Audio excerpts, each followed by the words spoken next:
Jack Morley's back. That's the end of the over. That was a quick over. I'll take over from here, Adrian. I'll take over. Quickest over of the season. Oh, that was ridiculous. That only happened because that's when we went off for. Well, I think it started to rain and the light was dreadful and Little bit of drizzle, wasn't there? I mean, it rained a bit in the night, and the ground staff have done a remarkable job. Very good. Because when I arrived at 8:30 this morning, he doesn't. I don't think he plays cricket. He'll tell you he does because he plays everything. It's Ollie Robinson. 2 slips in place. He's going to be bowling to the Kiwi Blair Tickner, who drives off the back foot into the offside, straight to Finn Hudson-Prentice, and there's no run. Tickner's on 22 at a run a ball. It was highly entertaining yesterday evening, not necessarily for the right reasons. He's in danger. I'm not going to say it. I'm not going to say it. Well, when Jack Morley came out to bat yesterday, Fletch, I'm going to blow my own trumpet here. I said, he looks like he can bat. Just the way he held his bat. Say that, yeah. And he looked all right yesterday.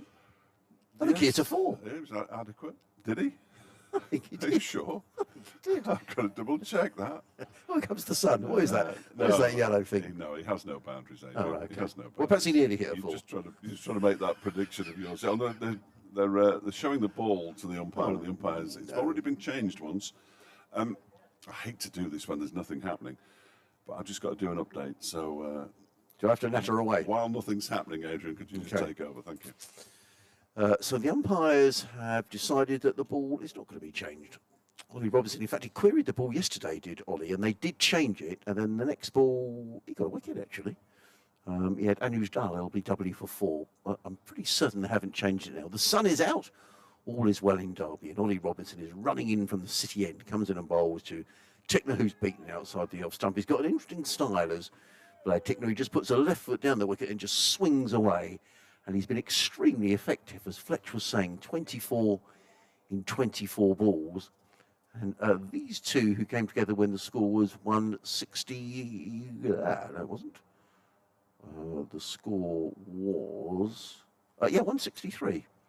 So these have been useful runs for Derbyshire, 28 of them so far. As in comes Robinson bowls and Tickner drives. Again, in slightly unorthodox fashion, off the bottom of the bat down to mid-on. And there is no run. Just the 2 slips in place. There's a third man, James Coles. He's got his obligatory sun hat on. And he might need it today because the sun is just breaking through the clouds. There's a deep point, an extra cover, mid-off, and mid-on, and then 2 men set back on the leg side. I think there's 2 men. I can't quite see. Yes, there's a deep mid-wicket and a fine leg. As in comes Robinson again to bowl to Blair Tickner. He's in a bowls, and that short pulled away by Tickner, and he's going to pick up 4 runs. Nothing wrong with that. That was a short delivery from Ollie Robinson, and Tickner just got inside the line and pulled the ball away to the square leg boundary, or the mid-wicket boundary, for 4 runs. Nice shot. He goes to 28. And Derbyshire to 197 for 8. And these are very useful runs for Derbyshire. I'm not saying it's a substantial total, but 163 for 8, you think we might get rolled over here for 165. So, if you can get somewhere near 2, perhaps Derbyshire, at least got something to bowl at. Now, this is interesting. Sussex have gone completely on the defensive. There's almost a fly slip or a backstop. Tom Alsop just down below. That's for the big top edge, I'm sure.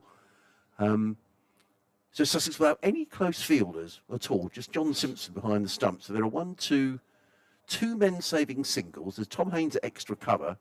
There's a square leg. Everybody else is spread around the field. He comes Robinson, bowls right up in the block hole and Tickner drives through the offside, fielded by Haynes, who shies at the stumps. In fact, he doesn't shy at the stumps. He made as if to shy at the stumps and decided not to because Morley was backing up a fairly long way.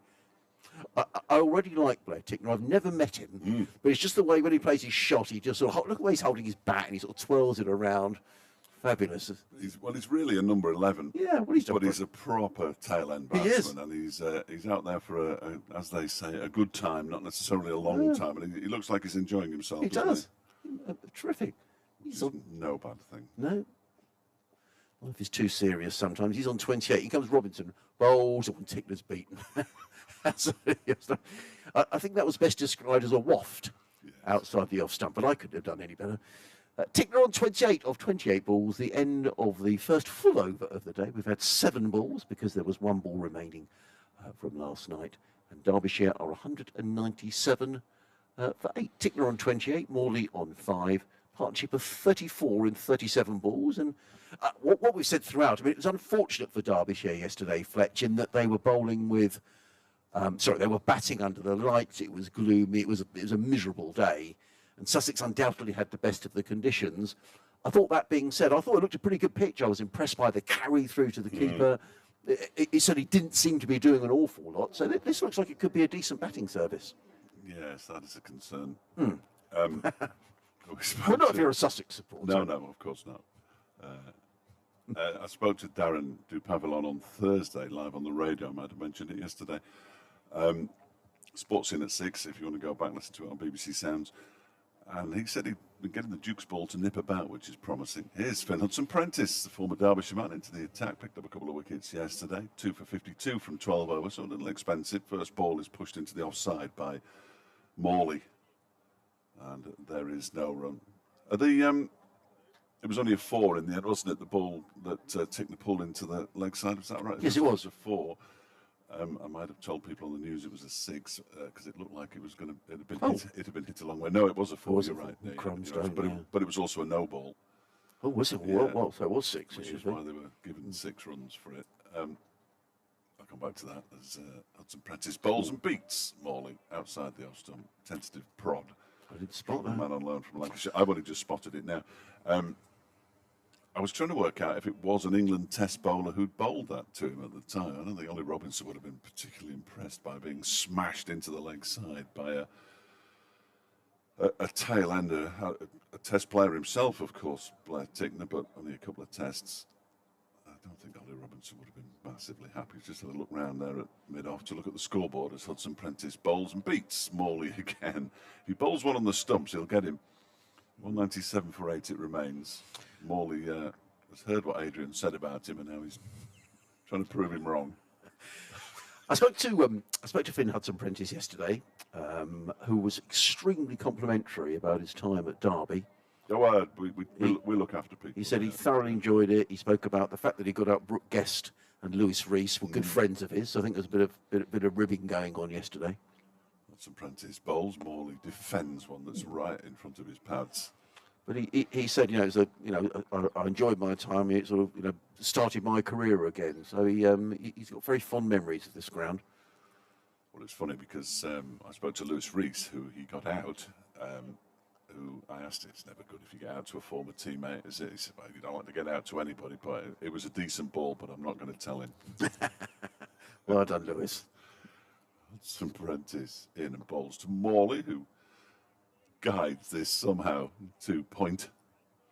And now the field is going to be spread. I think they would prefer to bowl to Jack Morley than to Blair Tickner. Jack Morley hasn't really looked like he's necessarily got an angry shot in him so far this morning. But as I say, he's got a career average of 4 and he's got 5, so you can ask no more, really, than that. As Hudson-Prentice goes in to complete the over, and it's defended. But think about a single when the ball has gone straight to Jayden Sears. And Blair Tickner, who, when he bowls, you'll see him do that a lot. After he's bowled, usually a delivery that beats the edge of the bat, that's the end of the over, incidentally, 197 for 8, he'll carry on running. And he'll carry on running in a circle and almost run back to his mark. He's a proper character, which is well, great. And I don't mean this to be derisory in any way, shape or form. I think I said yesterday, I played village cricket, and you would see guys coming and batting like Blair, and that's what people just put a foot down and look at and belt the ball, and I think it's it's great to see, isn't it? His top would be a different shade of white to his trousers, and his trousers would be held up by a black belt. That's Blair Tickner batting. Different matter when he's bowling, mind you. Does he bring his sort of kit to the ground in sort of a carrier bag? Yes. Ollie Robinson in bowls to Tickner, who drives into the offside to extra cover. There is no run. Is there a case here, Fletcher? I'm just sort of looking at the field, and John Simpson hasn't put a foot wrong here. So it's just an observation. I mean, Tickner is clearly a number. Was he batting number 10, number 9? Batting number 9, which is probably 1 too high minimum. I mean, he's kept the slips in place this time. I did slightly wonder at the end of the last over when the field was widely flung. So I'm glad to see there's 2 slips in now. I'd have a short leg in me. Yeah. In comes Robinson bowls to Tickner, who is caught behind, is he? Ollie Robinson thinks he's got the wicket. Ooh. And he's given not well. Ollie Robinson appealed as if it was just a formality Yes. to see the umpire's finger go up. Yes. I didn't think John Simpson's appeal was ultra convincing, if I'm being honest. No, I couldn't. I mean, you can't hear that much in the effects microphone from right out in the middle. But Blair Tickner didn't look behind him either, which is No. often a giveaway, isn't it? Tom Egerton has been in touch. Excellent. Sussex Cricket at bbc.co.uk. You can also contact us on fletchcricket@gmail.com.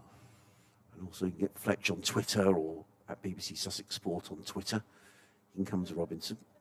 Sun has got in, bowls to Tickner, who drives very nicely out to mid-off. And because Tom Haynes is sat back a long way, that's a very comfortable single. And It's almost elegant, that shot, wasn't it? Derbyshire go to 198. I've got to be careful what I say on the radio, really. Good morning, Adrian and Fletch. Good morning to you, Tom. I says, looking forward to hopefully seeing a full day of cricket. It's looking more and more like a very good toss to win. So hopefully Sussex can take these last 2 wickets in good time and make hay while the sun is out. Thanks for the commentary, says Tom. Sorry, I was just making sure. Well, there's a commentator cam, Oh dear, is there? which we appear to have nudged. I'm not. Oh, I'm not, sorry. No. I do I said apologise. we. I said we. No, I wasn't throwing you under any buses. Robinson comes in, bowls to Morley, who plays solidly into the offside area. The only problem with there being a commentator cam, Fletch, is they say I've got my coat on, which is ridiculous. Well, really. we did mention it a number of times yesterday. So I'm gonna take it off. It's quite chilly in here, actually. And the heating is on. But it is Yes, quite. because the commentary box next door is really warm. Well, it doesn't have a window. We've got an open okay. window here. Okay. Yeah. And I couldn't work out why it was. It blows through, doesn't it? I mean, it's not cold. I guess if you're coming to the game today, you bring a coat. Yes, I would bring a coat. Yeah, bring a coat. Yeah, it's we're going to get a full day. Is the good news, Tom? We hope. In comes Robinson, bowls to Morley, who's beaten outside the off stump, taken by Simpson low down. And there are now 3 slips in place and a leg slip. So thank you for getting in touch, Tom. Lovely to hear from you today. And Teddy's been in touch. Hi, Teddy. He says he's enjoying the commentary. We're looking to get them all out and try to build a big lead in better conditions to force the win and get points on this board. This is the new attitude with the county encouraged by a full far brace and great to watch. Well, I'm sure Sussex will be hoping that they can build a big lead. And it does look a good wicket to me, Teddy. As in comes Robinson round the wicket, bowls, and Morley's forward solidly plays down the onside of the track. Ollie Robinson's frustrated, isn't he? The ball came back to him and he just turned it. He didn't hurl the ball at John Simpson. I mean, he just threw it as if, just a little bit annoyed. End of the over, 198 for 8. Tickner is on 29, Morley on 5. And this partnership, Fletch, is now worth 35. Remarkable. Yeah. Remarkable. They'll go a long way to break the world record, but they're still going. They're not playing at Manchester. They're not playing at Leeds, although in true cricket style, this is one of my favourite things about cricket. Play is due to start at Headingley at 11:12.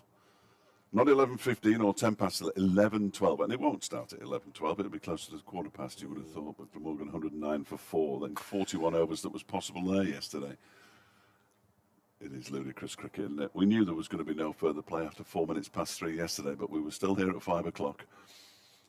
Hudson-Prentice begins a new over and is driven handsomely again by Blair Tickner out towards the cover boundary. He's only going to get 2 for it as the ball is hauled in by Cheteshwar Pujara out there in the far distance. And Derbyshire's 200 is up to rapturous. Listen. There we go. Rapturous applause from the faithful inside the ground. Those who aren't of Sussex persuasion, they may well be applauding as well. This is the biggest partnership of the innings. Oh no, is it? I don't know, just... Oh, you could be right. I think it is. You could be right. They came together at 163. That ball is all the way through to the keeper, Simpson. Because the first wicket went down at 16, the second one at 50, so that was a partnership of 34. Yeah. Oh, And these two are now put on 37. Yeah, no, you're right, Adrian. It's the biggest partnership. Well, no. What was the one for the 5th wicket? Oh, hang on. Oh, yes. Hang on. 82. Yes, 37 sorry. and 18, whatever that is. 55. Yeah, I'm sorry.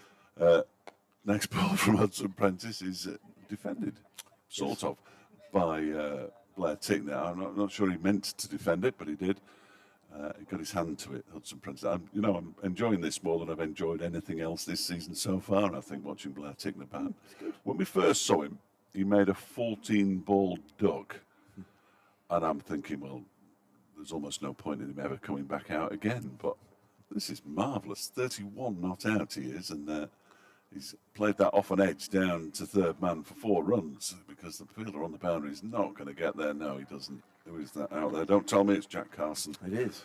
And 4 more to Tickner. 204 for 8. Tickner moves to 35. He's in decent nick. I'm going to get this out there now. He's in decent nick with the bat. His penultimate game for Central Districts. No, his last game, I beg your pardon, for Central Districts in the domestic competition in New Zealand, in Napier, is when he scored his high score of 46 not out in first-class cricket. Well, he's honing in on it. Can he go 4 better than his highest score? How good would that be? He's on strike again now, obviously, as Hudson-Prentice bowls him, and he guides this again into the same area as the previous delivery, but this time they have a man stationed there for just that eventuality. And as a result, he only picks up a single. He moves to 36. He could run out of partners, of course. He looked, Hudson-Prentice looked a bit frustrated there. I think he felt that once he'd moved his third man onto the fence, it was then a simple, Tickner just played the ball into that vacant area, picked up a very comfortable single. Maybe not quite got the field right here this morning. And there's only 1 ball left of the over for Jack Morley to face, which may be a good thing. Hudson-Prentice to complete his over, runs past the umpire now and pushes it into the leg side and takes the single. So he's not going to shy away from the strike. Young Jack Morley, I keep calling him Young Jack. I mean, clearly he's younger than me, but he moves on to 206 for 8. I have to work out how old he is now. But he's not very old. I mean, this Derbyshire last pair have done really. I guess if why sort of one of my sort of thinking about it is that it's shown there's no demons in this pitch. I mean, these two are batting without any real trouble. Or is the bowling just not very good at it? Could be a bit of both. One thing I was going to say actually about rules and regs, Fletch, and this is a real bugbear of mine, is that it, particularly in April, when we had all the rain around it, you get to a ground on one of the rare few sunny days as Ollie Robinson comes in to bowl to Morley, who defends onto the onside, and there is no run, fielded at mid-wicket. Was that quite a few days we could have started at 10:30. Oh, no, what we do in September. So I just So why don't we start up? Yeah, absolutely. And Paul Farbrace made the point. He was saying in other countries around the world, if you lose time, you make, because it's all very well to try and make the time up at the end of the day, but it's getting dark by then. Yeah, absolutely. And I know there is a committee. I forget what John Philby, the Sussex chair, was telling us on air, so it wasn't a secret, that he's part of a 6-man committee who make recommendations on behalf of the counties to the full board. In comes Robinson, around the wicket bowls to Morley, who's beaten outside the off stump, and there is no run taken by Simpson. And that was one of the recommendations, why don't we start at 10:30? Or indeed throughout the season, yes. Even if we get to June, if we've lost a day's play, you get to a ground at 10:30, we should play. Why do we wait till 11 o'clock? I don't know why they don't just start at 10:30. Well, anyway, yeah. instead, 11 o'clock, it's all arbitrary, clearly. If you start at 10:30, you've got half a chance of keeping people to the end of the match, even in June. Oh, the end of the day's play, rather. Robinson. Around the wicket bowls. Morley again is beaten outside the off stump, taken by Simpson. And there is no run. But, the whole idea is to get as much playing as you can. I know there is this talk about, well, yes, do you remember with the old Gillette Cup final, they would say, well, the team that wins the toss always bowls. Yes. You get the favourable bowling conditions. Yeah. Well, maybe, but surely to goodness, the idea is to play as much cricket as possible. And it was very frustrating, those first few matches, because we could have played at Leicester every day, apart from the first day at 10:30. And at Hove against Northants. Yeah.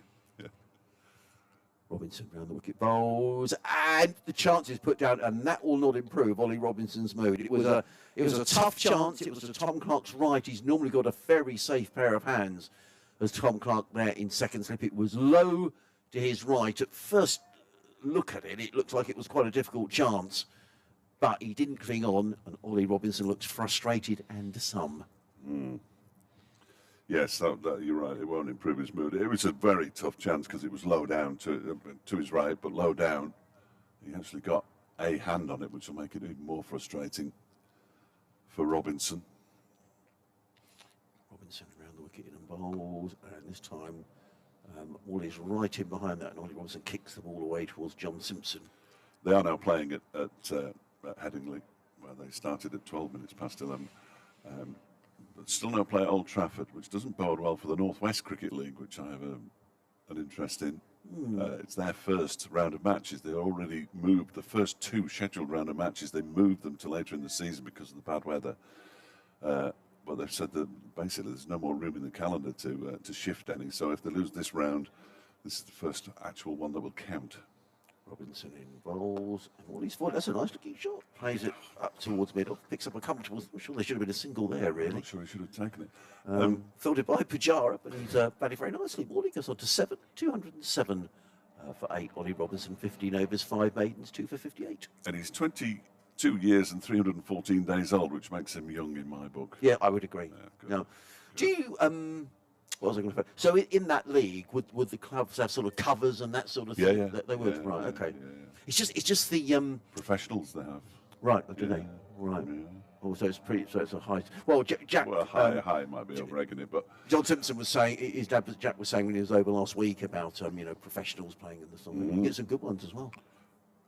as Hudson-Prentice begins a new over. That's clipped into the leg side nicely. Seals, dives, gets a hand on it, but he can't prevent it from going beyond him. And they're going to come back for 3. Well, He got enough on it so that the ball stopped reasonable distance from the boundary. But 3 to Morley, who moves on to 10, career best, of course. 47. What did we say? The best part 55. Yes. Yes. So these two can say to the lads in the dressing room, "Well, come on, It's going to happen, isn't it? Well, these two will both, you would have thought, have something to say with the ball. And on the professional thing, in the Bolton League, which doesn't exist anymore in its old form, some teams went into the Great Manchester League, some teams went into the North West Cricket League. You got fined if you didn't have a pro. Oh. More Hudson-Prentice bowls to Tickner, who pushes this one straight to Pujara in the covers. So, I mean, are they paid, or do you get them a job, or how does that work? Yeah, well, both. They will work. They get paid and they get accommodation. Right. Yeah. That's quite a good deal, really. Yeah. Fairly sure that, forgive me, I haven't really been keeping up to date with things, but Blackrod, which is my cricket club, they have a lad over from the West Indies as their pro. Right. Looking forward to seeing him play on some of those pitches if he's a bowler, but apparently can't bowl. Oh, Tickner's beaten by this delivery from Hudson-Prentice. Nice ball past the edge of the bat. So Jack Morley on a career best 10 not out. His career average has gone up by 50% Well, there you go. in this innings. And he now has 30 career first-class runs, which is quite the milestone. Yeah. I think you'll agree. Well, I can spot a good player when I see one. It's only his 10th game of first-class cricket, but He's done very well. These two have done really well. he's making his Derbyshire debut. Tickner waits, and he comes down the track and, well, heaves the ball into the leg side and makes precious little contact with it as it dribbles up towards Robinson at mid-on. He picks up another single. He moves on to 37. It's 211 for 8. I'll tell you something else that Lewis Rees told me last night. He reckoned if they could get up to 240, 250, I inwardly sniggered, of course, but if they could get up to 240 or 250, he thinks that might be a score that the bowlers can play with. Well, there you go. I'm not sure it is, but as an aerial shot this time from Morley, Finn Hudson-Prentice, latest delivery round the wicket. It was in the air for a long time as it went towards Robinson, but not an opportunity to dismiss the young Lancastrian from Rochdale, who, I'm going to say it anyway, and I've said it to him, my lad played handball with Jack Morley's cousin Harry. That's how I introduced myself to him. It was pathetic. Hudson-Prentice around the wicket bowls to Morley, who guides this down to third man, and they go through for another single. Morley moves to 11, 212 for 8 at the end of that over. Finn Hudson-Prentice's 15th, 2 for 65. Little expensive. I said to him, well bowled last night, and he was quite self-critical. I think he said his second spell, I think the word he used was rubbish, but he wasn't very impressed by himself. But I think he is quite a self-critical cricketer, Finn, from his time at Derbyshire. Yeah, he is. He does analyse his own performances, but for a man who scored 99 and took a wicket with his first ball on debut here against Middlesex all those years ago, I don't think he's got too much to admonish himself for. Ollie Robinson's not happy with the ball again. Would they have been? You're from Bolton. I saw they had a good result in the football last night. Would they have been dancing in the streets? I am from Bolton. Yes, as you may or may not know, I have no affiliation with Bolton Wanderers. Oh, do you not? I watched the game. Yeah. Well, they won't be dancing yet because they've the second leg on Tuesday. Right. Yeah. Comes Robinson round the wicket bowls. Morley's beaten outside the offside. That's the umpteenth time this morning. Look at Ollie Robinson. He's walking. I bet. How's he not nicked that? I mean, that's what or words similar to that, I would imagine. Partnership of 49 between these two. It's ridiculous, isn't it?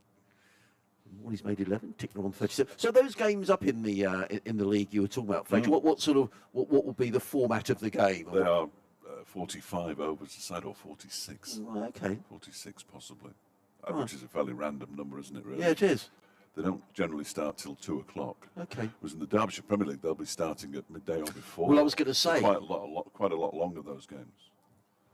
Robinson around the wicket bowls. Oh, come on, Simpson. No run. No need for that. He's a kid. I need to speak to my someone to tell me what time they start down in the Sussex Premier League.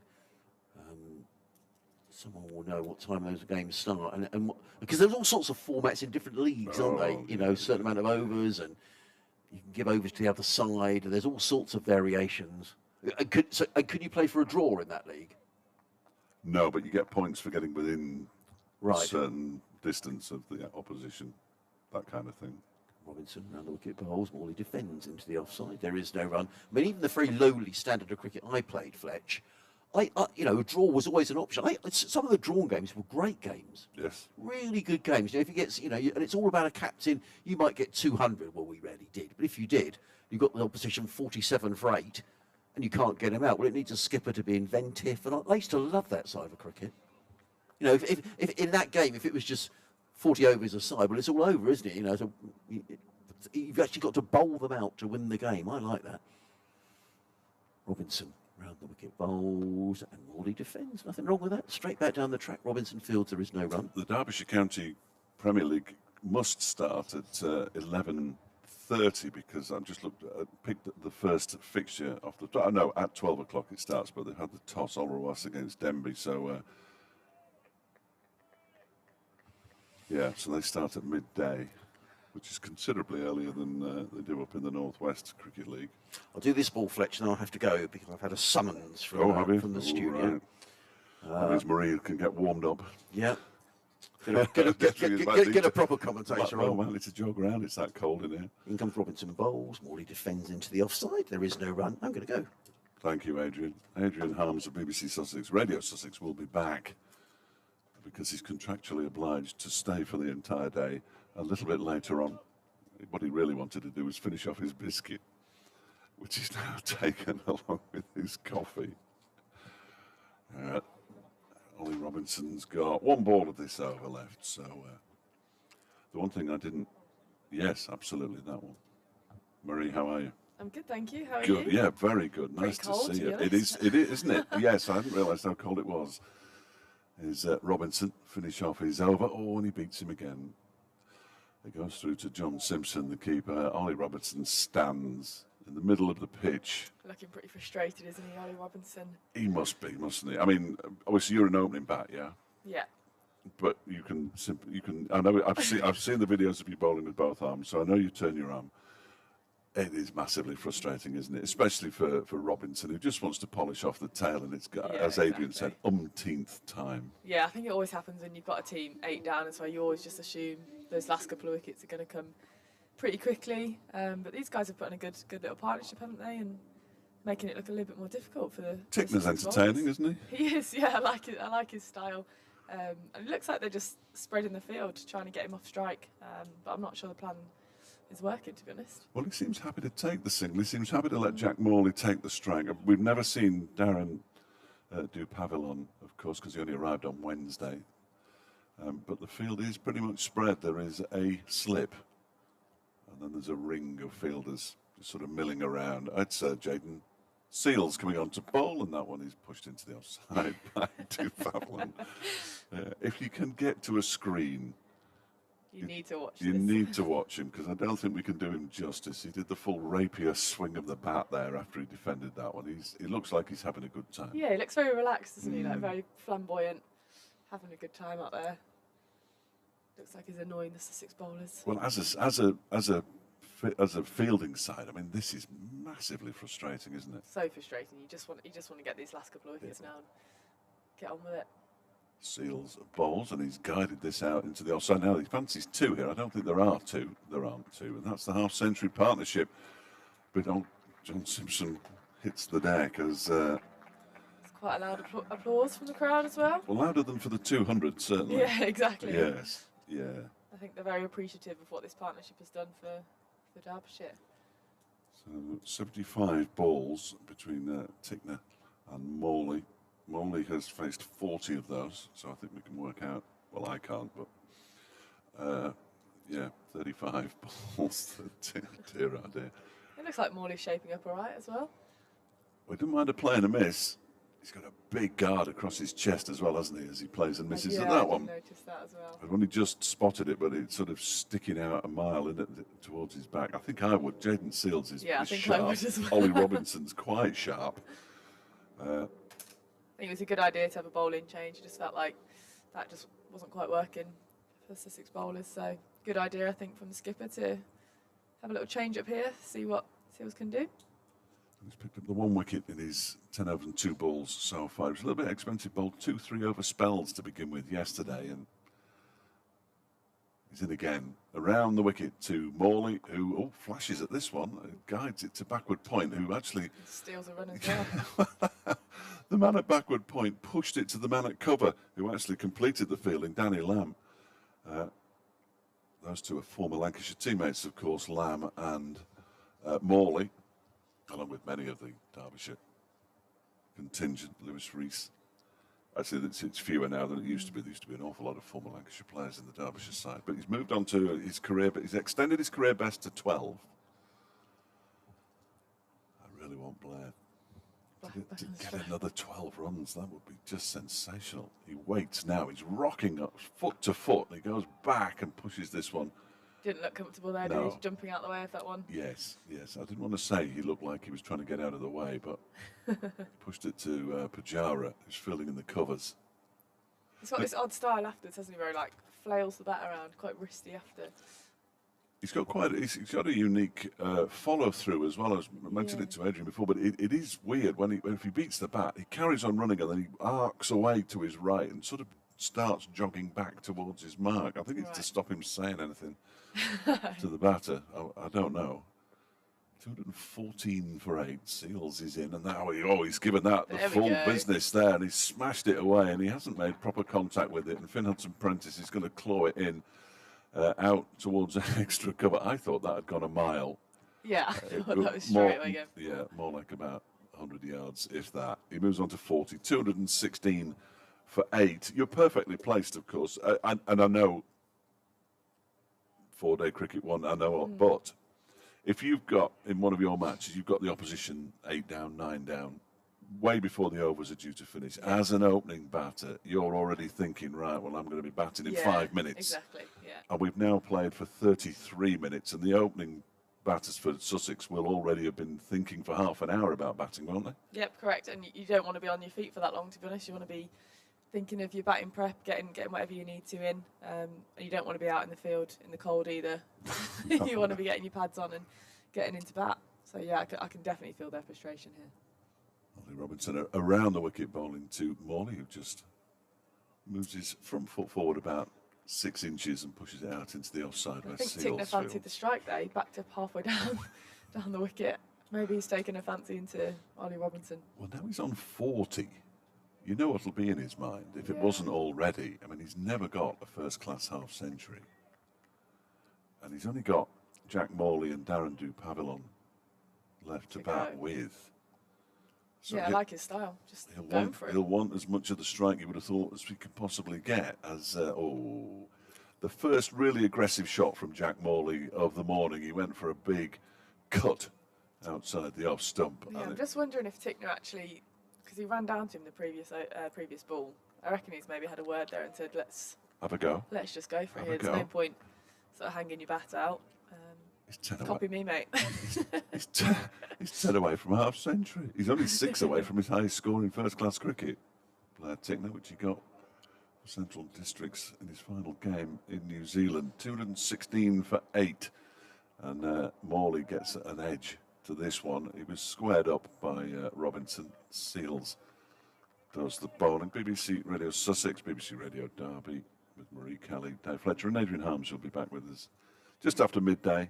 Well, this isn't what I was expecting to see. I was expecting to see a couple of wickets go down pretty early and then see the Derbyshire boys into bowl, but You and me both. it's quite entertaining, to say the least. Well, he was entertaining yesterday evening, to be fair, Blair Tickner. Was he? Yeah, and he's not far off a run of ball even now. He's only had 43 deliveries. Robinson's in again. Oh, that one has been squirted down towards, third man. I think it's going to go for 4, is it? It's gone all the way, yeah. 4 runs. Boundary. His first in a Derbyshire kit. And you said yesterday as well that the runs have still been flowing pretty quickly, haven't they? They're scoring at quite a high rate. Yeah. Even though they're not the highest total that they'll have wanted, but they're going after it and it seems to be working. The rate is above 4 and over, which last season Durham won the title by going in about 4.5 and over. I mean, they went on for longer than Derbyshire were going to go on for because they regularly picked up maximum batting points, and Derbyshire was still 30 away from the first batting point. But I think that is the key. And comes Robinson again. Wow! A leave. A leave by Jack Morley, and a good leave as well. A proper leave with his bat miles away from the ball. Maybe he's thought we've got the 4 or 5 off the over. Yeah, we don't need. Don't need any more. We've got enough. We've got enough for this over. Absolutely remarkable leave. Just see a little field change here, going out to deep square leg. They're giving him the single, aren't they? Yeah. Giving him the Get him on single. strike. They're going to start at midday at Old Trafford, then everybody will be up and running, which is good news. Here comes Robinson, bowls to Morley down the leg side. It's a no ball as well, not for the delivery down the leg side, but for overstepping, called by Nigel Long at the far end of the ground. Derbyshire move on to 220 for 8, and Robinson will have to bowl that one again. Yeah, you can see what he's doing there. He's trying to bowl it on his pads, give him the single. But strayed a little bit too far and overstepped in the process. Didn't quite go to plan, that one. Leicestershire against Middlesex has now started at Lord's. They played no cricket at all yesterday. I'll give you the early details after this. Robinson bowling, tries a Yorker, and it's clipped into the leg side by Morley. So I suppose if that's what they wanted, they've got Morley back on strike. He moves on to 17, 223 for 8. Leicestershire 46 for 2 after 8 overs, having been put into bat by Middlesex down at Lord's. Middlesex and Sussex, the only two sides who actually have a win so far this season in the second division. Every other game in the opening 4 rounds of matches was drawn. Yeah, it's just been awful, isn't it, with the weather? I think largely due to the weather, yeah. It's been absolutely terrible. It's been freezing as well. What's it like? It can't even be pleasant training outdoors in No, this, can well, it? we've had a lot of our training called off, to be honest. It's all rain affected. Like, you start the first sort of rotation and then can't quite get it done. Seals comes into bowl again. Oh, go on. You could carry on there. He's stolen a single there. Carry on there. That was excellent. Do you want to try that? Yeah. Yeah, give it a go. Go on. Go for Give it a go. Yeah, as I was saying, we just haven't had training's often gone indoors, and then that kind of just messes up your schedule as well. And then most of the games have been rain affected in some aspect. Duckworth Lewis coming into play for a lot of the fixtures as well. So been very frustrating for all cricketers all round, and even club cricketers as well. Most just can't even get on, can they? No. I know there's been saying to Adrian, the North West Cricket League, which is the one I have an interest in. They cancelled the first 2 rounds of matches. This is the first weekend they've actually had a scheduled game. Seals in against Tickner. Oh. He said, that's a beautiful shot, kind of off the back foot. There was like a back foot drive through extra cover, certain boundary, and he moves on to 44. Wow. 1 step closer.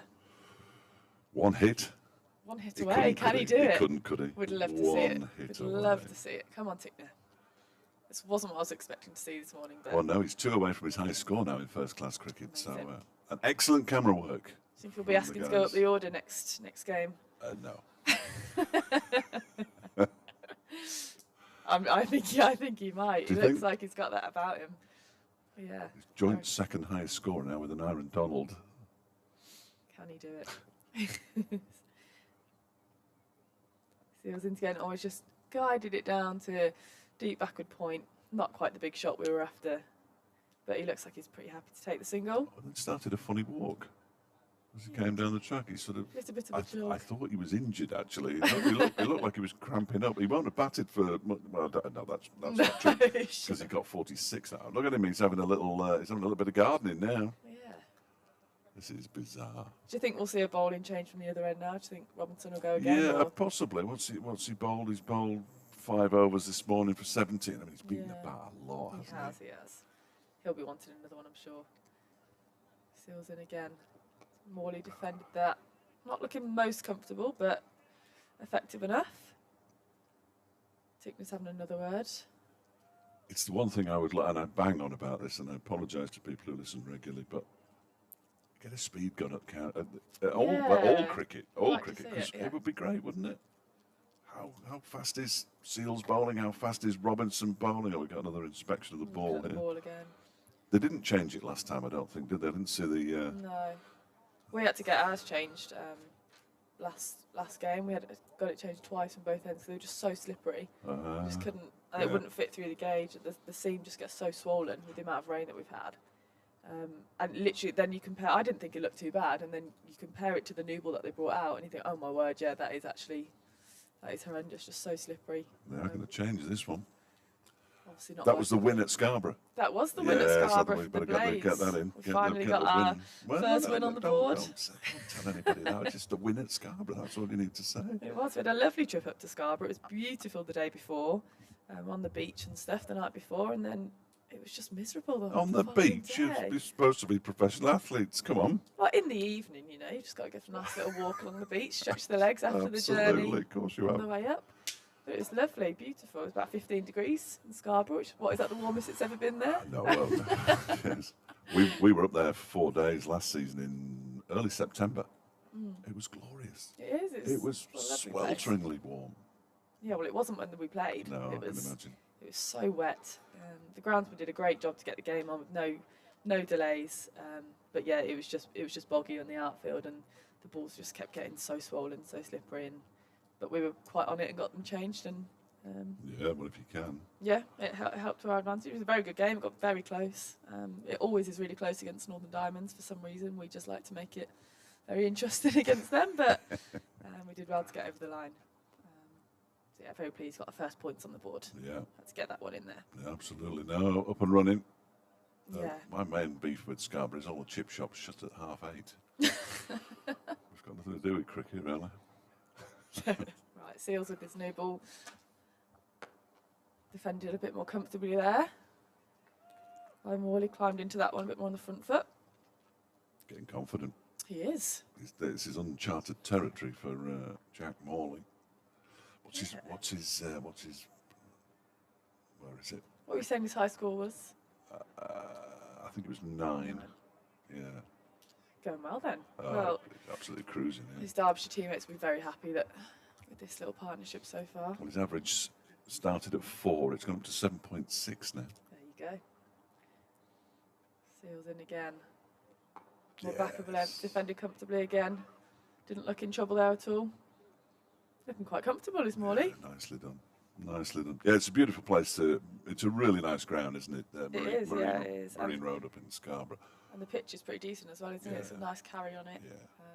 They play a lot of first-class cricket up there, actually, and a lot of one-day cricket as well. So there seems to be quite a lot of nostalgia about Scarborough. Whenever we play there, we always hear when we've got a few ex-pros as coaches and stuff. We had Dom Osler at Sparks, and then we've got Simon Guy at the Blaze as well. And everybody always talks really highly of Scarborough, kind of referencing the good old days playing county champ there and enjoying what Scarborough has to offer. So yeah, we enjoyed it. It's a good day out. Got another win on the board. Get a few in as well watching. Get what? Sorry? Get a few in. What? No, a few people. Sorry. I thought you said did have a few. I thought you meant did have a few drinks. Well, no. Well, what you do in your own time. No, we did actually. We did actually. I might ask that later. No, we did actually have quite a few in, and it echoes around there, doesn't it? So it Yes. always feels like there's more than there is. No, it's really good. I know. What you do alcohol-wise is entirely your own business. Tom Coles, we're going to see some spin for the first time. This will be interesting. He's bowling to Blair Tickner. It's a full toss down the leg side. He just turns that one away. He's going to pick up at least 2. I don't think it's going to go to the boundary. It doesn't. But he has now scored his highest score in first-class cricket, Blair Tickner. He moves on to 47, unless it's already been put on. It hasn't. 47, 231 for 8, Derbyshire. And well batted, Blair Tickner. It's just a bit of a loosener first up, wasn't it? It was very loose. Only he was going to try the next one with his right hand. His left arm spin, and that one is on the stumps, and well, he got the toe end of the bat on that. He was trying to turn it into the leg side again. Did you see that wrist flick that he did then afterwards? Yeah, that was what he was trying to do. What he actually did was something completely Bit different. different, wasn't it? Completely different. In again. Bowls to Tickner, goes back, and he's bowled Got him. him. He's I bowled him. thought he just missed it then, but no, he's got his. That's disappointing for Blair Tickner, who's dismissed for 47. He's just got his new highest score. 47. That is disappointing. There you go. The bowling change worked. Seam wasn't quite working. I got the spinner on and it changed things up. That was quite a pacey delivery as well from the spinner. Just like he beat Tickner for pace. Third ball of the over. Hugely disappointing, but he'll get a good ovation, I'm sure, from the supporters in here, and quite right too. Yeah, they'll be happy with I hope that he raises his performance. bat. He looks disappointed, and well he might, but terrific effort from him. They added 68, the highest partnership of the game so far, for the 9th wicket. And Still a great effort from them, wasn't it? and this has to be Darren Dupavillon. Pavlon. 9th wicket, that's what I was trying to write down there. Well done, Dow. Got there in the end. It's already been taken off. So 47 off 48 balls with Excellent strike rate. 6 fours. That's magnificent strike rate in first-class cricket. I know he'll be disappointed there, but he's played a fantastic role for his team. And like you said last night, when you were speaking, was it Lewis Rees you were speaking to, saying if they could get up to 240, 250, that gives something. And I laughed to bowl. inwardly. There you go. I laughed There you go. inwardly. I didn't laugh at him because that would be rude. But no, they've exceeded. It's something to bowl at, isn't it? Something to go out there with. It is. I suppose Coles is in and bowls to Dupavillon. His first delivery in first-class cricket in England is turned into the leg side. And there's no run. He's wearing number 8 for those who keep track of this kind of thing. Darren Dupavillon. Coles in again. The South African whips it into the leg side off the big stump drive. with an thick inside edge, and he's off the mark. He gave that a big drive early doors for his second delivery. Thankfully got an inside edge. I'm not sure. I'm not sure Dupavillon's going to hang around for long either. What do you know about De Pavlon then? Batting wise, Yeah. well, his average is almost just over 13 and a half. He's got a high score of 44. He's played 78. Well, this is his 78th first class match. So he's experienced, as that one is again really chucked down by not chucked. He got that down quickly. Yeah, he's bowling with quite a bit Yeah. of pace there, isn't he? Maybe not looking to turn it too much. Maybe just trying to go stump to stump. Well, Morley bowl. I've only seen Morley bowling practicing, and I've seen him bowl in the nets when I've been down when they've been training. And he bowls really quickly, left arm spin as well. 232 for 9, incidentally, end of the over. And I can't remember which of the coaches told me, but he said he thought it was because he plays at Old Trafford, which does turn. So he Yeah. can bowl it a bit quicker and still the get some turn. Yeah. So he might have to slightly adapt Yeah, to away different from Old Trafford, conditions. and of course, the only time he'll play, I assume he's allowed to play Old Trafford, will be in the T20, because Derbyshire are clearly not in the same division. Yeah, it's them. Seals in again here. De Pavlon lets it go. That's a good leave. Looked pretty comfortable leaving that and having a little look. Just getting his eye in, isn't he, before he tees off. That looked like he had some nice pace on that. I'd like to see what the pace was on that. Yes, A nice carry there. Hit Simpson's gloves hard. one or two grounds on the streams do find a speed gun from somewhere, but I have heard tales of people just making it up. So Do the umpires have it on their? Do they have umpire cams in this? yes, they have. So they might have Yeah. it on their cams. another lead again, and again that's hit the gloves pretty hard. Decent carry on the pitch there. Yeah, because we've got the cameras on the umpires now, and you can go back and watch. That little GoPro. Yeah, it's really cool. Yeah. You can go back and see the umpires' view if you've got a good, maybe like a dismissal that you weren't sure about, or a dodgy decision maybe. You can go back and have a look. I think all the analysts have access to it, don't they? Because one or two umpires don't put them straight. Yeah. Oh, Seals in again. He's had a bit of a waft at that, playing a miss, but it looked like he's actually quite far away from that, so I don't think he was in any real danger there. But Seals is looking quite threatening here, actually. Decent pace. Wonder if he can get a quick wicket of Pavlon. I meant to ask Adrian how long Seals is here for. Yeah, is he here for white ball as well? Yeah, I'm not sure. Dupavlon's here till September now. Right, okay. All formats. It's defended nicely on the front foot. It looks like he knows how to hold a bat anyway. Yeah, he shaped it quite nicely. Yeah, which is something. And he looks fairly confident at the crease as well. Now it's quite a big assumption to make from only seeing 5 or 6 balls, but he looks fairly comfortable, making good decisions early. So see how long he can last for as well. Can they get up to 250? And like you, Dupavlon's played CPL. Has he? Yeah. Do you know which team he was? Trinbago Night Riders. That's who I played for. Yeah, as well. he was there. Oh, he's gone with the Yorker there. Tucked off into mid wicket to an open gap. I think they're trying to get him on strike again. So when was he in? When was the CPL? Was it last year? Or was he? He wouldn't have been last year, would he?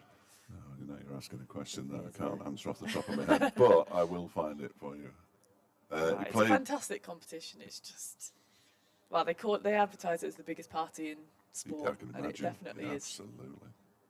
I won't ask you about alcohol. don't worry. Didn't have time to. It was like 5 games in 8 days. Seals into Morley. Defended it again, not as comfortable, but effective. Defended into extra cover at the end of the over. We'll see Cole's on again with his fast left arm spin. 2022, he played for Trinbago Night Riders. That would have been the year. Did they win that year? I think they. Did they? I think they did. Oh, I hope he's brought his medal. Oh. I don't know. I know he played with Samit. Samit, yeah, your latest recruit. Yeah, well, when we spoke to Darren on the radio on Thursday, I asked him where the first contact had come from, and how quickly it had all happened. As Coles begins a new over from the city end, and he gets a bit tangled up there. Dupavlon, ball dribbles out into the offside off a pad. He said it was actually Samit who got in touch with him. Oh, right. And he said yes to Samit straight away. And then Mickey Arthur phoned him up soon after that, as this one is pushed into the offside by Dupavlon. Not quite a defence or a drive, that one, was it? No. It was kind of a wafting defence. He also played for the Pretoria Capitals in the CA20. Nice. So he's got good white ball pedigree. There's Darren Dupavlon. That one was pushed up to Haynes at mid-off. No run. 233 for 9. Coles is in, and that one he's rather reaching for, pushing it out to Pajara. I liked that pace that he bowled that with then. He took a bit of pace off it then. I think he can see that Dupavlon's pushing at it quite a lot, so I reckon he'll just try and mix up his pace here. He doesn't mind reaching for it, does he? Either. No. This one, that one pushed through perhaps a little quicker, and Dupavlon goes back and cuts it out towards the point boundary where Carlson does the fielding. Dupavlon moves on to 3. 234 for 9. And while it's still below par, it's an awful lot better than 190 all out, which it could have been. Got a second slip in place here now for Coles as he comes in. Drags it down, and Morley's missed out there. He's hoiked it straight to mid-wicket. Look at you taking over now. What's going on here? Just learnt from the best, obviously. Well, no, there's an etiquette. There isn't. The hardest thing to do is remembering whose end it is. That is, and then of course, if there's only 2 of you, or even if there is 3, but somebody will go off and come back and say, "Was this mine? Is that?" Oh, it doesn't really matter as long as we know who's bowling, who's batting, and what the score is, it doesn't really matter, does Okay. it? 234 for 9 at the end of that over. 13 overs gone today, and 54 minutes, Oh. remarkably. Seals in to De Pavlon. Oop. Hit him with the short stuff as he ducks out the way of that one. It's quite a convincing duck. Didn't look too worried by it. But yeah, for those listening, this is my first Sorry. commentary gig. The commentator you are listening to is Marie Kelly. I've done a little bit of the blast with Warwickshire on the Bears Den TV, but it's my first sort of Red Bull.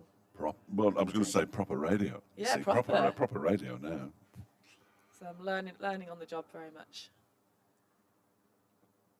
Oh, and he's had a big waft at that. Tried to cut that to deep backward point, but missed it by quite a fair bit as well, thankfully. Yeah, so missed it by a yard, I think. Yeah, that's probably a good thing for him. Otherwise, that was heading straight to. Or straight over the that's keeper's head down Yeah, to potentially. the boundary, which would be quite a result for him, I think. Yeah, it looks like a bit more of a white ball batting style. Yes. Going on here. Yeah. Which I think, to be fair, is probably the right mode of attack in this circumstance. Just try and score some runs. Seals in again. Hits him with another short one. Ducked convincingly. Happy to leave that one alone and not go for the hook. Has played a couple of one-day internationals for South Africa. Darren Du Has he? Pavlon, yeah. Was that an under-19? Everybody's an under-19. How old is he? He's 29 now, isn't he? So I'll take your word for that. Yeah, I think he Yeah, is a little- actually. You've been a doing little research. Google of him. You've been doing research Yeah, I was there. having and quite a look there's at no future a lot in of the that. Derbyshire players are of the older age, aren't they? So a bit more of experienced side. But, squared him a little bit there. Hit the top edge splice of the bat, and it's gone down to third man for a single. He's going to come around the wicket by the look of it. I think he's just told Du Pavlon, I'm going to go around the wicket. Jaden Seals, just one wicket for him in 2 balls shy of 14 overs, and he's conceded 52. I mean, most of the figures look relatively expensive, don't they? 2 for 62, Ollie Robertson, 2 for 65, Hudson-Prentice. He's got the matching armband with Ollie Robinson as well, little wristband.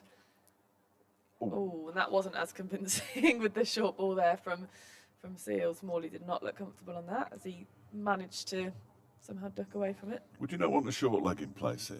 Because they're going I think to if they're going with that fend plan, one away yeah. eventually, aren't they? Something's going to hit something and not go anywhere.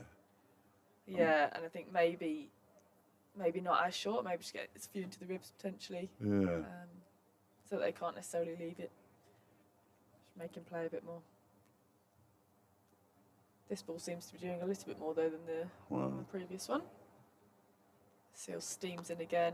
Oh, and he's back foot driven it, but I don't think it meant to go down to Nowhere near. to third, but enough of it to get 2. And that will do as he moves on. Is that 20 he's moves on to now? Yeah. No, he'll be thinking about his own half century Yeah. now, Jack Morley. One step at a time. 58 deliveries he's faced. And a helmet is now coming out. A second helmet. The wicketkeeper John Simpson has a helmet, so one of the fielders has gone off to don the fielding pads. We're going at Boot Hill fairly shortly. I wonder if we'll see another over from Seals there, or potentially another bowling change now. Yeah, who's that in it? It's Tom Alsop who's gone in at short leg. And here is Tom Coles, one of the many Toms. Bowls to, because he's James Coles, he's not Tom. He tried to flick that one away into the leg side. Darren Du Pavlon dribbled out into the leg side. And was fielded by Jaden Seals. Slipping a short leg. Coles is in. Du Pavlon goes back and just guides that to Pujara. An extra cover. And it remains 237 for 9. I'm quite excited to see Pujara bat. We saw him back for a long time 2 years ago. As This one is heaved into the leg side. He knocked Seals over. It was hit so poorly that Seals was already falling backwards by the time it arrived at him, and he did indeed end up on his backside. I think he thought that was coming a lot quicker than it was. He was taking evasive action, didn't need to. Coles bowls. This one is played straight back to him. Morley quickly gets his bat back He's got over an the interesting line. sort of hovering deep mid off as well, almost for that. I think they can tell Yes. if Pavon's going to flash at one here. It's showing great restraint at the moment and leaves that one alone outside the off stump as it's pushed through by Coles. One ball left of his over. I might have to do the next over as well. I've got to do an update into the 1 o'clock news, a 20-second update. I've never done one live into the commentary before, so this could be exciting. As Coles' ball strikes the pad, has stifled appeal, mainly from Pujara at extra cover, nobody else. Maybe a little bit of bat on it or sliding down the leg side as well. You can't quite see from here, as we're not directly behind the wickets. It's quite hard to see the line. It makes commentating extremely tricky, doesn't it? It does. Yeah, tell everybody. If I do that suddenly, you'll know what I'm doing. It's all good. See if Adrian comes back. If you go, Adrian can sit there, and then I'll go when I've done my update, and you can sit here. Is that all right? That So sounds Adrian's good. back, so we'll do that, and I'll bring Adrian back in. He's going to get his coat now. Marie is just tripping over all the wires. I do that regularly, don't worry. Good first stint from the Blaze opener. Marie Kelly will be back very shortly indeed, I fancy, as a new over begins as a big shout for a leg before wicket. It's actually Jack Carson who's bowling. Changing bowling, so spin at both ends. And if this is anything to do with the -5 over rate, we shall find out. Short leg and a slip for Carson. Into bowl to the left-handed Morley, who gets the full face of the bat on that one. Pushes it out into the onside. And there is no run. Now Adrian's getting tangled up in the wires. How are you, Adrian? I'm okay. Well, you take over and I'll go and do my update. Okay. Thank you very much. Well, it's been Derbyshire's morning, no question about that. Sussex with a spin at both ends. As in comes Carson bowls, it's on the pad, there's a loud appeal. Ball goes out to the offside, no run. Morley survives. Dropped on 6 was Jack Morley. I rather stupidly didn't make a note of the score at the time that happened.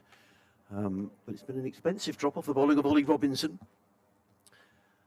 The sun out. And Derbyshire didn't envisage being in this position this morning. In comes Carson bowls. Down the wicket comes Morley, drives high, wide and handsome. Well, that's a terrific shot. Nothing wrong with that.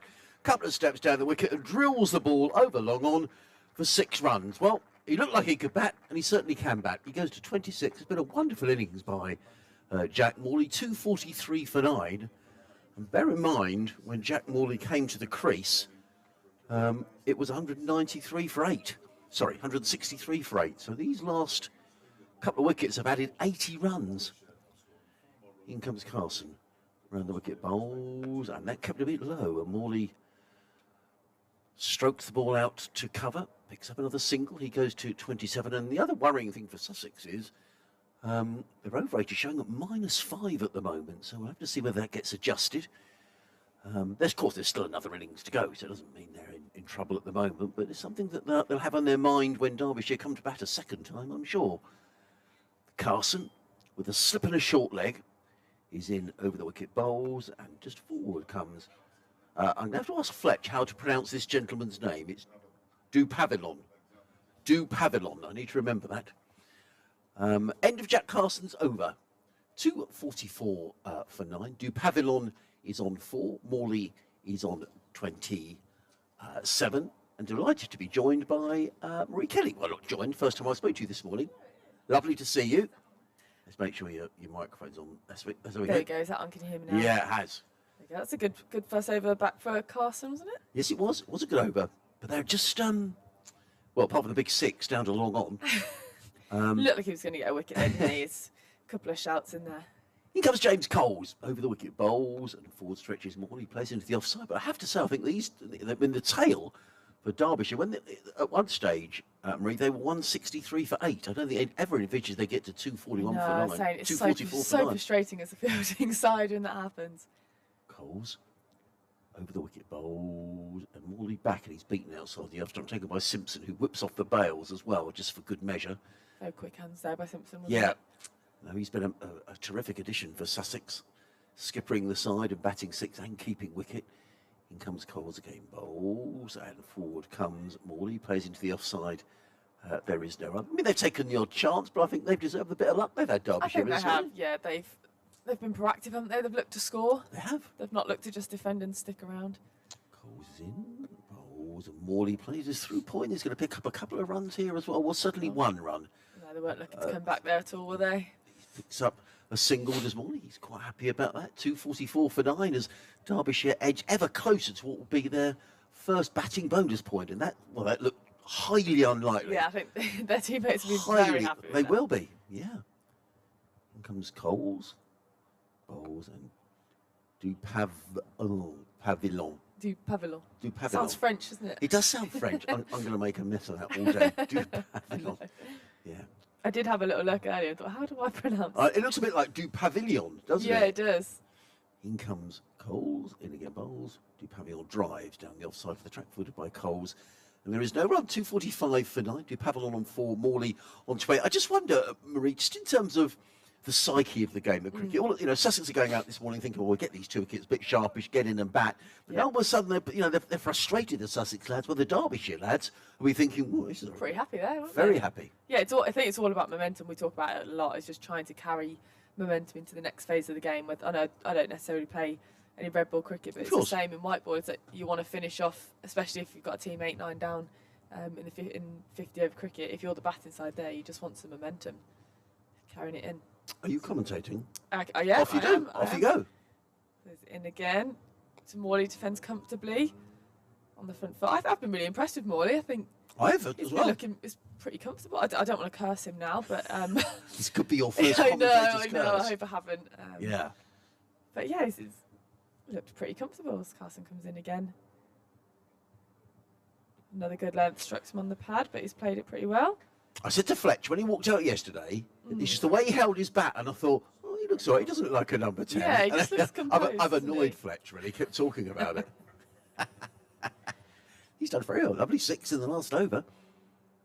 Exactly, Carson in again, a bit shorter there. Just looked like he was shaping up for the big shot there, but just back foot punch to extra cover. Playing it nice and safe. There's a big gap on the offside though, so he'll be looking to try and cut one away through there if he can. Carson jogs nicely in again, flighted up a little bit more, tempted him into the big shot there, but he's just driven it straight back to the bowler. Happy to stick in there. Shows it's a decent pitch though, Marie, doesn't it? Looks nice, yeah, decent carry, a little bit of turning, looks like it, but considering the amount of rain we've had, Carson's very accurate there, just again on the stumps, asking questions, but Morley happy to just defend solidly again. Waiting for a bad ball here from Carson.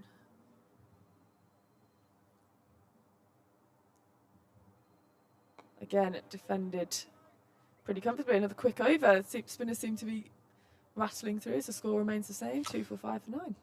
Well, Sussex do need to rattle through some overs here because you're not penalised in the first innings for a slow over rate, but that does carry forward into the second innings. There's loads of time in the game for Sussex to make it up, but when you're -5, that will be in John Simpson's mind, thinking, well, because if you're behind, you lose points. Ollie Robinson has just left the fields, and Ollie Carter is coming running on to replace him. We're not going to get much chance to chat here because they've got spin from both ends now. There's a slip and a short leg in place, and it's going to be Coles du Pavillon. He's in and bowls. He cuts through backward point. They're going to pick up a comfortable single fielded out there by Jack Carson. Coles is bowling significantly quicker, isn't he, than It's interesting Carson you at say the that. end. He pushes it through quite a bit more. Yeah. I think the slower pace actually would be a little bit more effective here.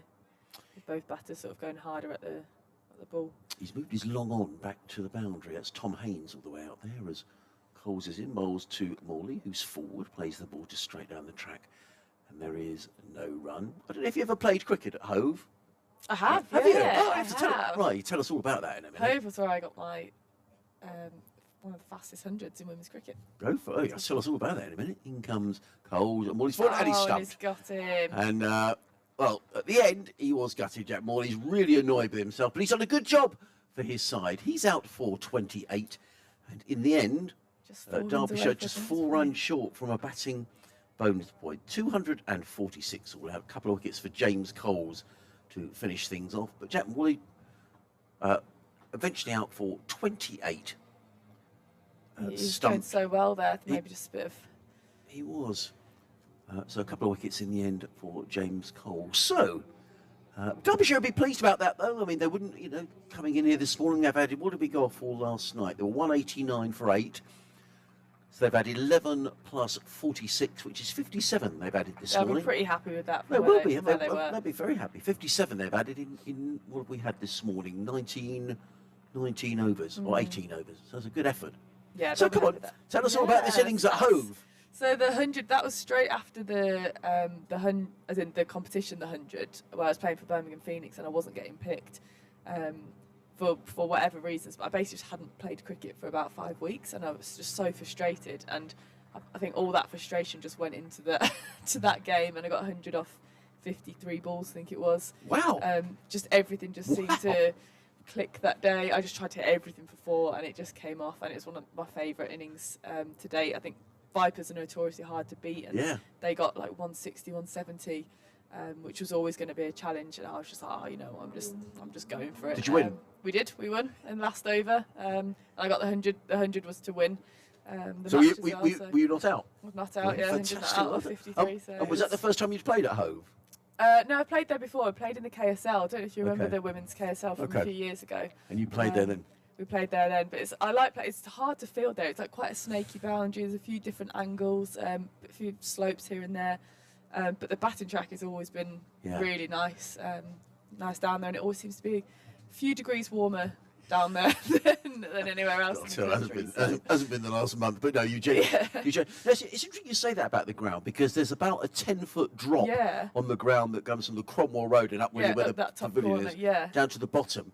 And it's interesting because Sussex, in terms of the blast, had a terrible time last year. They won 1 home game out of 7. Right. And Tamal Mills, who's the skipper this year, said, really, that should be to our advantage, because opposing teams come. It's interesting you say that. Yeah, exactly. Like you should be knowing the dimension of your ground and how to work that to your advantage. But it was always something that we kind of factored into it, and it was weird. Kind of the ball kind of carried more up the hill, and it was just odd kind of dimensions at the ground. But once you've played there a couple of times, you do start to get used to it. You're listening to live cricket on the BBC Radio Derby and Sussex. Adrian Harms, Dave Fletcher and Marie Kelly with you on commentary today. We've got a break in innings here because Derbyshire have just been bud up for 246. Blair Tickner top scoring. No, he didn't. He was second top score with 47. Lewis Rees making 50 and Jack Morley, a very fine 28 at the bottom of the order. You and Fletcher may have already discussed this. Apologies if you have, but I mean, a lot of excitement around the women's game with these new teams announced. I know, it's all changing again. Yeah, what are your thoughts on that? Well, I think it's always unnerving, some change. I think it's always, for sure. Obviously, it's players' lives and stuff, and but I think it is exciting at the same time. I think we've put our trust in the ECB in the past, and it's come good in terms of what they did with regional cricket. It was scary, it was new, but it has worked, and there's no doubt about that. Same with the 100. It was a scary new competition that this has changed cricket, but it has fully worked for women's cricket. So I think they've proven that some of the changes, might not be what people necessarily expect, but I do think it has worked in the past. So it'll be exciting to go back to more of an allegiance with county cricket. Because it can help with the fans. Yeah, because you play for the Blaze, so is the idea that will become Nottingham? Is that the idea? That is the idea. We're not sure yet on kind of the intricacies on whether we'll become, for example, like Nottinghamshire Blaze, just the Blaze, or whether we'll be Outlaws or Nottingham. We don't know the ins and outs of that yet, but the whole point is, that one of the downfalls of the regional side of it was how do we connect fans to what they don't know is. I completely agree. Yeah. So obviously the counties has been such a deep-rooted tradition in English cricket, and then when you introduce a brand new model of regional cricket, it is hard to generate those fans, and the fans at Trent Bridge in particular have been great for us. So hopefully that will kind of just continue, and they can get behind their Nottinghamshire women's team, whatever our new name. Yeah, absolutely. Well, I mean, I agree completely, because you think of the Southern Vipers. For someone who's, I mean, we know the Southern Vipers, but I think most people have maybe got a casual parting interest in cricket, perhaps don't really know. Yeah, exactly. And it's also kind of underneath as well. If you've got sort of girls that play for example, in the West Midlands region, you've got to sort of play for Worcestershire or Shropshire or Staffordshire, but then are they supposed to support Warwickshire or Central Sparks? It's kind of an awkward dynamic in that sense, whereas now it's obviously probably just a little bit more streamlined, makes a little bit more sense, but I can see why they had to do the regional model to start with, and that has really helped driven the standard of women's cricket up and up and up, and I think now is the right time to kind of go back towards county cricket, and hopefully then women's cricket can stand on its own and create its own revenue, and not be as fully reliant on the ECB, which is the end goal. Of course, if you just tuned in, you're wondering what we're chatting around. What we're chatting. This is Marie Kelly. I'm Adrian Harms from BBC Radio Sussex, and we're chatting here because we've got a break in innings, and that's because Derbyshire have been bowled out here for 246. Overnight, there were 189 for 8. So they've added 57 runs this morning in pretty rapid time as well. Blair Tickner eventually out for 47, Jack Morley for 28, and that pair added 68 very important runs for Derbyshire for the 9th wicket. Just tell us, Maria, about your journey into cricket, how you got interested. Well, yeah, so I was actually played tennis when I was younger. Right. So I've got a twin sister, so we both played tennis from the age of 4 and 5. Mum and Dad are both sporty, so did that. And then when we were about 8 or 9, we played a tennis match against Trevor Penny's daughter. And my dad, being like sporty, knew who Trevor Penny was, Right, and we got chatting to him on the sideline. And Trevor said, well, if they're good at tennis, there's a local cricket club down the road that I'm affiliated with, Earlswood Cricket Club. If they like tennis, why don't they give a try at cricket? So we went down that Friday night and just loved it. It was basically free child minding for the parents. You could have a drink in the bar with an enclosed field where their kids could play safely. There was a tuck shop, and there was like fielding competitions where if you won, you got 50p that you got to go and spend in the tuck shop, and then we would have fish and chips on the way home. So what's not to like? Fell in love from there, really. So yeah, I think it was probably the food that got me into it, to be honest. The tuck shop, playing in a field. The coaches were just great. We just had such a laugh. Just earliest memories of just laughing so much and enjoying the game. Did you give up tennis then? We continued for a bit, so we carried on playing tennis. We played badminton a bit as well. Then cricket kind of got a little bit more serious. So from that age, really, we trialled. And back then, in women's cricket, if you turned up for trials, you got in. Right. Because there was normally there'd be about 9 or 10 girls trialling, and you need to fill 11 spots. So I think we had that immediate success early doors, which in tennis, even as a young child, it's still quite competitive. Even in like women's tennis and girls tennis, youth tennis, it was still so competitive at that age.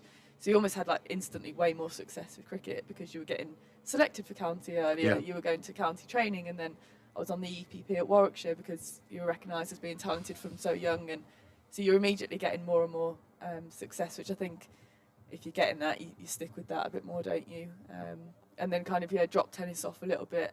Carried on badminton. That actually kept us really fit. One of the most fit I've ever been was playing badminton and training for that. And then just played loads of different sports at school, kind of pretty much everything, like football, netball, hockey, everything. But cricket was always the mainstay. So you're obviously a sports fan. Yeah, definitely. You and your twin sister. I'm a twin, yeah. So right. She was actually the head coach of Argentina women as well, yeah.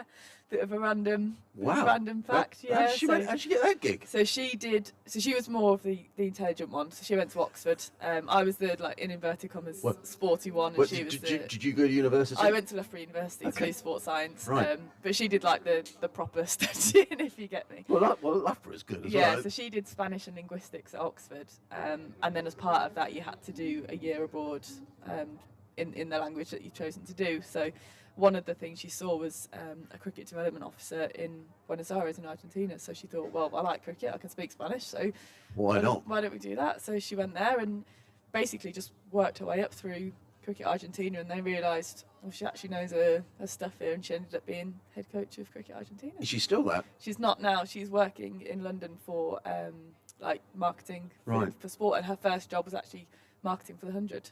So it's all kind of come quite Wow. full circle, really. But she still plays. She still plays down in London, like club cricket. Still a pretty handy cricketer herself. Wow, fantastic. But I've been to Buenos Aires, I have to say. Have what a- you? what a- I've never Oh, been. oh, you should have gone and seen I your sister. know, Why, well, it why never- didn't you go? The timings just never quite worked out. I was always either playing cricket here or playing abroad in Australia or Yeah, well, wherever. yeah. So you did some travelling Yeah, around I've as done well. quite a bit of travelling with cricket. I Oh. think whilst I can, whilst I'm still young, might as well. Oh, fantastic. Oh, what a great gig that is. Yeah, Well, a bit of a story for you in the break. now we're going to have Derbyshire are going to be bowling here. I need to sort of get my head back on. And it's Du Pavillon. Du Pavillon. Oh, he's had a busy day. Yes. He was not out, wasn't he? He I was. need to update my book. He's going to come into bowl to Tom Clark. So the three opening batters for Sussex are all called Tom. Yeah, and all left-handed, They are. which doesn't help. No, it doesn't. So Tom Clark is facing. Difference. 3 slips in a gully. Du Pavillon is on bowls and Clark is up on his toe. Steers that to backward point. And there is no run. But it's not a country. I mean, they are football nuts. Yeah, it's not. But they're much of rugby a- nuts as well. Massively, and they're trying to compete and hockey in particular for the women. Are they? Yeah, so they're really trying to compete with hockey, really, to get the girls transitioning over to cricket. As hockey's really the main sport for girls over there. But they did pretty well. There was going to qualifiers and things and doing all right. So Du Pavillon in lovely sunshine, running in from the city end around the wicket bowls to Clark, who lets that go outside of the off stump, taken by Brooke Guest, and there is no run. sorry if anyone can hear me shivering. I tell you what, I'm Fletcher's done nothing but take the mickey out of me. It's cold, isn't and I went next door to do my update. I thought, oh, it's nice now, I'm going to take my coat off. Came wandering back in and I thought, I'm going to put it back it's on. just this room. Next door's lovely is. and warm. Yeah, I know. Might have to go get a cup of tea in a minute to warm up. But it looks lovely and warm out there for a It change. does. No, it does look nice. 3 slips in a gully, point extra cover, mid on, sort of a square leg, almost erring towards mid wicket, and a fine leg as Du Pavillon is on bowls and let go by Clark outside the off stump. He's got a very aggressive run up, hasn't he? He has. Really steams in, looking to bowl quick. And tell me, when you're opening the batting, you're playing. I mean, what's your? It's interesting. I was interested when you said about that innings at home that you were frustrated, so you just thought, do you know what?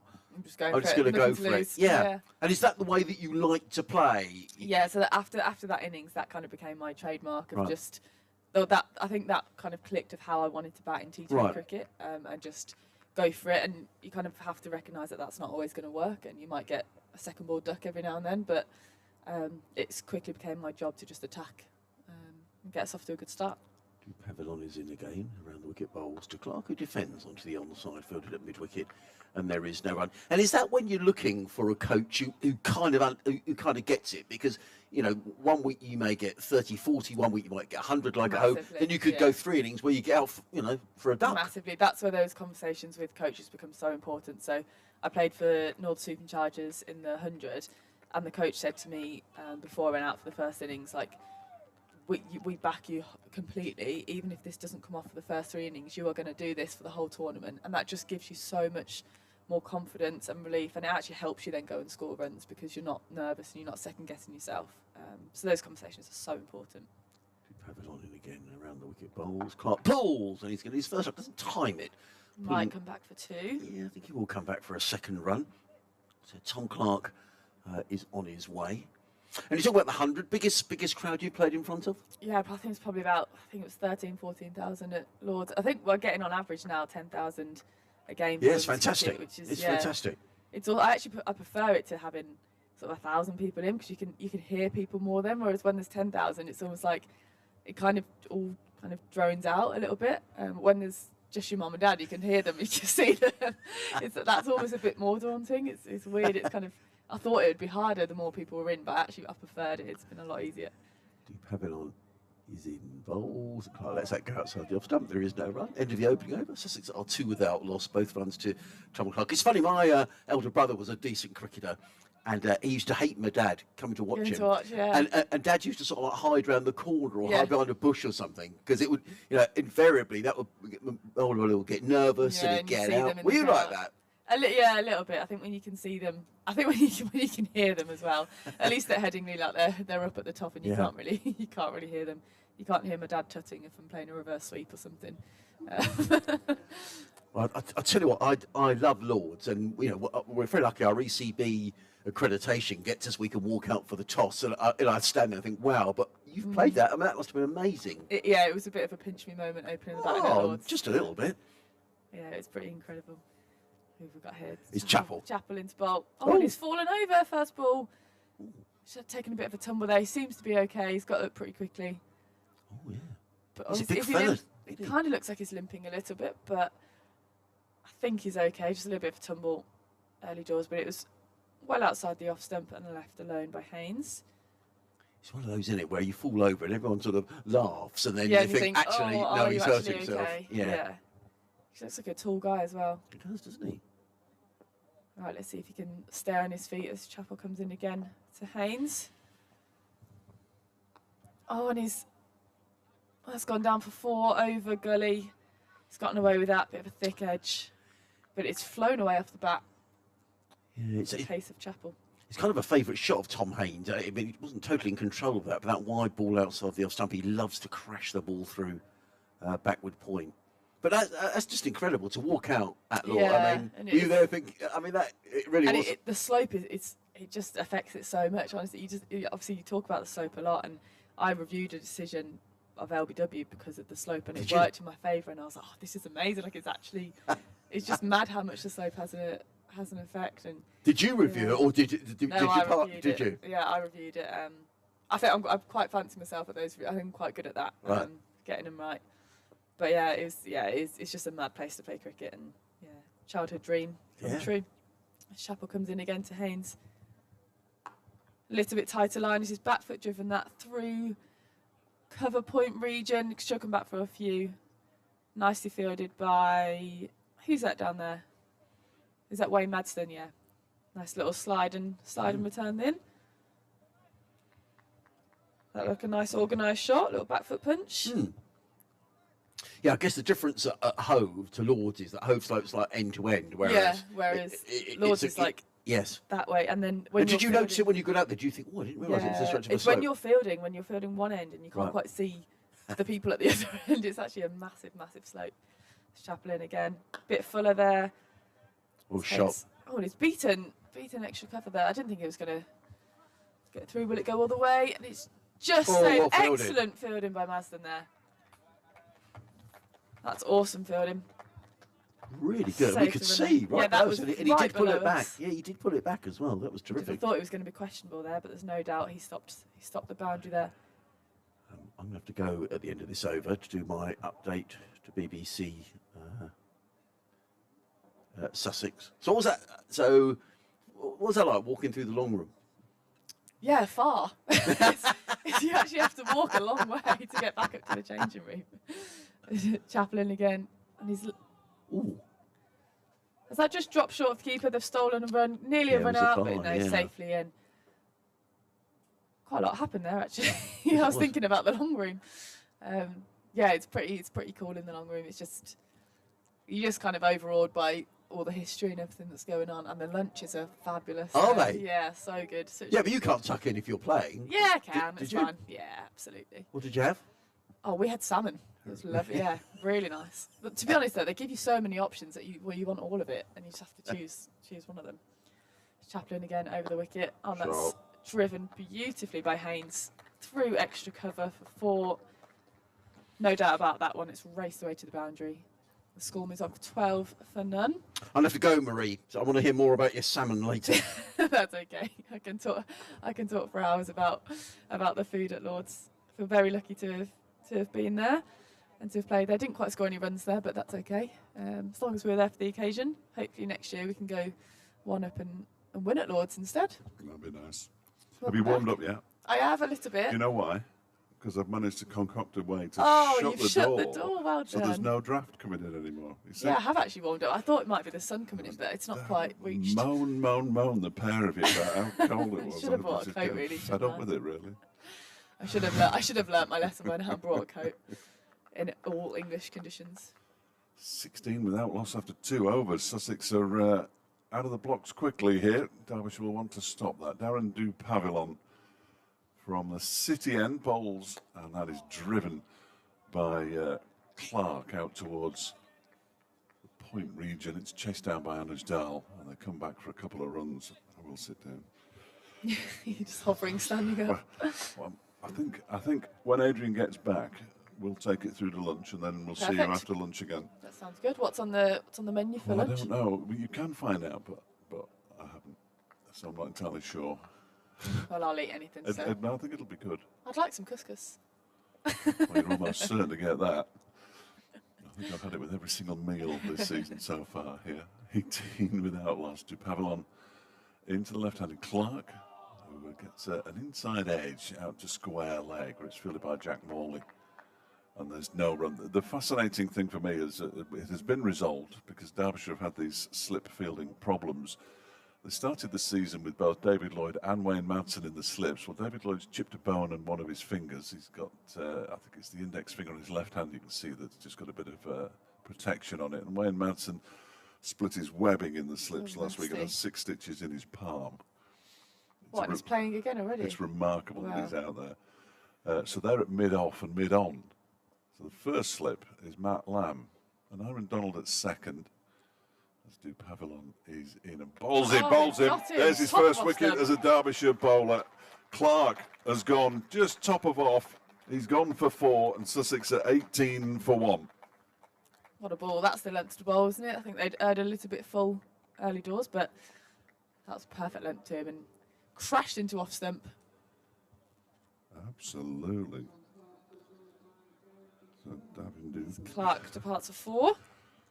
10 deliveries he'd faced, Tom Clark.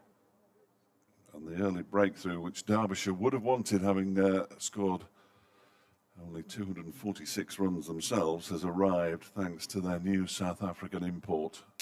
It looks like, I was saying earlier, he just steams in, doesn't he? His arms properly pumping, looking like he just wants to bowl fast. Somebody's just told me, I won't say who, and I won't name names, that they were watching him in the nets. He had a couple of nets. I think he had one as soon as he arrived on Wednesday, and he had another on Thursday out in the middle. And an observer who doesn't usually lavish praise on anybody said he looks very quick. So There you go then. Yeah, so that He's is proving it. I think the carry so far to the keeper's been excellent, and looks like he's it's been a difference in the pitches here this season. And you'll probably notice when you're getting here, yeah, when you're hearing that in the double header, the pitches are carrying more now. Whether they prepare the one-day pitches the same as the championship pitches, I'm not entirely sure. I know there are 3, I think, hybrid pitches out there that they may well be using as right. well. Okay. But because they haven't won at home for more than 1,600 days here at Derby, Yeah. they're desperate to heard. try to get a Try result. something. So what have they changed? Do you know? I've no idea. No Just idea. seems- You mean you don't know all the ins and outs of the ground? Far too technical for me. Du Pavillon into the new batsman Tom Alsop, who leaves the first ball alone outside the off stump to go through to Brooke Guest. Complete that slip cord, and the third slip is Lewis Rees, and the fourth slip is Blair Tickner. It is, yeah. I can't see the leg sleeve now, can you? The with the whites on. No, it's his left leg, isn't it? Left leg has got a full Whatever. sleeve of tattoos It's brilliant. and the moustache He's such a star. and a very entertaining batting innings to go with it. Absolutely. 47 from 48 deliveries to help Derbyshire get to 246. 18 for 1 in reply. Sussex, Du Pavillon is in and bowls. Oh, my word, that wasn't far away from all Thought he sorts. snicked So that did one I. as well. So did I, and so did Du Pavillon. Look, he's got his Yeah. hands on his head as he walks back. He gets a little tap on the back from skipper David Lloyd. That was another terrific delivery. That was really attacking length. Derbyshire boys up in arms. Very excited by that delivery, and this is exciting to watch. Excellent pace, attacking the stumps. Can he sneak another? We need to send a message of thanks to Samit Patel for giving him a phone call to get him in. Was it? Was that what happened? Well, it was supposed to be Mohammed Amir, Right, okay. and then he changed his mind about being retired from international cricket and has He now been did, picked yeah. for the Pakistan T20 team. He was supposed to be here until midway through the season, but he isn't coming just yet. As Dupavuan bowls, also turns that into the leg side. It bounces awkwardly up for Wayne Madsen there, but Nasty off those wicket ends, isn't it? Fielding in did there. well in the end of the over. 18 for 1, a successful over. But for Darren Dupavuan, his second, 1 for 4. Sussex 18 for 1. Also yet to get off the mark. Haynes has 13. Chapel 1 for 13. 1 over for 13. Yes, he can struggle. Expensive first over. He can struggle early in spells. He got Joe Root out last week, though, so that should give him a little bit of confidence. Hopefully he can settle in here and get another breakthrough. You stay there for a moment. You start this next over. Adrian can come and sit Okay. here next to his computer. I'll sit next to mine, and we'll all be. We'll all sweet. be happy. Let's see if Chapel can have a bit more economical over this over. With Haynes on strike again, though, he's 13 off 5 balls, so his strike rate's looking pretty good for county championship game. As in comes Chapel, running around the wicket, in and bowls to Haynes, who plays solidly down to mid-on, fielded there by Madsen. And there is no run. 18 for 1 are Sussex. Tom Clark, whose form has been a little sketchy at the start of this season, out for just 4. Now Haynes and also having to rebuild here for Sussex. Derbyshire by out for 246. It's a lovely sunny day now, Fletch. Perfect batting conditions. It is. In comes Chapel round the wicket bowls, and Haynes is going to get more runs here. He's probably going to get a boundary. It's his favourite area, Tom Haynes, that sort of backward point region. Just too much whip there from Zach Chapel, and Haynes crunching the ball away, picking up another boundary. He goes to 17 and Sussex to 22 for 1. I just noticed out the back of where we are here, Fletch, in the media centre, there's a bit of a field behind us. There's 4 lads out there playing cricket. I thought, how good to see kids playing cricket. They've got a couple of bollards as the wickets, and I thought, it takes you back, doesn't it? Whatever you could find as stumps. Jumpers for goalposts. Yeah, totally. Yeah, I thought that was really, really No, good. it is good. They're often to be seen out the back there. Yeah, it's good. Chapel bowls to Haynes. He's had it again, but this time it's straight to point, fielded there by Anuj Dal.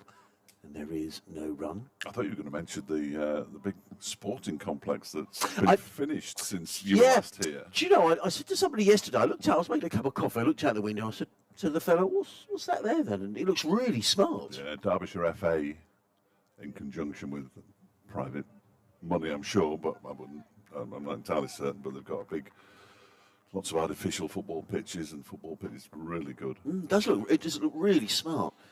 Chapel in bowls, and Haynes is forward, plays into the covers. There is no run. Yeah, as I say, when it was there, I don't remember, it just struck my eye yesterday. I looked out and I thought, oh crumbs, what's that? So that's good. And I think Derbyshire are going to be able to utilise the car park there for T20 matches, so there'll be extra car parking and stuff. And they use the Derbyshire car parks when Derbyshire aren't playing, on a weekend when there's lots of kids playing in football matches and whatever. So it's seems really to be good. working well. Yeah. Chapel in his second over. He's been expensive. Very. Runs around the wicket, in and bowls to Haynes, who drives firmly into the covers, and it's a no ball, which won't improve Chapel's mood any. Tom Haynes has been in good form this season, a couple of hundreds to his name already. And the ball seems to be coming right out the middle of the bat at the minute from Tom Haynes. But Sussex already have lost a wicket. And his opening partner, Tom Clark, out for just 4. Yeah, I mean, you used to make your stumps out of anything. At home, we had a very small back garden at home, but we had a set of stumps painted on a wall at home. Very difficult to get those bails off. Yeah, it was difficult, yeah. In comes Chapel bowls. Oh, heck, that's a poor shot. I mean, it's gone away for, I think, 4 byes. Okay, no, it was an edge. No, it was an edge. But it was all the way along the ground. Yeah, it was a poor shot, though. It was a poor... he could so easily have gone out there, Tom Haynes. He looks in terrific nick. He's really hit a couple of lovely boundaries, and all of a sudden, I don't know if he just lost concentration there, or quite what it was. But he's picked up a boundary. He goes to 21, but he could so easily have been on his way back to the pavilion. That wasn't a great shot.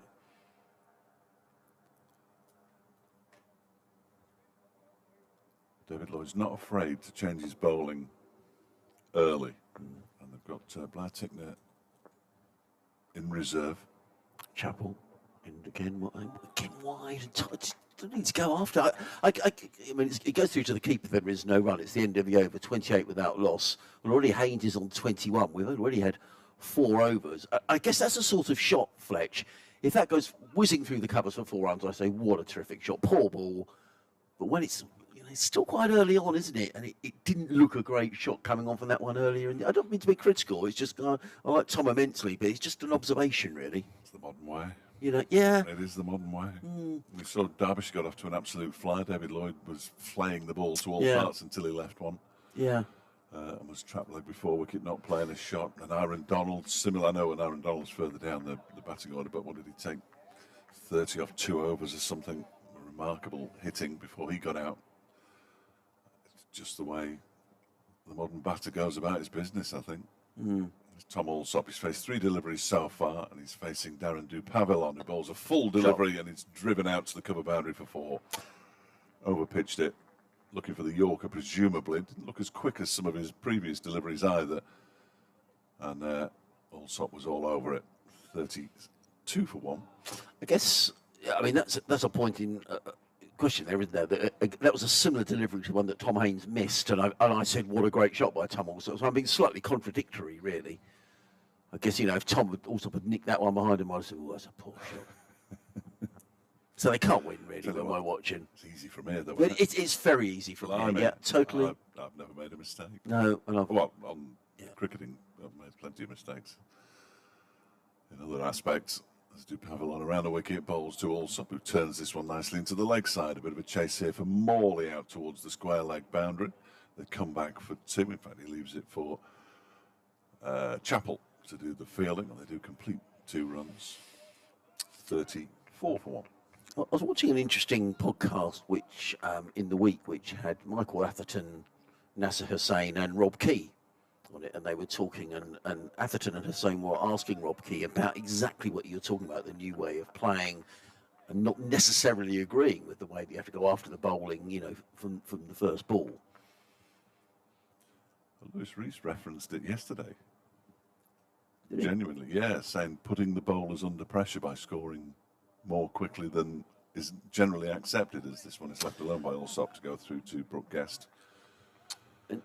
That's really interesting, Fletch, because Rob Key was saying it's about putting bowlers under pressure, but it doesn't necessarily mean from the first ball you're looking to smash around. If a bowler's bowling well, but the idea is not to get bogged down. It's removing the recklessness, isn't it? Yes, totally. Yeah. Totally. So I understand what Rob Key is saying. You don't want a bowler to dominate. You bowl too. You want to go on the attack if you can, but you've got to pick the right ball to do it. Yes, but I think sometimes you get a little bit carried away as a batter, and you end up going after balls that you probably wouldn't go after normally, would you? Totally. There is Dupavilon halfway through his 3rd over, bouncer. Not particularly effective bouncer, but a bouncer nonetheless goes through to Brooke Guest. So you talk about somebody like Tom Haynes, who's played for England Lions. He's been talked about on, in the England conversation. I'm not saying Tom is near being selected for England, because he isn't, but he's in the conversation about players who may be following the openers. And I wonder whether Tom needs to think, or Lewis Rees think, well, I just need to change the way I play. I need to be more aggressive. Well, yes. This is it's an issue, isn't it? And how old's Tom now? Tom Haynes. I shall tell you in a second. So I have it written down. Tom Haynes is 25. Yes, he's not a whippersnapper, is he? So he's not new to the game. No. So he might, when he first came in, he might have thought, right, I've got to survive. But now he's changed it a bit. Alsop waits as Dupavilon bowls. That was a quick delivery that he just pushes up to Wayne Madsen, who's fielding at mid-on. And also for somebody like Tom Fletch, he doesn't play white ball cricket. He's played a couple of T20 games. He plays in the 50 over. But when you think about the franchise tournament, that's where the money is, isn't it, in cricket these days? Do you think, well, I need to adapt my game? I mean, when Tom made his maiden first-class century, Phil Salt made 100 on the same day at Arundel. I've got a photograph of them both together. And, Phil Salt is now obviously playing IPL. And, I wonder whether Tom thinks, perhaps I should change my game. So it's very difficult for players, isn't it? Yeah, absolutely. Oh, no question. No question. As Dupavilon is in and bowls, that one is bouncing twice before it reaches Brooke Guest. It's the end of the over. So Marie's in the warm. Well, Well, no, it's warmer in here now, Adrian, because I've managed to find a way to close the door without it locking. So there's no draft. I'm doing it all for you and Marie. Thank you. Yeah, it's hard to I did mention it to her before. She thought it was just because the sun was out. I said, no, the door's closed. But you said about Lewis Rees, and it's interesting that he raised that with you last night, then, Fletch. Yes, he did. He said he described it as a nearly day for Derbyshire, which sort of fitted it quite perfectly, because just when it looked like somebody was getting going, they tended to get out, which is why they only managed to make 246 altogether. But yeah, he wanted to put the bowlers under pressure. In comes Chappell round the wicket bowls, driven by Haynes, right in the middle of the bat to mid off. There is no run. Phil Tibbs has been in touch on sussexcricket at bbc.co.uk. You can also contact us at fletchcricket@gmail.com. And I was talking to Maria about parents coming to watch you play sport and explaining how my elder brother didn't like dad watching. You know, used to put him off. My son was the same. Was he? Was you sort of hide round the corner? I used to go into the bar, which wasn't a major ordeal, of course. But he didn't like you watching. No. No, it's interesting, isn't it? Or because he made him nervous, or Only when he was batting, but yeah. Well, there were places to go, Fletch. But there's a change in the field here. There's 2 slips in a gully now, 3 men saving 1 on the offside. As in comes Chappell round the wicket bowls, and Haynes clips to mid on, and there is no run. So Phil says, back in 2000, I was in my late 20s, living in Surrey and playing for a local village team called Clayton. On Sunday, our oppo cancelled, so on Friday we found an emergency game to be Horsham at the Horsham ground. Result. So I phoned my folks to let them know, and they said they would pop up with my grandma to watch for a bit. I should always read these emails before I read them out, because I got caught out last week. I'm sure this is a genuine email. It sounds all right so far. It does sound all right so far. I don't think you've got into trouble yet. No. I'll let you know. It's Chappell round the wicket bowls. Haynes drives firmly. Really good stop. That is an excellent stop in there, a sort of short extra cover. Very fine stop by Blair Tickner, because Tom Haynes absolutely leathered that. And there is no run. Ashley Wright, one of the Sussex batting coaches, Luke's brother, wandering around the boundary edge. England selector now, Luke, you know. Yeah. The England selector. Oh, the England selector. Yeah, I think that's his. Wow. Yeah, I think that's Luke's title. Blimey. I mean, clearly, I imagine he has to consult with various others, but he's. In comes Chappell, and I would imagine he might change the bowling here, because that's absolutely belter. It's just too much width from Tom to bowl. You can't bowl a Tom Haynes there, and he just smashes that through the covers. He goes to 25 and Sussex to 38 for 1. You can't really bowl to anybody there, can you? No, that's not a great delivery. No. So Phil says, us being a village team, Horsham turned out a mixture of third team and a few Colts to make sure it was a decent game. 2 wickets fell, and in comes a little under-14 chap. I'm presuming that's you. Skipper tossed the ball to me to have a bowl, just as I spied my family walking in near the tennis courts. So they witnessed my first over being clattered for 3 fours by this under-14, who turned out to be a Sussex batsman. In comes Chappell bowls, and Haynes is at it again. It drives into the cup. That's a good stop by Tickner, who might have hurt his hand. Or did it hit him in the leg? He's one of those cricketers who does like to dive about and to not mess about. Is entirely the wrong phrase, because That's a good stop. He's a very serious cricketer, but he likes to enjoy himself. That's the way of putting it. He enjoys himself, even fielding. Good at him. Well, because you've got to, haven't you? You could be out there for 2 days now. Yes. If you're not going to enjoy it, then you're in all sorts. I always think. Well, that was really. He saved 2 boundaries in this over. In comes Chappell again, bowls, and Haynes defends into the gully, filled by Dahl. There is no runs. Chappell, 3 overs for 27. I would imagine that maybe the skipper might just say, just have a little rest. David Lloyd, in fact, I noticed went up to Zach Chappell. And sometimes in these, you might think, well, I'll give him another over, but then sometimes there comes a time when you think, actually, it's probably just best to draw him out of the attack.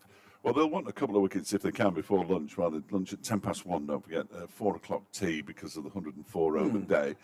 If they've got another 20 minutes or so, if they can get 1 more out, I think it will be a successful morning from a Derbyshire perspective. If they can get more than 1 more, I think it will be an exceptionally successful morning. And Darren Dupavilon in his 4th over, 1 for 10, bowls to Allsop, who plays it straight back to the bowler.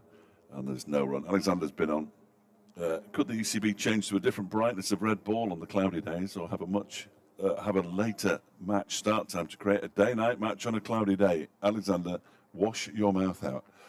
They did try, you're right, Tickner's warming up now. They did try, 3 or 4, 5 seasons ago that we had successive seasons where we played a day-night championship match with a pink ball, and they were pathetic.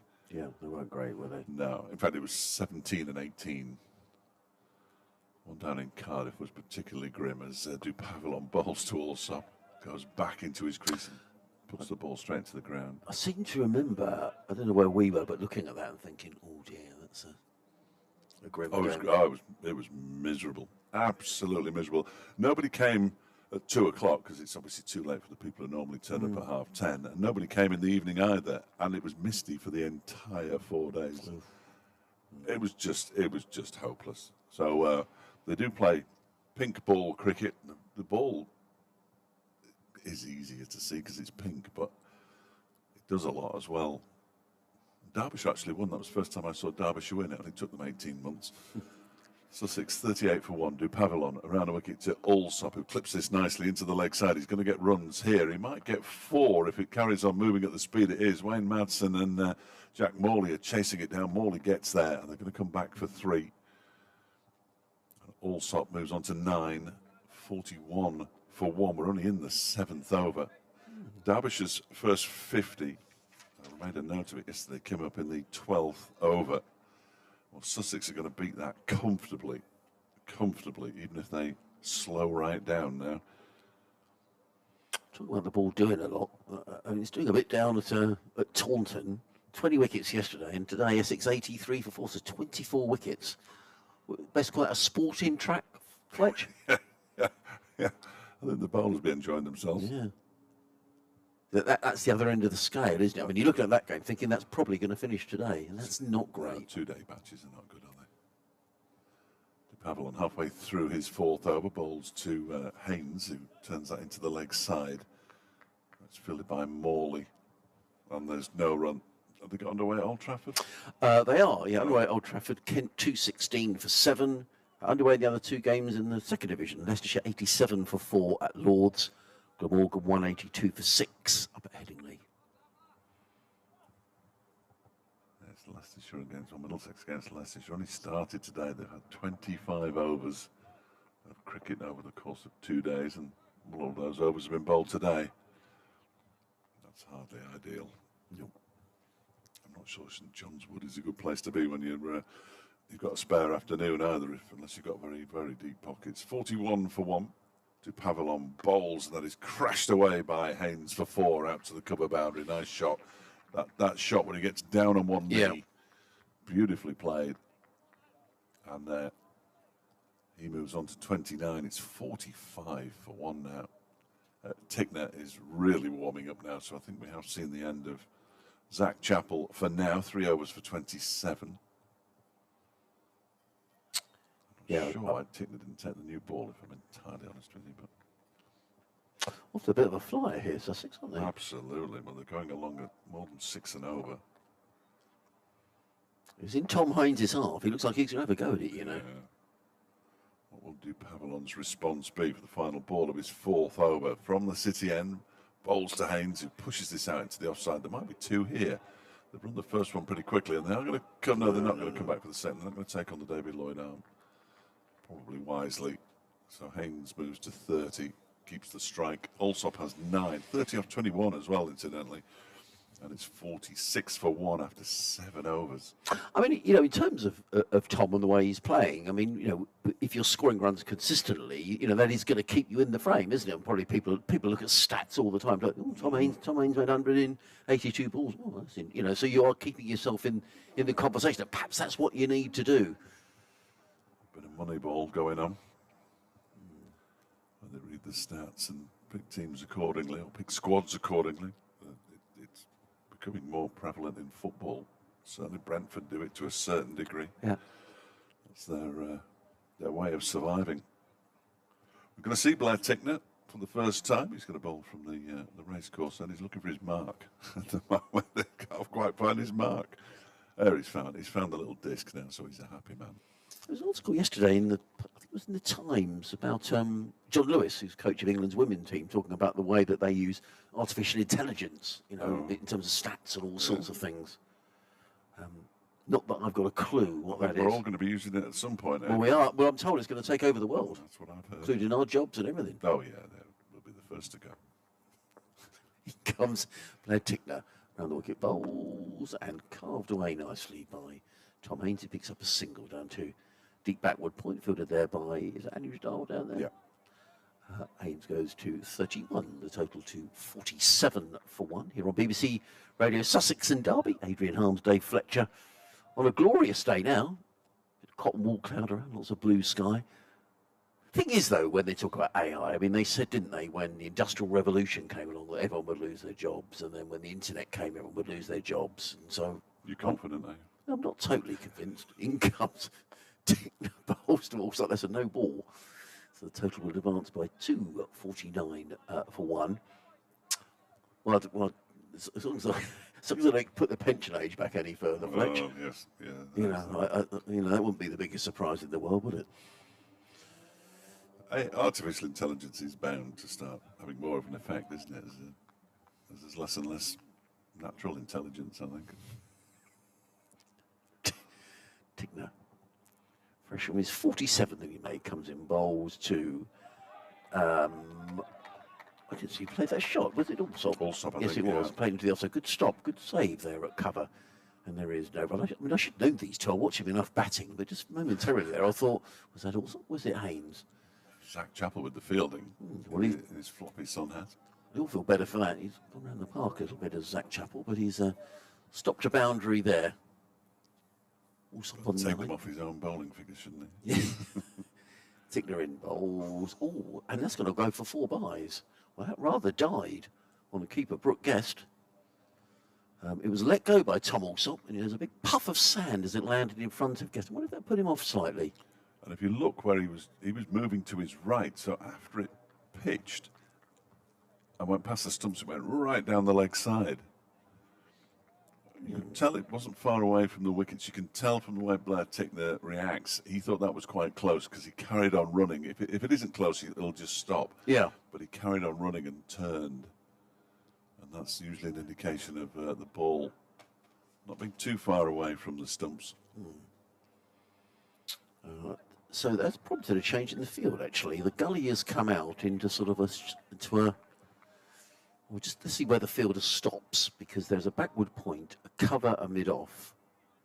It looks as if we're going to have... Well, no, he's going back to his original position I think now. he was just polishing the ball. He is generally the polisher, and he generally doesn't field in the slips or the slip cordon. So, new enterprise for him. In comes Tickner bowls, and also covers up, plays into the offside, and there is no run. I was reading another article in the paper last night, Mike Atherton talking about non-host counties seeking clarity over their slice of the 100. Quite an interesting article. While there is broad agreement that host venues should receive a 51% share of private investment, those not staging the competition want more assurances over governance and detail. Absolutely, why wouldn't they? Says Michael Atherton. In comes Tickner bowls. Oh, that didn't miss the stumps by very much. There you go. He goes on his little He does a little run around. Well, there has to be. I mean, sorry, having a members' forum, but there's nothing actually concrete to talk about yet, as far as I can work out. Yeah. It will affect both of these two counties and their futures. Tickner. In and bowls, also defends down the offside for the track. There is no run. Into the over. 53 for 1, Allsop 9, Haynes 31. Derbyshire making 246 this morning. Interesting this, Michael Atherton goes on to say, the non-host venues, i.e. Sussex and Derbyshire, have decided to seek their own independent advice concerning the nature of the distribution of the ECB's 49% share. They want to seek reassurance about the financials and the benefit to the whole game and around the governance and structure of any changes. Given that this private investment will happen only once, their view is that this should be done right rather than quickly. That's a fair point too. I mean, they're going to try and persuade the ECB not to change something on a whim. Yeah. Effectively. Yeah, no, totally. Change of bowling. Anish Dal He's on from the city end with his bizarre way of warming up. As the ball goes straight up in the air, he's actually forcing Wayne Madsen to catch the ball despite those 6 stitches in his palm, which must hurt. Here he is, bowling to Tom Haynes on his dial, and that one is pushed up to Madsen, who gets down in the long barrier. And there's no run. Beautiful day now in I'm sure it is still quite chilly out there. 1 or 2 coats have been shed. Have they? Yeah, it looks like in the permanent temporary stand at the far end. That's good to see. We'll get the full SP on exactly how cold it is at lunchtime when David Griffin comes back in and starts shaking. He's got his long trousers on today, which is never a good sign. As Dahl is in and bowls out. It's clipped into the air. It goes over the head of Jack Morley, and Wayne Madsen gives chase.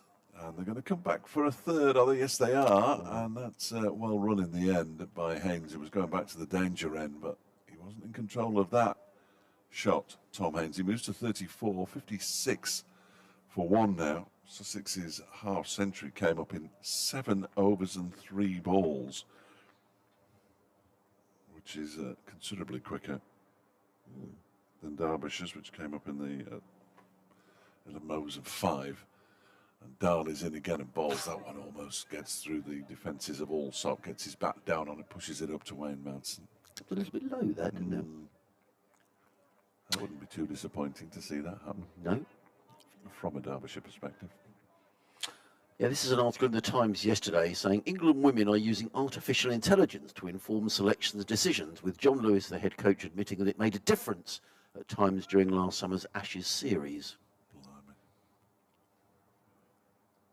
Dahl bowls, turning to the leg side nicely by Allsop. Chase on here for Morley. They've run the first quickly. They're coming back for the second. Morley's reached the ball now. They'll probably stick to... Yes, they will stick to 2. Although Got a good arm, hasn't he? Yeah, Haynes was particularly keen on coming back for 30 over through the stumps actually, and Brooke Guest scampers backwards to make sure he gets there. I made a mess of my last update. I didn't make a mess of it, but I forgot to press the stopwatch. And did you do over 20 seconds? I'm not sure. I might have done. They might get something. They might get AI to do it next time, Fletch. They might as well. I wasn't admonished by the newsreader, so. Comes down around the wicket, bowls, turn into the leg side comfortably by Allsop. They'll just pick up a single down to Zach Chappell. 1 ball left in the over.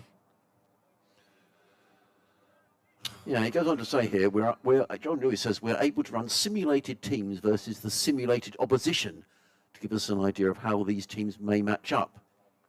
Good grief. So quite interesting. However, he was keen to stress that this is not primarily how squads are selected, and it's mostly used for close selection calls. Sounds like they're trying to play it on FIFA. And comes down to complete his over, bowls, and that one's pushed out into the offside. That might go for 4. Haynes with a nice shot there, run around the boundary for Dupavel, and he does get there now, actually. Let's see what his arm's like. Decent. Very decent. Decent. And the end of the over, 61 for 1, 12 to Allsop, 36 to Haynes. And I've just got to go and do an update. Tom Haynes is timing the ball beautifully. 61 for 1, as Fletcher was saying. They've only had 9 overs, so Sussex rattling along for the best part of 7 and over. If you just joined us, very good afternoon. Welcome to Derby. Welcome to our cricket coverage here on BBC Radio Sussex and BBC Radio Derby. Adrian Harms, Dave Fletcher, and Marie Kelly, your commentary team today. Derbyshire eventually went out to the 246. Which was considerably more than Derbyshire might have thought they were going to get this morning. As in comes Tickner bowls to Allsop. Now, was that a chance that... I think he came off the pad. And second slip was diving across in front of first slip. Didn't catch the ball cleanly. It must have just come off the pad. There was an appeal from Blair Tickner. And the net result of that, there is no run. Yeah, partnership of 68 between Blair Tickner and Jack Morley. Tickner making 47, Morley 28, and eventually Derbyshire out for 246. But considering they began the day 189 for 8, that was a pretty good effort by the pair. Comes Tickner around the wicket, bowls up on his toes as also plays that firmly to wicket, and a very, very good stop in there by Jack Morley, the aforementioned. And there is no run. He's fielded quite nice, doesn't he, Morley, so far? Well, he's been excellent. I mean, he batted well, he's bowled well. You could probably tell he was a good fielder the way he walked onto the pitch. I could tell, actually. I'm still angry about that.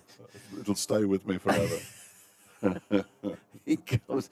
Tickner is a tall man, upright as he approaches the crease as well. Bowls to Alsop, who lets that one pass by outside of the off stump, and there is no run. The sun has momentarily disappeared,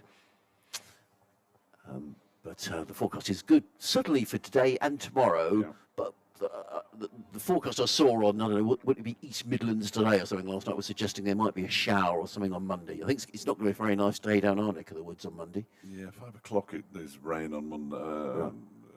Yeah, that kind of time. Tickner in bowls, also defends back down the pitch.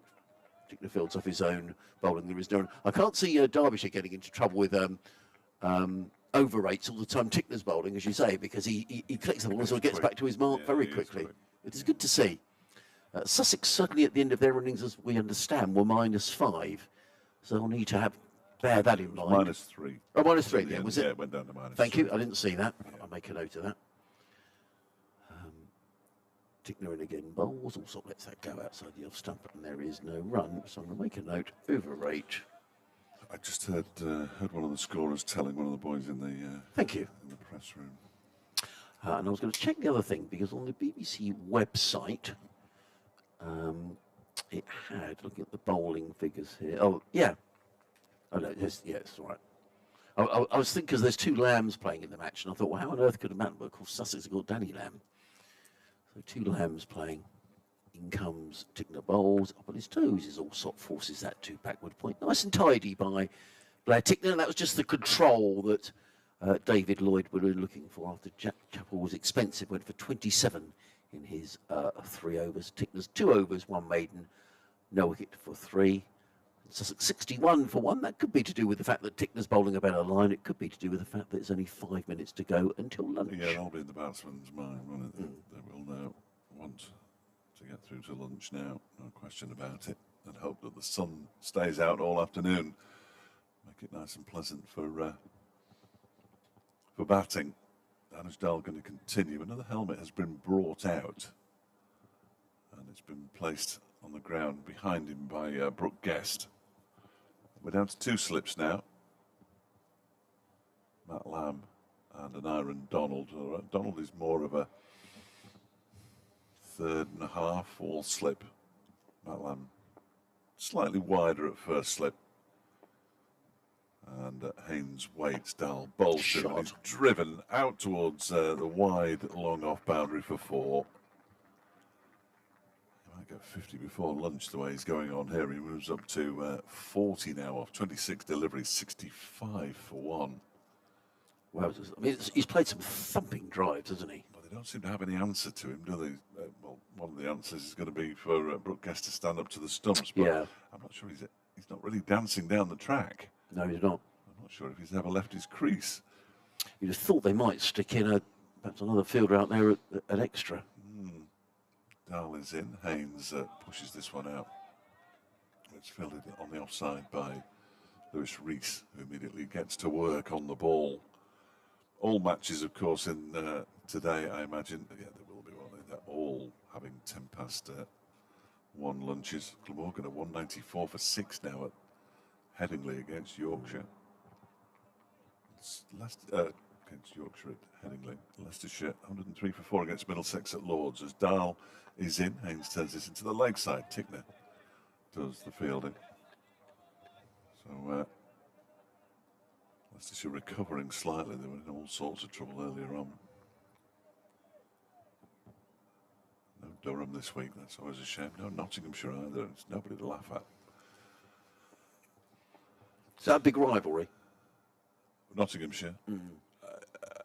Yeah, I think so. Dahl balls. That one's pushed by Haynes out into the covers for a single. In off the boundary comes Dupavilon. It's for me. What will be your Celtic Rangers derby here? Yeah, Nottingham. It's only 12 miles down the road. Yeah, nobody likes them. Yeah, Sussex Surrey would be. I mean, they talk a lot about El Clasicost when Sussex play Hampshire, but I think the big rivalry is with Surrey. Really, you know, beat the team up the A23, who've got all the dosh. It can't be. Yes, well, that's exactly the rivalry here. Nottinghamshire have Plenty of cash. By far the upper hand. As Dahl is in and bowls him. No, he doesn't. I thought I got through. My apologies. I think it struck him on the pad. What did I see fly up then? I've no idea. 66 for 1, it remains. They would like to get rid of Allsop before lunch. I don't think there's any question about that. You see, in all my time, I started in 2016. Derbyshire have never beaten Nottinghamshire in a T20. They play them twice a year, every year. Did tie a game down here a few years ago. That was dreadful. In comes Dahl again and bowls, and Allsop turns it into the leg side towards Blair Tickner, who does the fielding. 66 for 1, will get one more over him before the lunch interval. 12 to Allsop, 41 to Haynes. Partnership 48 off 53. And it's ridiculous. The speed at which these two are piling on the runs. Mainly Tom Haynes, it has to be said. Yeah.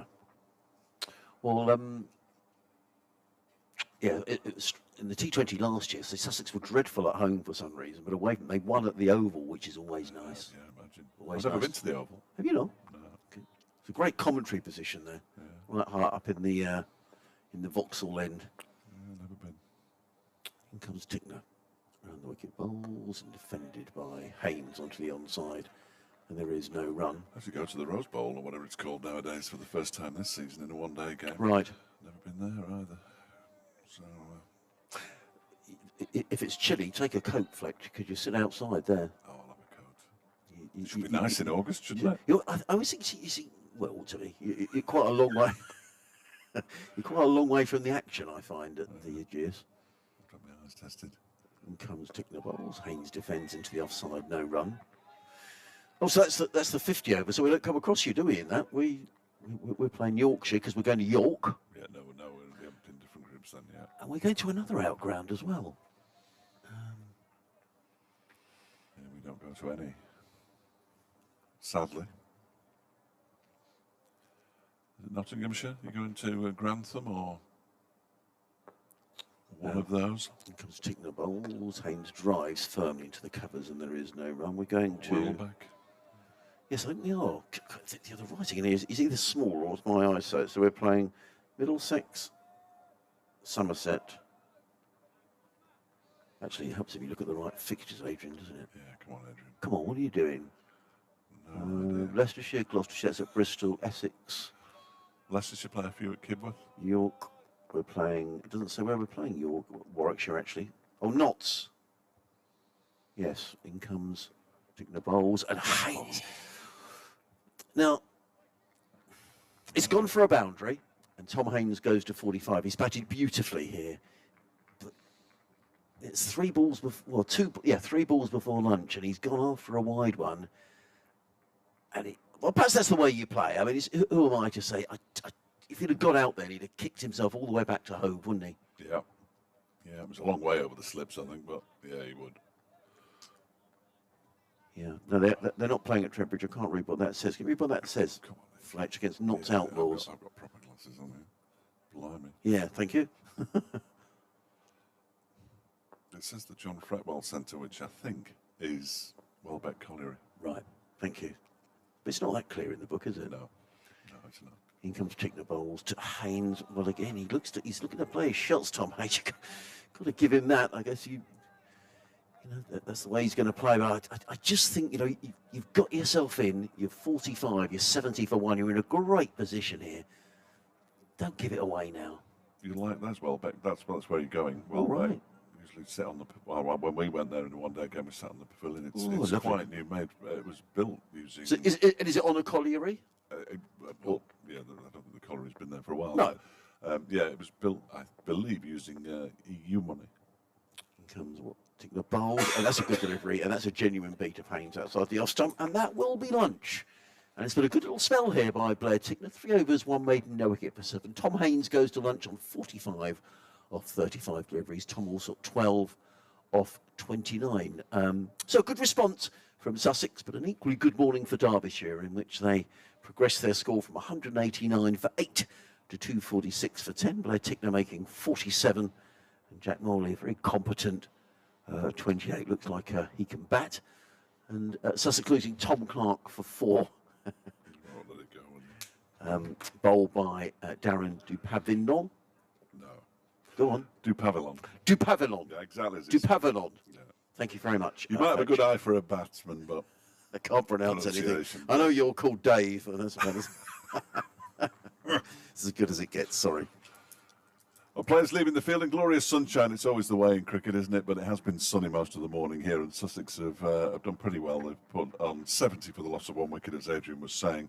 71 overs left today. Tea will be at 4 o'clock, and we'll be back in about 40 minutes' time to bring you the afternoon session, and then we'll be back later on in our pyjamas to bring you the evening session. We'll see you shortly.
Welcome back. Sorry, different button. Welcome back to the County Grounded Derby. Nobody needs to know anything about that. Sussex 70 for 1. It's the afternoon session of the second day of Derbyshire's County Championship match with Sussex. Adrian Harms from BBC Radio Sussex is with us, along with Blaze opening bat Marie Kelly, who's alongside me for the initial part of this afternoon session. Sussex are 70 for 1 after 12 overs, but Darren Dupavilon, who's got the only wicket to fall so far, is going to bowl the first delivery after lunch, and it's left alone outside the off stump by Tom Alsop. Marie, what a lunch. What a lunch. What a lunch. Thai green curry. Is that what it was? Well, Excellent. I think that's what it was. Yeah, but it was well, I'm taking your word for that. it's lovely. And a sweet potato, which you're not a fan of, apparently. Man alive, it's never been a food.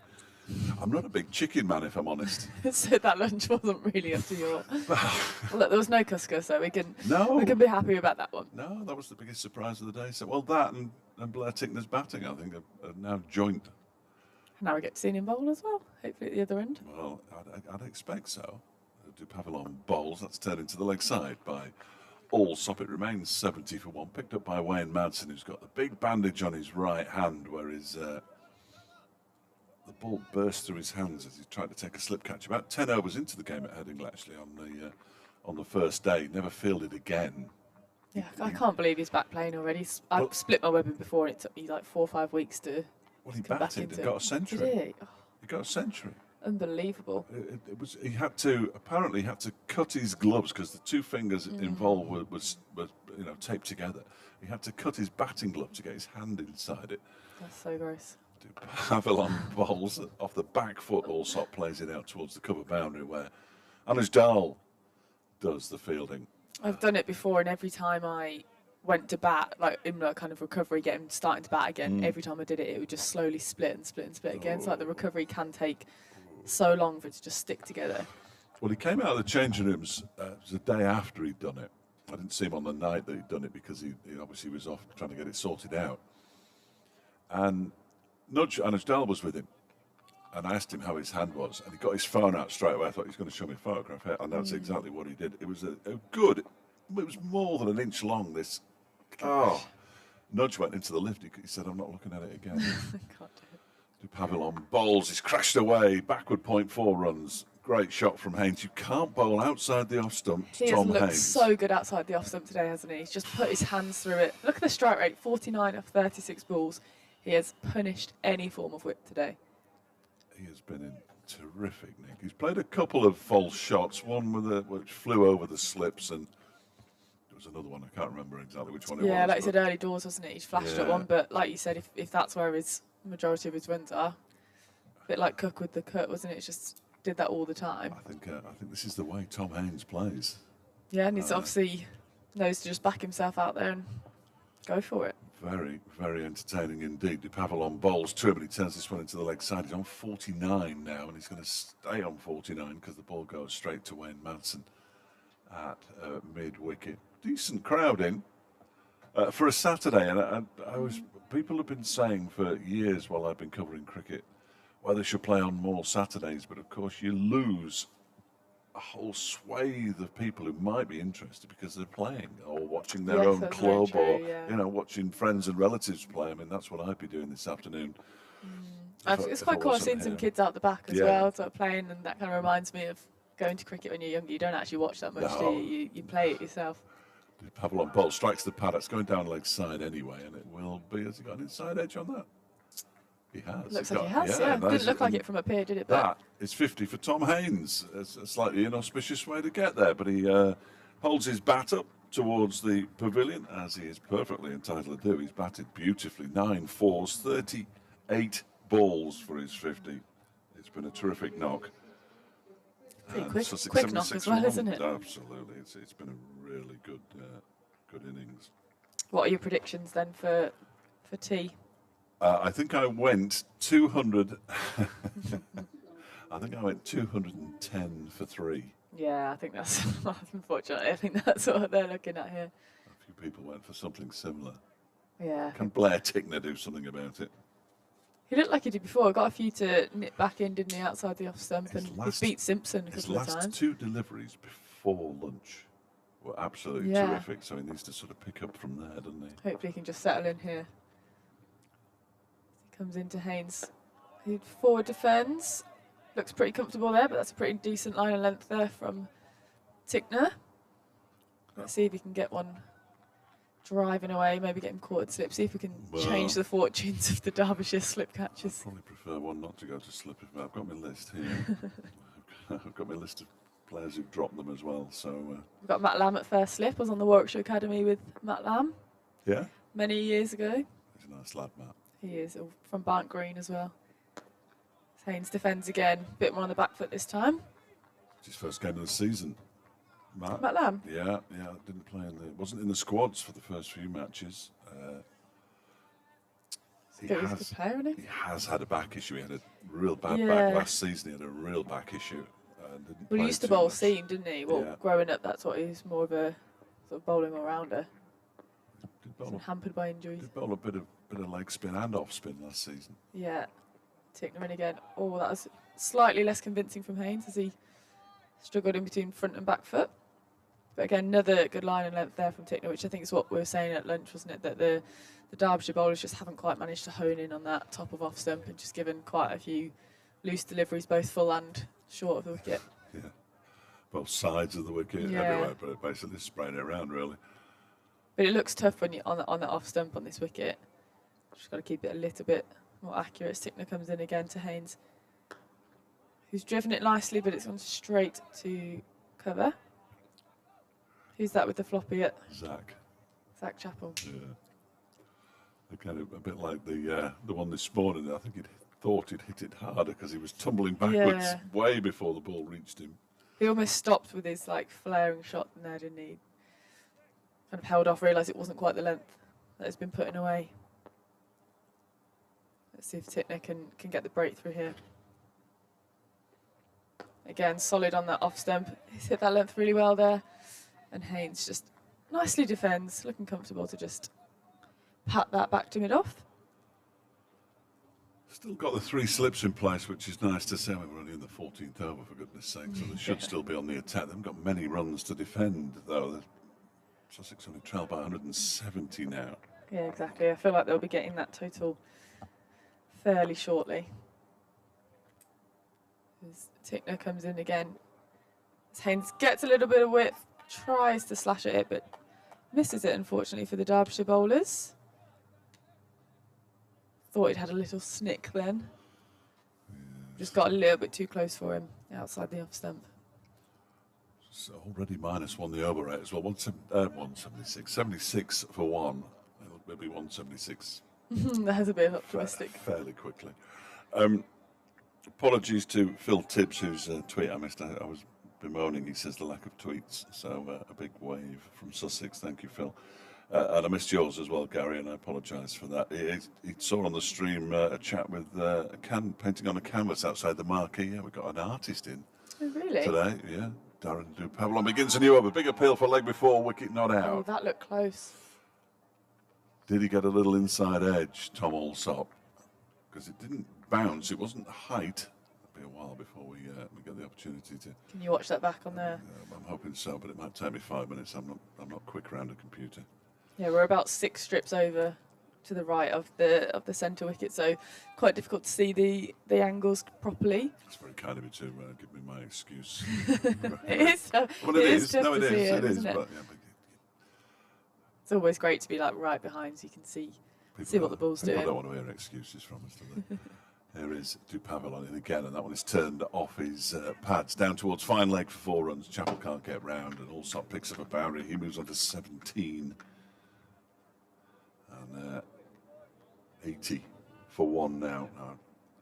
It might be a bit tricky because the camera at the far end is on a bit of an angle, but I'm just going to watch it now. I don't know if you can see that as well. Yeah. Oh, it's going down. Yeah, going down, isn't it? Yeah. What a terrific decision by the umpire. Never doubted him.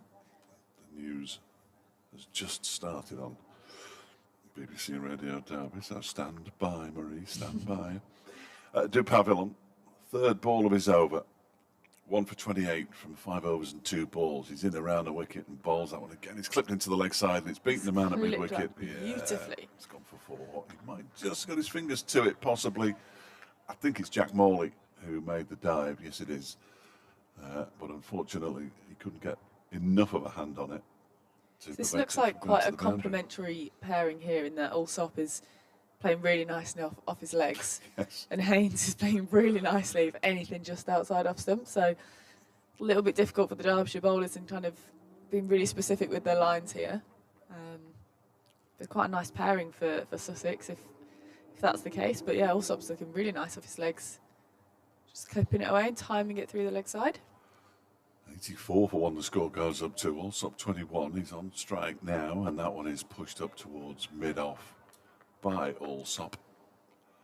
I've just heard Nigel back at base. Just checking I'm on this one. I'm on this one, Nigel. Is it changing their... changing presenters now. Jack Timon on Summer Saturday. So we'll be speaking to Jack just past the hour mark after the news throughout the course of the afternoon, as long as it doesn't interfere with tea.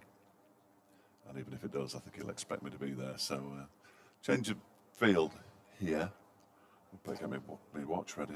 So we've got the fine leg just come in a little bit finer, just where that 4 went in the previous delivery. And then square leg has just gone behind square as well and gone out onto the boundary. 2 balls left of the over. Dupavilon is in and bowls. That's played off the back foot out into the offside by Allsop, straight to Lewis Rees.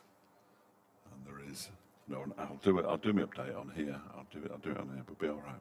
We'll be all right. Don't leave me on my own. No, but it's not fair, really. As much as it's not fair to your listeners. No, don't. No, have to listen to me chatting a load of rubbish for a fair bit of time. How do you think they feel when I'm doing it? Well, I know. Poor them. I know that's not the right answer, clearly. So here comes, oh, here we go. Here comes Dupavilon. Yeah, 84 for 1 now. Sussex, early stages of the afternoon session. A half century for Tom Haynes off just 38 deliveries, I beg your pardon. Tom Allsop's out there with him on 21. Earlier, Derbyshire all out for 246. Slightly below par, I fancy, on this pitch. Sussex 84 for 1 means they trail by 162.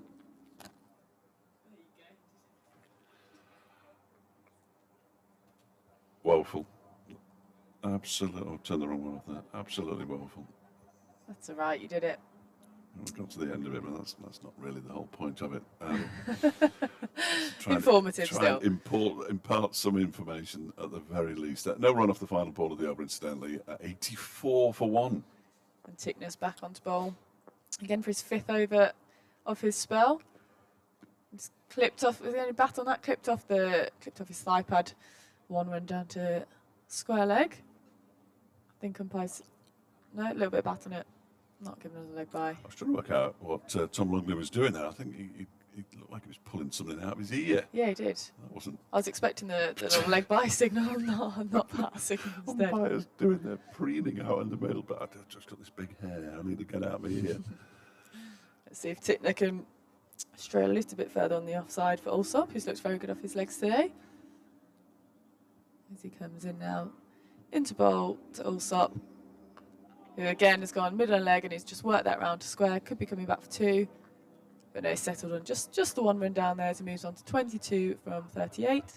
The score moves on to 86 for 1.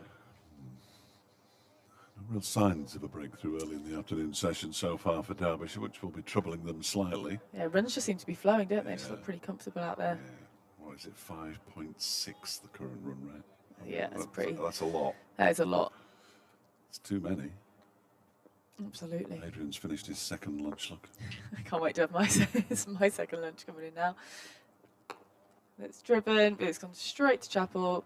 He collects it pretty comfortably, no run from him. Tickner looks a bit surprised at that. He looks like he was in with a shout then, but it looked like it was driven pretty comfortably for me. What he has is that smile on his face that has been there from the moment he arrived. Yeah, he just looks like he's enjoying himself, doesn't he? It's so good to see, so nice to see it. One of the overseas with a big smile on his face. I haven't noticed Darren Dupavilon's face particularly yet, so I'll tell you if he's smiling later on. He's miles away. Tickner steams in again. There's a bit of a tighter line there. Just defended gently to cover again to Chappell.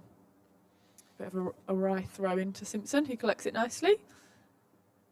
The score remains 86 for 1. And Sussex trail by 160 runs.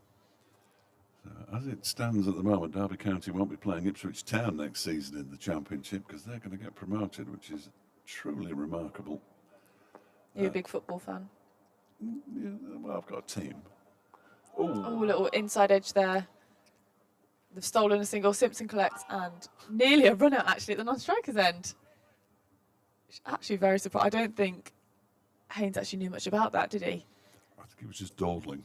Yeah, and the Derbyshire fielders are up in arms. I think that was actually a lot closer than anyone actually realised.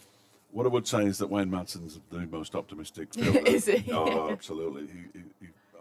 Normally it's at slip, and if anybody shouts catch it, it will be Wayne Madsen. It'll be him. Yeah. See, I've not actually, because I'm a Warwickshire girl at heart, so I haven't actually watched much of Derbyshire, but hopefully I can do a little bit more and watch them a little bit more. Hopefully. As Tickner comes in again, this time to Allsop. He gets on the front foot and defends it firmly down to Madston at mid-off. They look very comfortable there. Doesn't look like to be troubled at all at the minute. No, well, neither of them do really, do they? Yeah. They won't be playing Birmingham, Huddersfield or Rotherham. We knew about Rotherham. But Burton Albion will, as things stand, which is good news for me, because that's what I do in the winter. So Birmingham City, Huddersfield Town and Rotherham, as things stand, as they say, will be coming down next season, despite the fact that Birmingham are beating Norwich by a goal to nil. Plymouth leading Hull means that it will be Birmingham who go down.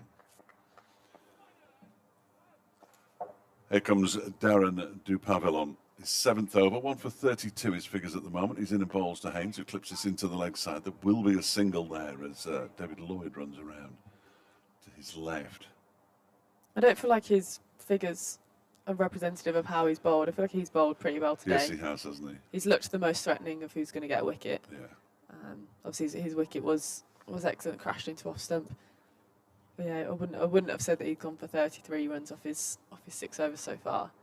Well, Andy, who works for one of the data companies who's in the written box, said that the ball that he got Tom Clark out with did nip back. Right, okay. And he has got 1 or 2 to nip around, so they're right behind the bowler as he bowls again, and that one is driven up to Wayne Madsen at mid-off by Allsop. There's no run, 88 for 1 it remains. Sun has just been obscured by cloud momentarily, but nothing to worry about up there as we speak. Famous last words. Yeah, don't jinx it now. There is. Finally had a day. Yeah, there's no rain in the forecast. Let's put it like that. I think there was a stat about how since September England hasn't had more than 4 days without rain consecutively. Yes, I think from you're September. right. Yeah, I think you're right. It's just ridiculous. As Dupavillon bowls, sharp delivery, turning to the leg side by Allsop, but Allsop thought about a single, but he was quickly on it there, David Lloyd. But when I spoke to the groundsman, Neil Godrich, on the morning of the first day of the season, of course, we spent 4 days watching grass dry. It didn't dry quickly enough. We didn't see any cricket at all. I said to him, well, it hasn't stopped raining since Christmas, has it? And he said October. Yeah, literally Yeah. then it's been ridiculous. Yeah. They had So, the Derbyshire, I think it was a mixture of Derbyshire first and second 11 played Saka, the South Asian Cricket Academy Yes. here. And I could not believe they got on. I came to watch in the morning, and the outfield, I was like, how have you got a game on here? It's unbelievable effort from the ground staff. Dupavillon bowls, that is guided into the ground off an outside edge, past the dive of Blair Tickner at third slip and away for 4 runs down to wide third man. Allsop moves to 26, 92 for 1. In 16 overs and 4 balls, 92 for 1. I'll have to revise my tea time prediction. Yeah. Tea will be at 4, of course, today, fixed because of the 104 over day. So what's that, in just under 2 hours? That we're going to have an evening session of around about 48 overs, I would have thought. It's a big last stint, that. Always a joy, never a chore.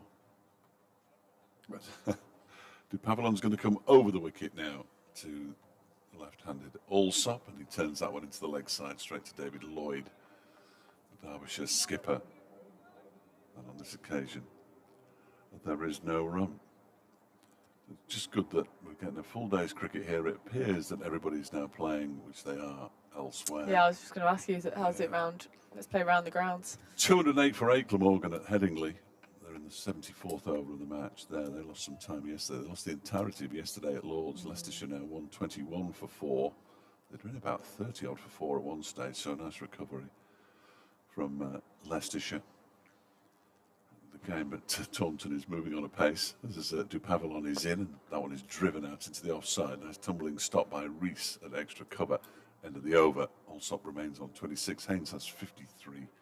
92 for 1. Sussex trailing by 154. Essex 115 for 5 in their second innings, leading Somerset by 143 at Taunton. And in God's County at Old Trafford, Kent are 257 for 9 in their first innings.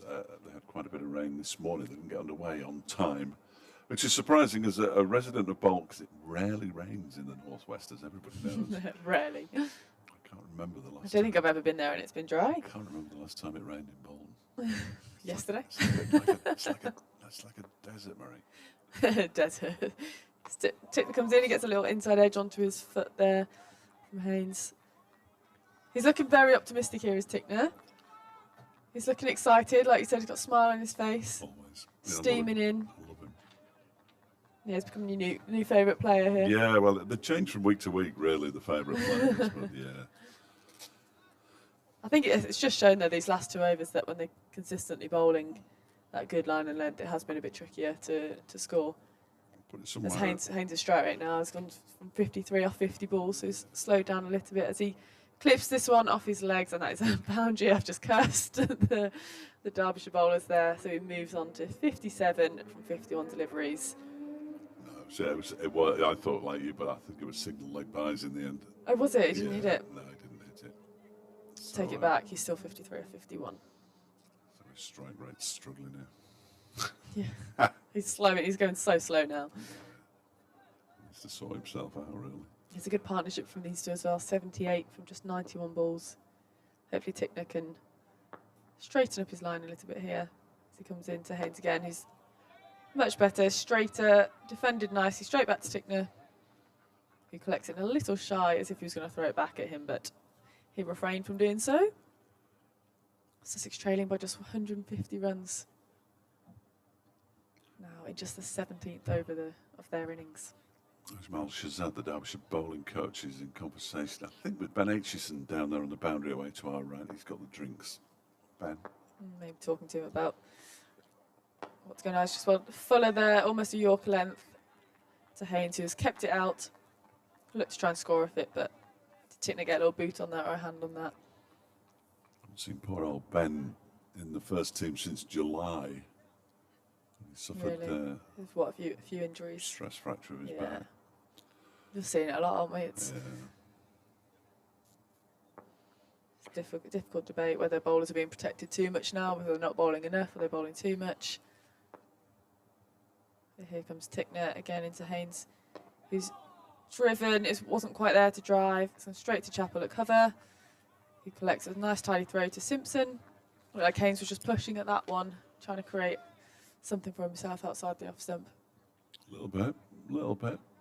He was interested momentarily there, Blair Tickner, wasn't he? But Yeah, optimistic again. yeah, sadly. 1 ball left of the over from Tickner. Will we see a change from this end? I just think he'll go again. Chappell was stretching. It's Tickner into Haynes again. Oh, and that looks like it's got nipped back. A bit of a flash outside the off stump. But disappointment again for Tickner. Yeah, it was a bit of a loose shot, really, wasn't it? Yeah, it wasn't quite the length there to... unusual loose shot from Sussex. Maybe that's what we're seeing here, is that Haynes likes to feel the bat on ball outside the off stump, and if you starve him of that for long enough, might create a few false shots and create some wickets. That's where that dot ball pressure comes in, especially if he has had such a high strike rate early doors. He's found the runs have flowed and now it's just kind of drying up a little bit. Of course, if they do get one of these two out, it'll be Cheteshwar Pujara. Yeah. So it doesn't get any easier. Makes it significantly harder then for the Derbyshire bowlers. Double century 2 years ago on this ground. Du Pavillon begins a new over. Allsop leaves alone outside the off stump. So Pujara was captain, wasn't he, of Sussex? Was he ever captain of Red Bull?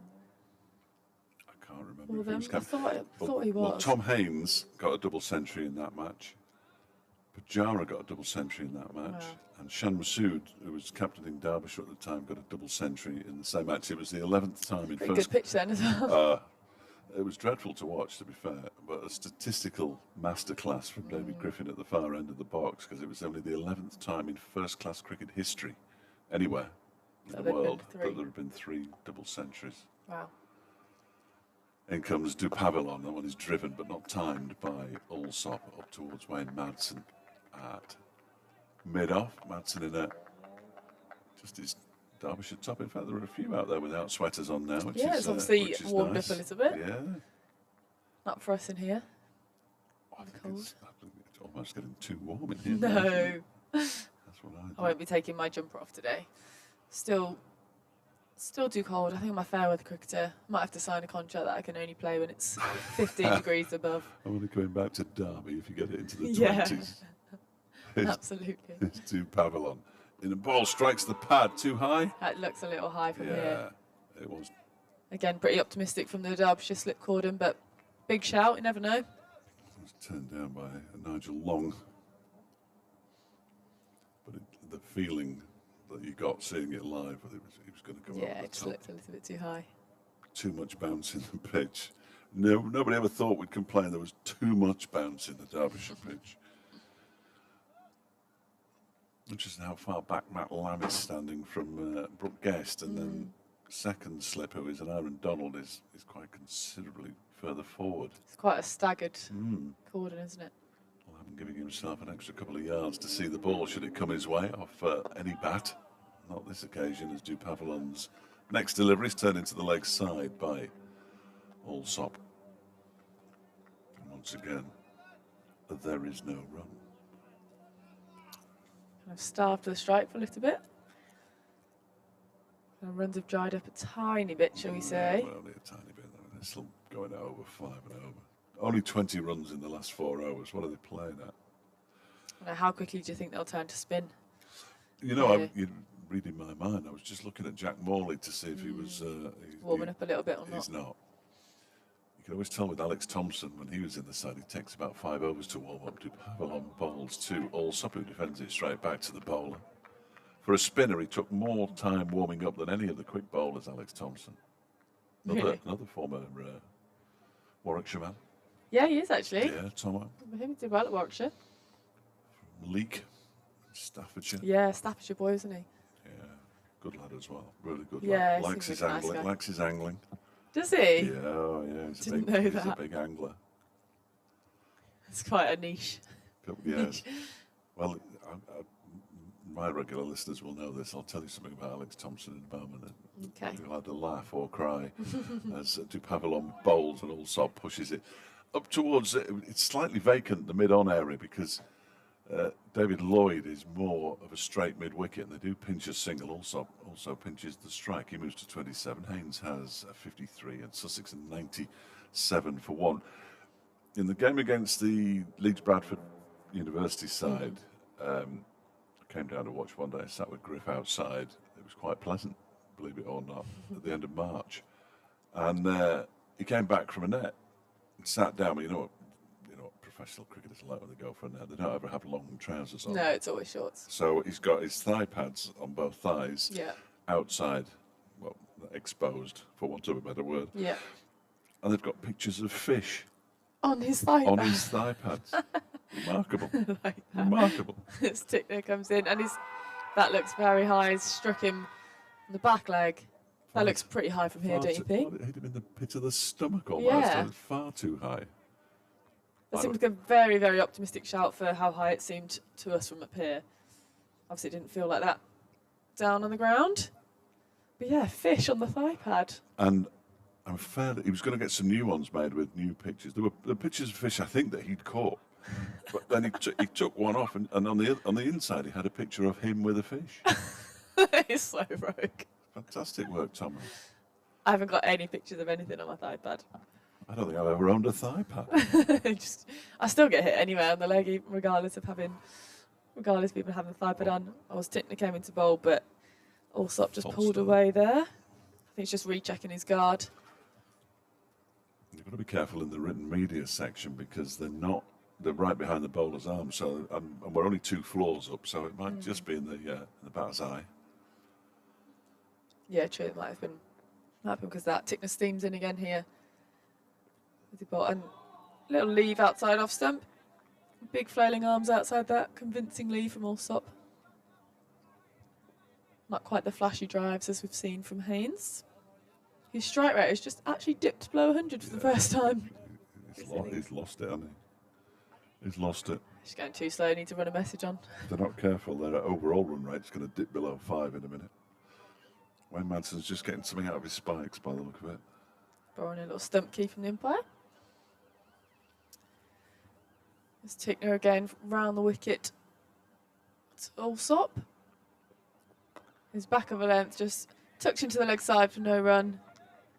So sort of short to mid on. It looks absolutely beautiful out there. I want to be out in the sunshine. You wouldn't want to be out there for long, I bet, with no coat. There are people who've taken coats off, which is about the first time of this season here at Derby we've seen that. Well, considering all the conditions, the pitch looks great. It's a nice bit of pace through from the wicket from Tickner here as he goes full, and it's defended comfortably. I think the bowlers are getting a little bit excited there, but that just came off the middle of the bat in my eyes. Just seemed to keep a little low. Yeah. That might just be the impression that Allsop was trying to give. Well, Wade wants to try and give that impression. Yeah, but he just rolled Derbyshire for 246. I'm not sure. But yeah, exactly. He seemed to smother it well, didn't he? Got well into the ball. Played it with soft hands. Yeah, I was thinking we might see a little bowling change here, but Tickner continues. But Fuller driven beautifully by Allsop down the ground. That should be 4 runs through mid on. As comfortable as you like, just lent on that beautifully. It's gone along the floor for 4 more, so he moves on to 31 from 56 deliveries. Score is 101 for 1.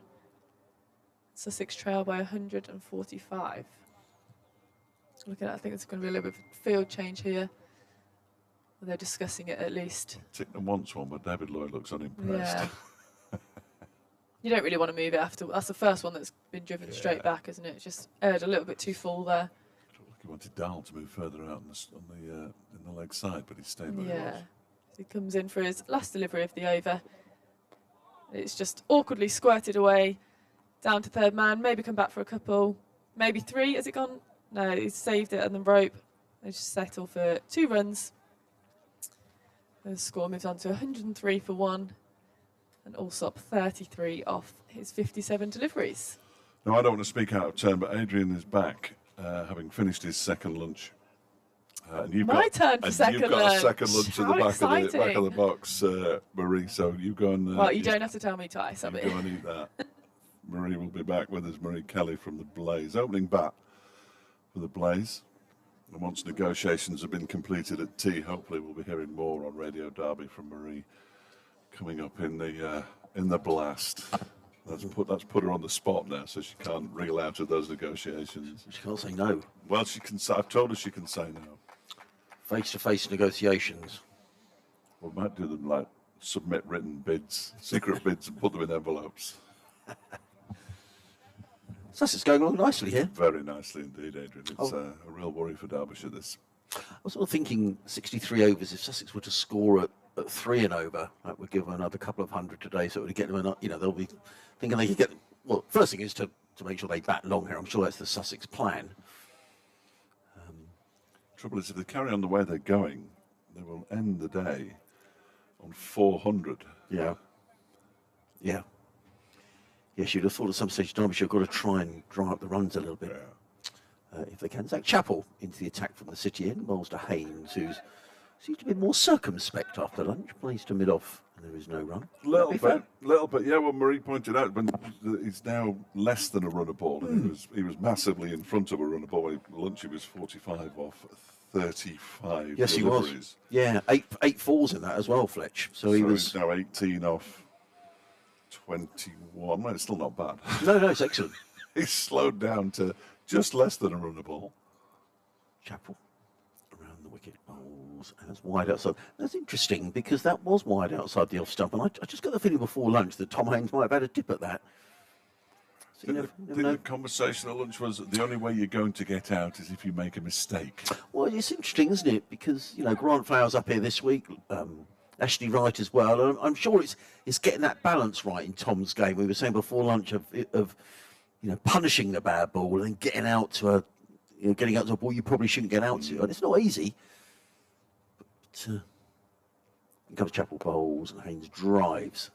I mean, everything that seems to come off the front foot from Tom Haynes is coming right out the middle of the bat. Goes to mid-off, and there is no run. Just a good pitch, though, Fletch. Doesn't it just? Looks. But there's been there's a bit of bounce in the pitch as well. So it's not a feather bed, is it? It's not something that's you're running in thinking I've got no chance of getting a wicket here. No. So it should make for a really good game of 4-day cricket. Sussex in the ascendancy at the moment as in comes Chapel and bowls, and Haynes flicks that down to fine legs. A big puff of sand comes up where so much work has been done on the outfield here, and credit to the groundsman, obviously done an excellent job considering all the rain that was here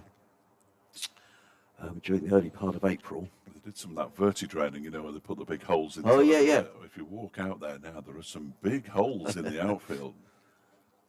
It's the sort of thing they use in golf courses on greens and that sort of thing. Yeah, I mean, there was a point when they couldn't get any equipment on there to do any work anyway, but... Really? Here comes Chapel bowls, Haynes... Oh, sorry, Allsop this time drives to mid-off, and there is no run. When we went out during that abandoned Gloucestershire match, we went out pretty much every day to have a chat with Neil, the groundsman, commiserate with him after all the hard work he had put in to try to get the game on. And he said that at one point he couldn't even get the blotter on because the blotter was churning up the ground. It was just turning it into mud. It was that bad. Chapel bowls to also he drives and Chapel fields of his own bowling. I thought he'd time that slightly better to Allsop, but Chapel fields of his own bowling. It's much tidier from Chapel, just the one run coming off of the over. 4 overs, no mains, 0 for 28. He went for 27 in his 3 overs prior to lunch. Sussex 104 for 1, Allsop on 33, Haynes on 54, a partnership of 86 between this pair after Derbyshire were bowled out this morning for 246. Blair Tickner making 47 a career first class. Was it a best first class score? Tickner, by one. Jack Morley 28. Those two adding 68 for the 9th wicket. There's a bit of a conversation going on, I would imagine, about the ball, and in fact. Yeah. Looks like they're going to consult the umpires, aren't they? Nigel Long's absent without leave. Oh, there we go. I'm sure I heard somebody say, and I may have got this completely wrong, maybe I dreamt it, that how rarely the Kookaburra ball is changed compared to the Dukes. It was 2 years ago. The Dukes was terrible, wasn't it? It was really bad batch. every 5 minutes. Oh, it was just awful. Yeah. Last year was okay. They've been told that they've got to carry on using this ball, incidentally. Yes, they have. The umpire's giving that short shrift. Yeah, so Kookaburra changed once, I think, in the entire time we were using it. In comes Tickner, the New Zealander, around the wicket bowls to Haynes, who plays to mid on. There is no run. Not just because you said you like Blair Tickner, I like him as well. I love the way that he batted. He came in and played a little bit of a cameo, very unorthodox, but he's very enthusiastic in the field. Made a couple of excellent stops in the covers, and he's bowling well here. 7 overs, 3 mains, 0 for 16. Just the control that David Lloyd would have been looking for. I'm surprised he didn't take the new ball. It was given to Chapel. Yes, it was. In comes Tickner again, bowls, and Haynes is going to get 4 runs, but I'm not entirely sure he intended that to go there. I think he was intending that to go a little squarer, was Tom Haynes, sort of a flashing drive, and the ball, it wasn't a chance or anything like that, it sort of whistled through the gully region, and it's gone away for 4. The outfield is very quick, Fletcher, considering how much rain there's been. Yeah. Tom Haynes goes to 58, and the total to 108 for 1. Too quick, some might say. Yes, it's really, once it almost seems to be sort of 1 or 4 at the minute. There's been some very good stops by Derbyshire, actually. One particularly down below is by Wayne Madsen pre-lunch, which just saved a single. I've got sort of mixed views on that, on players chasing around and serving one run because you see someone going over, does a shoulder, or in comes Tickner bowls and Haynes defends to mid off. There is no run. I remember Henry Crocombe up at Durham a couple of years ago making a brilliant stop on the boundary, but then hurting his shoulder, and it does happen. Yes, it does. It does. You think in a championship match, particularly, you think, oh, for the sake of a run. When Wayne Madsen stopped that one down here, the determination on his face. No, I agree. It was incredible. It was, wasn't it? Yeah. This is a man who's 40. Wow. Well, he belied his years. Tickner, and again, well, short, and that rather sort of balloons, a bit like a tennis ball over Tom Haynes' shoulder, through into the gloves of Brooke Guest, and there is no run. Tom Clark, the man up for Sussex for 4. He's had a tricky start to the season, Tom Clark. He opened a little bit last season because Ali Orr was out injured for much of the season. I think probably Tom Clark's preference would be to bat slightly further down the order, 4 or 5, but he's been entrusted with opening because of Ali Orr's departure to Hampshire. Just struggling a little. In comes Tickner bowls. Oh, and he's played on as Tom Haynes. Well, he was looking to repeat that shot, wasn't he? Looking to run it down towards third man. And it's come off an inside edge onto his stumps. And Tom Haynes goes for 58, and he'll be mightily disappointed. A ground on which he made a double 100 a couple of years ago. And you can just tell by the way he's wandering off that I'm loath to say he's given it away, but he'll feel he's left some runs out there, Fletch. Yes, yes. Well, I suppose if you play aggressively, you're always potentially prone to doing that sort of thing. Added 90 for the second wicket with Tom Alsop. I thought he'd been a bit more circumspect since lunch, but that's that favourite shot of his, and maybe it wasn't quite there, but he's dragged it. It was a lovely knock from Tom. I just wonder whether he might think, I could have. And actually, I know Jeff Arnold isn't here to watch Tom Haynes, but I'm sure he'll be mentioned in dispatches. But he's gone. Yes, Derbyshire will be delighted to see the back of one player who scored a double century in a game here 2 years ago. And out walks another. Cheteshwar Pujara, of course, the third of the trio who scored double centuries. One of them defected at the end of the season. Yeah. He went north. He's dragged it on from quite a long way outside off stump as well, hasn't he? Really. Blair Tickner celebrating as you would expect. Perhaps gets a bit of luck. His bowling is deserved, as Adrian said. De Pavillon has looked the most threatening, but certainly for that control, Blair Tickner with one ball shy of 8 overs, 1 for 20 is a good effort amongst the rest of the carnage that's been going on out there. But yeah, Shan Masood, much loved down in Derbyshire. Up until the moment he said, "Oh, by the way, I'm going to Yorkshire." I mean, he's still one of the nicest men you could wish to meet, which is even more irritating. But, and he did call Derbyshire "we" when we were at Chesterfield last year, which I particularly enjoyed. I'm not sure that Yorkshire folk particularly enjoyed it. I was going to say something then, Fletch, and I've forgotten what it was. That's not a good sign, is it? I think it's a sign of something. Ipswich promoted, Adrian. What about yes, that? I saw that. Marvellous. Back-to-back promotions. First time since Southampton did it. A few years ago. I've been fortunate enough to go to Portman Road. Have you been there, Fletch? Been there last season. Right. Of course, They yeah. got absolutely battered. Yeah. Oh dear, they're a good side.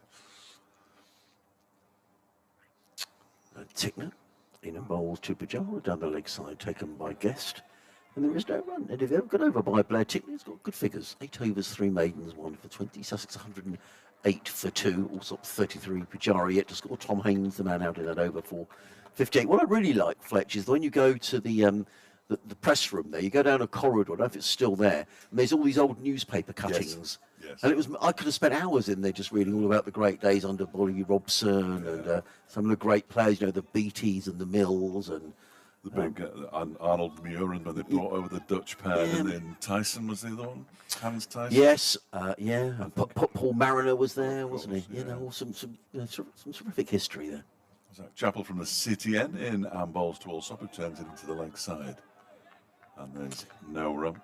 So just as good as Ipswich getting automatic promotion is the fact that Leeds didn't. They missed out by 6 points. They lost at home to Southampton today. Southampton, West Brom and Norwich also in the playoffs in the Championship. And next season, Burton Albion's opposition in League One. Well, we already knew about Rotherham United. We pretty much knew about Huddersfield Town.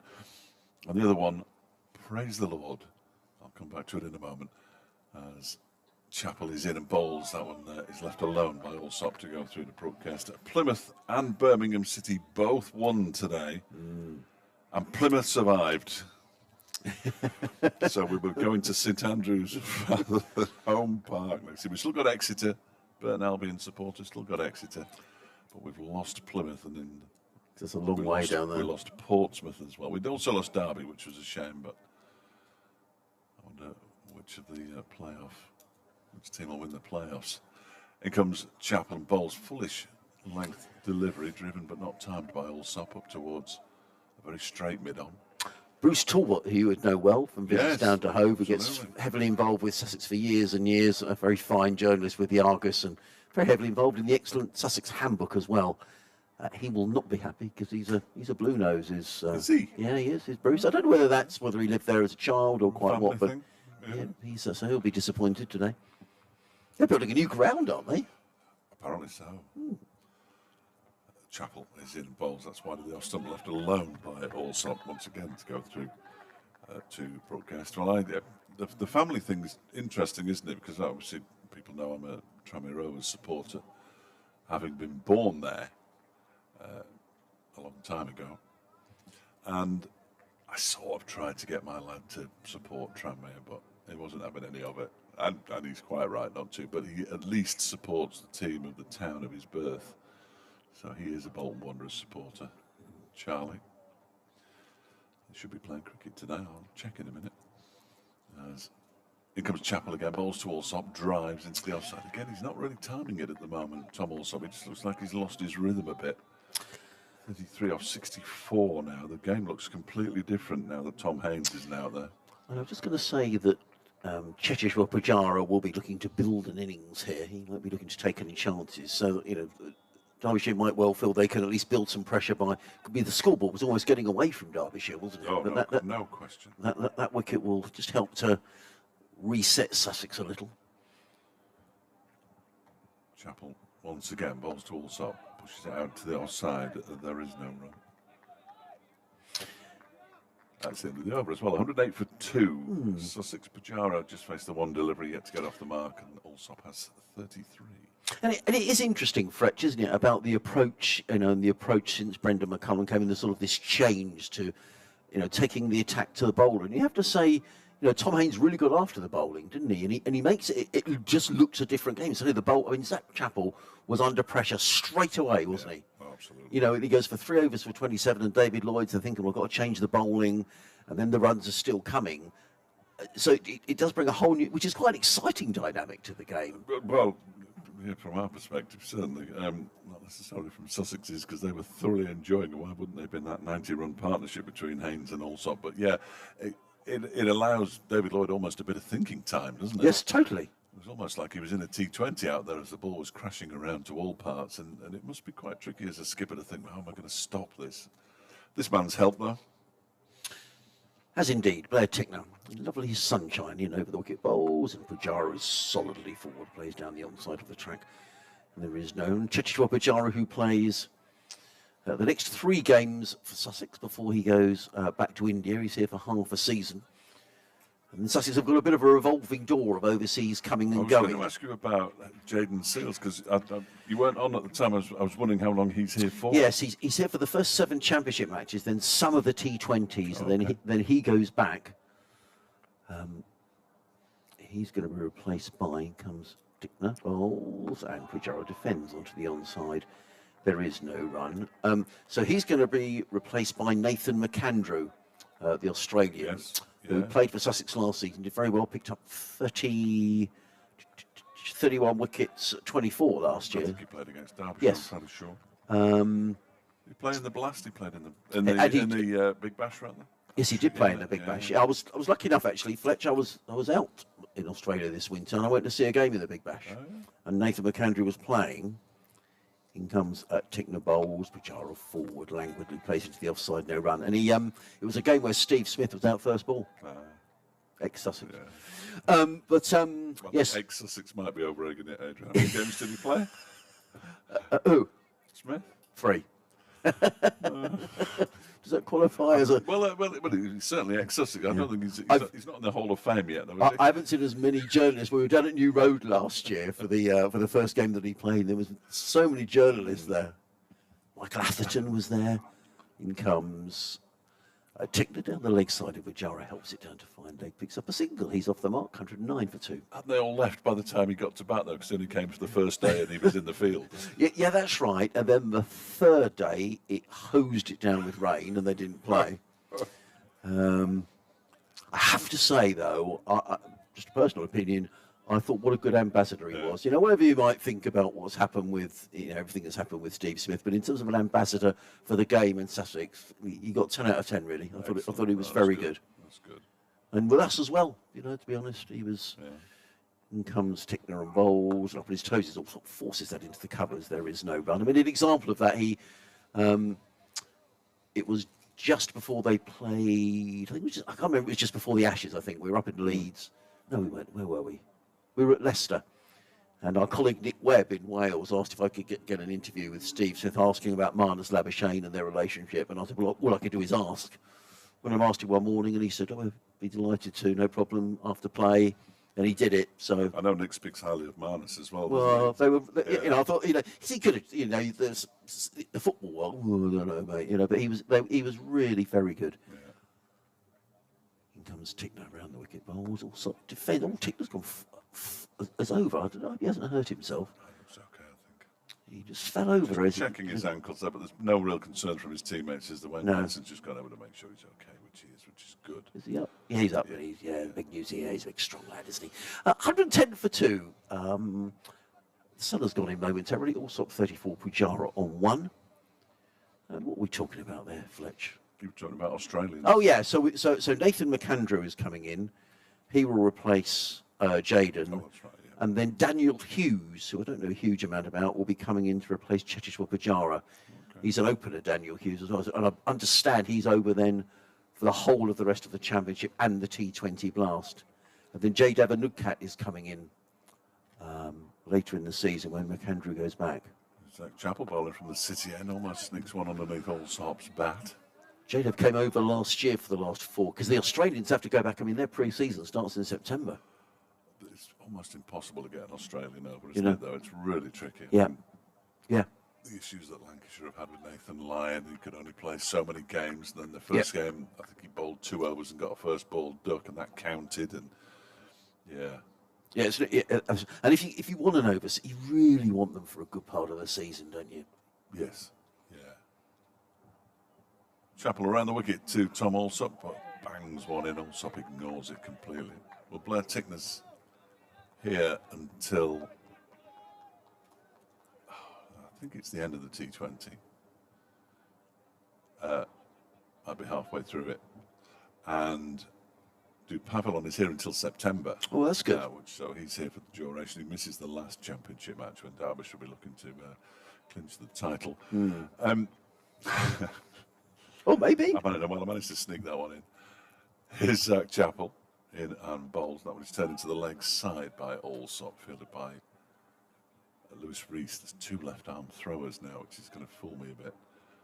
Normally you can safely say it's Lewis Rees, but Jack Morley is also left-handed.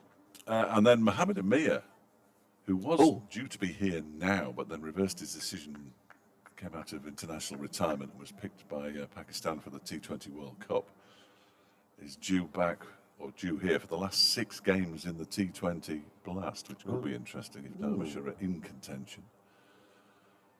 Chappell is in, bowls to Allsop, who defends that one straight back to him. And as things stand, that is the overseas situation at Derbyshire. What is Pujara Pujara doing press-ups. He's stretching his back out. It was... he has had a back problem, Cheteshwar. He was due to go over for the first championship game and didn't come over. So he does seem to be struggling a little with his back. There comes Chappell once again.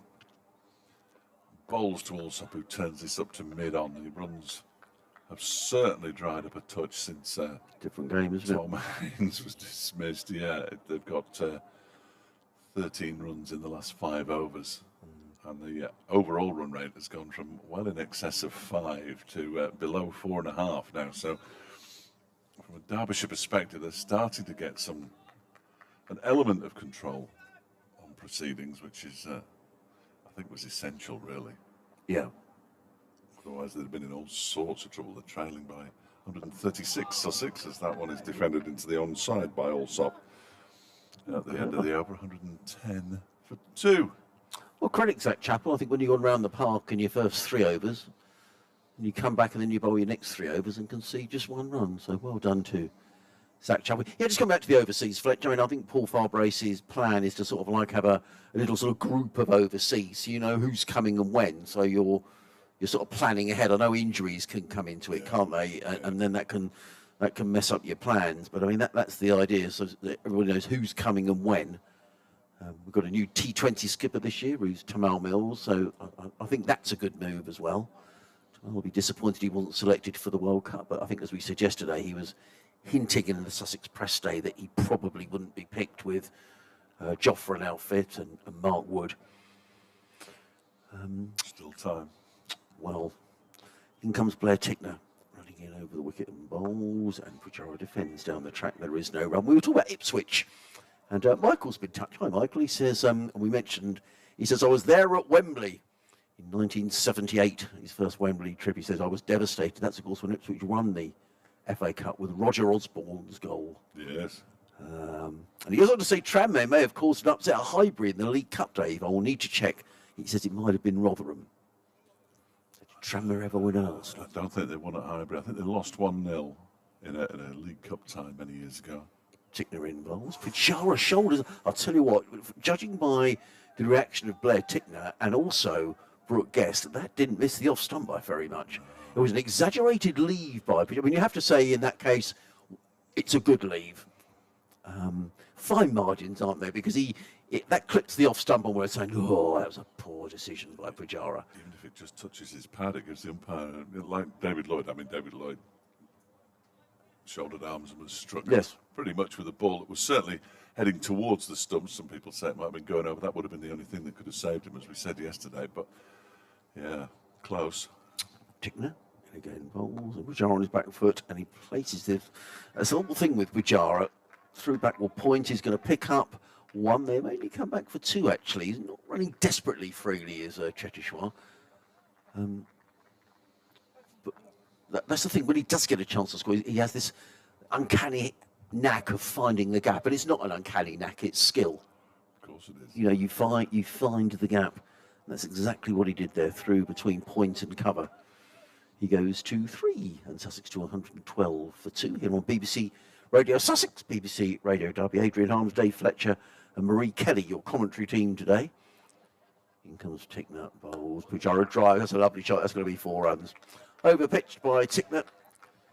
And Pujara wasn't going to miss out on that opportunity. Drills the ball down the ground for 4 runs. Lovely shot. He goes to 7. Sussex to 116 for 2. She was full of interesting stories, wasn't she? Yeah, absolutely. Marie, you know, her sister was the coach at Argentina. And That's brilliant, isn't it? yeah, well, going out to Trinidad is Marie, and playing in the Caribbean. They call it the Caribbean League. Caribbean Premier League, Premier League, CPL. yeah. So well done, Marie. As in comes Tickner, bowls short, and Pujara's going to get 4 more, and he can't believe that, Blair Tickner. Well, Pujara's going to punish you if you bowl a loose delivery, and so all of a sudden, having got the brakes on, suddenly this over's gone for 10. Yeah, it's not ideal, is it? Not ideal at all. There's the little push into the offside. There's someone moving behind the bowler's arm. Pujara says, thank you very much. Just a little weary there, Blair Tickner. I just wonder whether he might, not just because he's gone for 10 runs, whether it might be time for a change. It's his 7th over. Since lunch? Yeah. 10th in total, but 7th over in this spell. There's somebody moving around somewhere. I think it's up on the... is it the press box? I think it might be, you know. Yeah, well, you've got so few people in the ground. Hope they don't think it's the commentators. Well, if we get in their eye line, we're in all sorts of trouble. Yeah. Can you move, please? Yeah. I said they were right behind. Look at Blair Tickner. I was just checking it wasn't Maurice standing up next door, but it wasn't her. 3 slips go down. Tickner will be annoyed with himself. He's bowled a half volley and then a loose delivery down the leg side to Pujara. He's in and bowls, and Pujara steers us on his own. That's a very fine piece of fielding in the cover. So Jack Morley, Yeah. very good indeed, because that prevented probably another boundary. End of the over. Wonder if that might be time for. Yeah, David Lloyd is going up. I think that might have been a thank you very much, Blair. Yeah. See you later on. It'd be interesting to see who they actually bring on. Are we going to see? But it's been, I doubt it. Although the helmet is being called for, so perhaps we are going to see a bit of spin, unless it's Anuj Dal, who he does stand up to Brooke Guest. We used to say when he took a bowler off, have a rest, but that used to have a blow. Have a blow. Did you used to say that? Yeah. Some bowlers would get the hump about that. Oh, just take a blow. Yeah. No, they don't like being. Oh, what another one? You know. Yeah. Apparently, 1973. Michael says. Did Tranmere win it? Tranmere beat Arsenal, according to Wow. Michael. I was only 10, Michael, in my defence. I thought they'd lost, but I was there in 72 when they drew with Stoke in the FA Cup.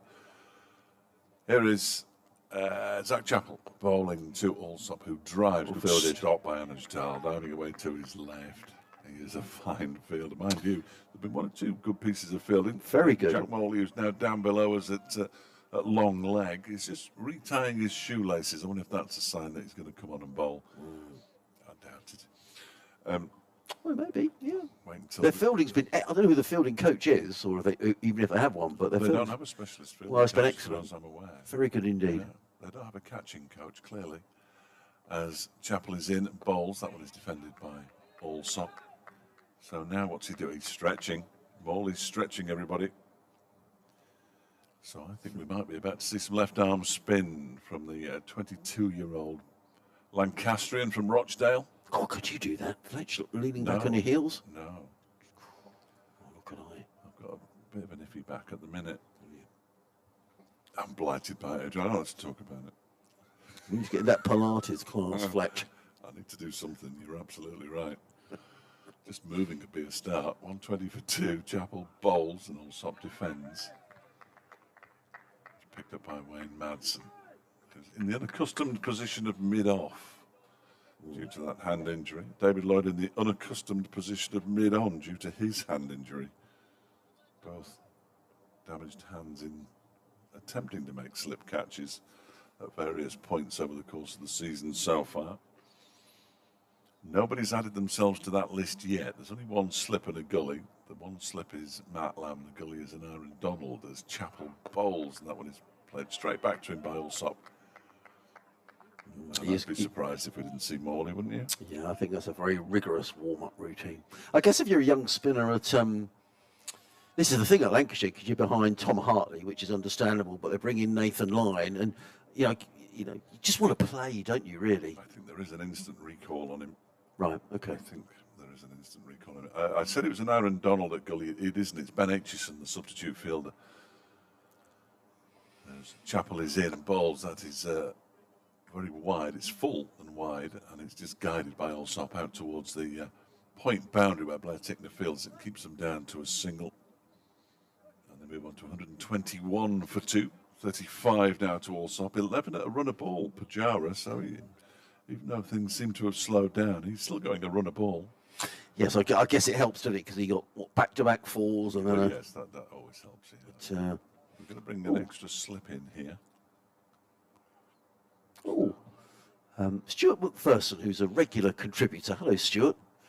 Has been in touch. He says, "Hello, Adrian. Normally I'm watching the cricket from Ballymoney in Northern Ireland, but I'm in Los Angeles for a week after making a surprise visit to see my daughter. It's about 7 a.m. here, and the sun is about to come up."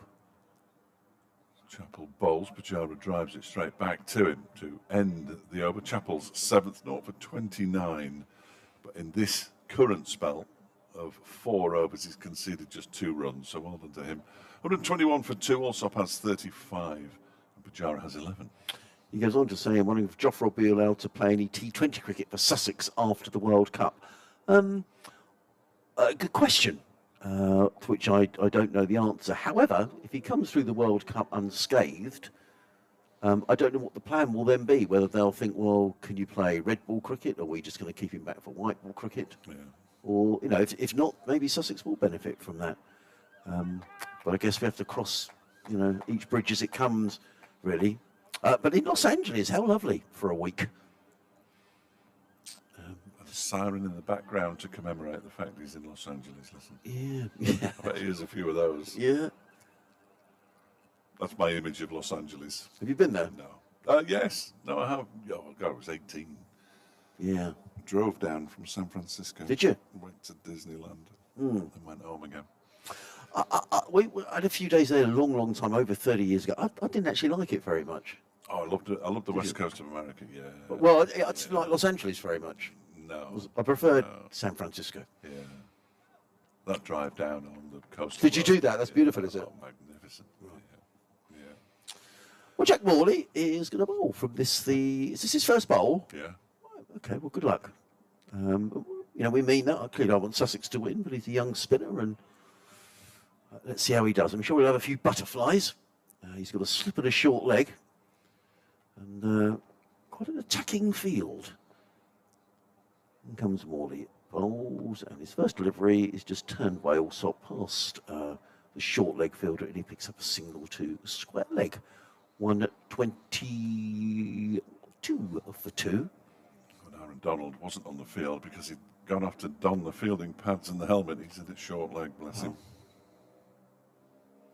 Now Jack Morley is running down towards. He's going to get a marker, is he? He's gone off his long run. Well done. Well, the groundsman would be pleased about that because he's not scratching a great big hole in the outfield. It used to drive our groundsmen mad. You've got a bowling marker, don't scratch the ground. Oh no, he's doing it. Right on cue. Yeah, look how Jack. He comes around the wicket, bowling to Pujara, and Pujara places firmly away to deep backward point and picks up a single. Pujara goes to 12, 123 for 2. That'd be a scalp and a half, wouldn't it, for Morley? He's in his first class career with Lancashire. He's taken 25 wickets so he's at 30, which isn't too bad. No, it's not. Not at all. Too bad. He had a particularly good day out at Aigburth, I remember. Comes over the wicket to Allsop, who's back and turns that to mid-wicket, and there is no run. It's taken him over 2 to get into his rhythm in that one as well. Yeah. So, fair play to him. Slipping a short leg at the close fielders. 3 men saving 1 on the off and 3 on the leg. He's in bowls and Allsop shuffles across his crease and plays it into the offside, fielded at cover, and there is no run. Excuse me. I was eating 2 lunches, shouldn't have done that, should I? Not for me to say, Adrian. That was a little bit greedy. I'd force you to eat the other one then. In comes Morley. Bowls and cut away by Allsop, and that's another very good bit of fielding, I have to say, at backward point. Who's that, Fletch? That's Dupavel on there. Very good. I mean, because there's no one behind him. I mean, if it gets past him, that's 4 runs. The Derbyshire ground fielding has been excellent. Morley again. In and bowls, and Allsop shuffles across and plays it to mid-wicket. Only just hesitated because he was slightly back in his crease. Was Tom Allsop. Nonetheless, he's 36 off 83 balls. Sussex 123 for 2. Pujara on 12. The men out for Sussex. Tom Clark for 4. Tom Haynes for a very good 58. Somebody's just pointed out on Twitter that Birmingham City have been relegated in the season that they had the word UNDFTD, which is effectively undefeated, on the bottom of their shirts. They swapped Eustace for Rooney when they were in the top 6. Yes, that was a very strange decision. Never recovered. No. And of course, it's Gary Rowett who will take them down, the former Ram and Burton Albion manager. I think he was a Ram. Oh, there's a message that's come in from Jamie in Chatham. He says, "Are you aware that you sound like a robot?" Just you, or I don't know. Perhaps you could let us know, Jamie. It says Adrian and Fletch. if that's on, and if you could tell us if it's on the website or the stream, it would be useful as well. As Zach Chappell begins a new over, bowling to Pujara, who clips that nicely out towards the square leg boundary. In comes Anuj Dal to do the fielding. 124 for 2. Pujara moves on to 13. But yes, it's always useful to get that kind of information. Yes. Then we can perhaps do something about it. So are you watching on the stream, Jamie, or are you listening via the BBC website or app? And perhaps we can track down the problem. I don't like to sound like a robot. AI again, you see. Yes. AI again. That's what we'll all sound like soon. Yeah. Here's Chapel. Bowls to Allsop, who drives. That's a really well-placed drive as well. And there's a despairing dive from Wayne Madsen as the ball races away to the boundary at extra cover, really. To the left of Anuj Dal, to the right of Wayne Madsen, and Allsop moves to 40, 128 for 2. I've got an update straight out of the news in 2 or 3 minutes' time. And I've got one in 15 minutes' time. Well, I'll summon Marie back. She's starting to look bored in there. She is, isn't she? You can only look at so much social media, kind of, as a young person. What do you reckon that is? TikTok? Oh, I've got no idea. I will ask her when she comes on commentary. Instagram, something. Chapel bowls. That comes off an inside edge down to long leg. Jack Morley will do the fielding. Allsop will pick up a single and move to 41, 129 for 2. He says on the stream. Okay. On the live stream. You're presumably watching the live stream, are you, Jamie? Well, when I get off, I've done my update, I'll go through because it comes from our boxes, but I'll go and tell them. I mean, they'll have heard you say that, but just to see if anything can be done. They might need to reboot something or something at tea, I don't know. Steve Harris has been in touch. He says, you're all fine in the ground if a ball behind. Yes, that's something we can't do much about, sadly, as Chapel bowls to Pujara. Just guides it down towards the vacant third man area. Chase on here for Morley, who gets to it now. They come back for a couple, 131 for 2. They're onto football on the news, Adrian. I think I'll just nip off. Okay. Actually, Steve, if you're listening, I don't know where you're sitting. Next time I'm off commentary, I'll come and say hello. I think you're down here for all 4 days. I'm not here tomorrow. But back on Monday, as Chapel is back to his mark and runs in towards us. Bowls, Pujara solidly forward, plays it back down the track. And there is no runs. So thank you, Jamie, for letting us know that there was a bit of an issue. 2 slips, backward point, cover mid-off, middle, mid-wicket. I can't quite see from here. Yes, 2 men back on the leg side. They've got a deep mid-wicket. And a fine leg. Commentary box 2 floors up, got a terrific view, but not quite round to where the fine leg fielder is. As Chapel's on his way, bowls and Pujara's shoulders, arms. Let that go through to Brooke Guest. It's the end of Zach Chapel's over, who's now bowled 8 overs, 2 maidens, no wicket for 37. Sussex 131 for 2 here, with Pujara on 15, Allsop on 41. Live cricket on every game of every county, right through the season here on the BBC. Adrian Harms, Dave Fletcher and Marie Kelly is going to be back with us in a couple of moments' time. Sussex having lost Haynes for 58, Clark for 4. Derbyshire only making 246 all out. In comes Morley, bowled short and turned away by Allsop, who picks up a comfortable single to deep mid-wicket. And there is a single to Allsop. Andrew says, I'm watching the live stream on YouTube and nobody sounds robotic. Maybe Jamie has a problem at his end. So I'll mention that to Fletcher in a moment. In comes Morley, round the wicket, bowls, and Pujara is forward, plays to mid-wicket, and there is no run. 132 for 2.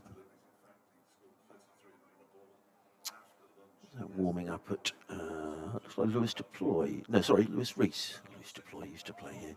In comes Morley, bowls to Pujara, plays down the onside of the track, and there is no run. So we're going to get a bit of Lewis Rees is going to come into the attack. Slip and a leg slip.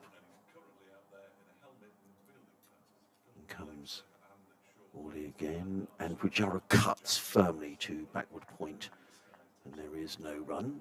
He remains on 15.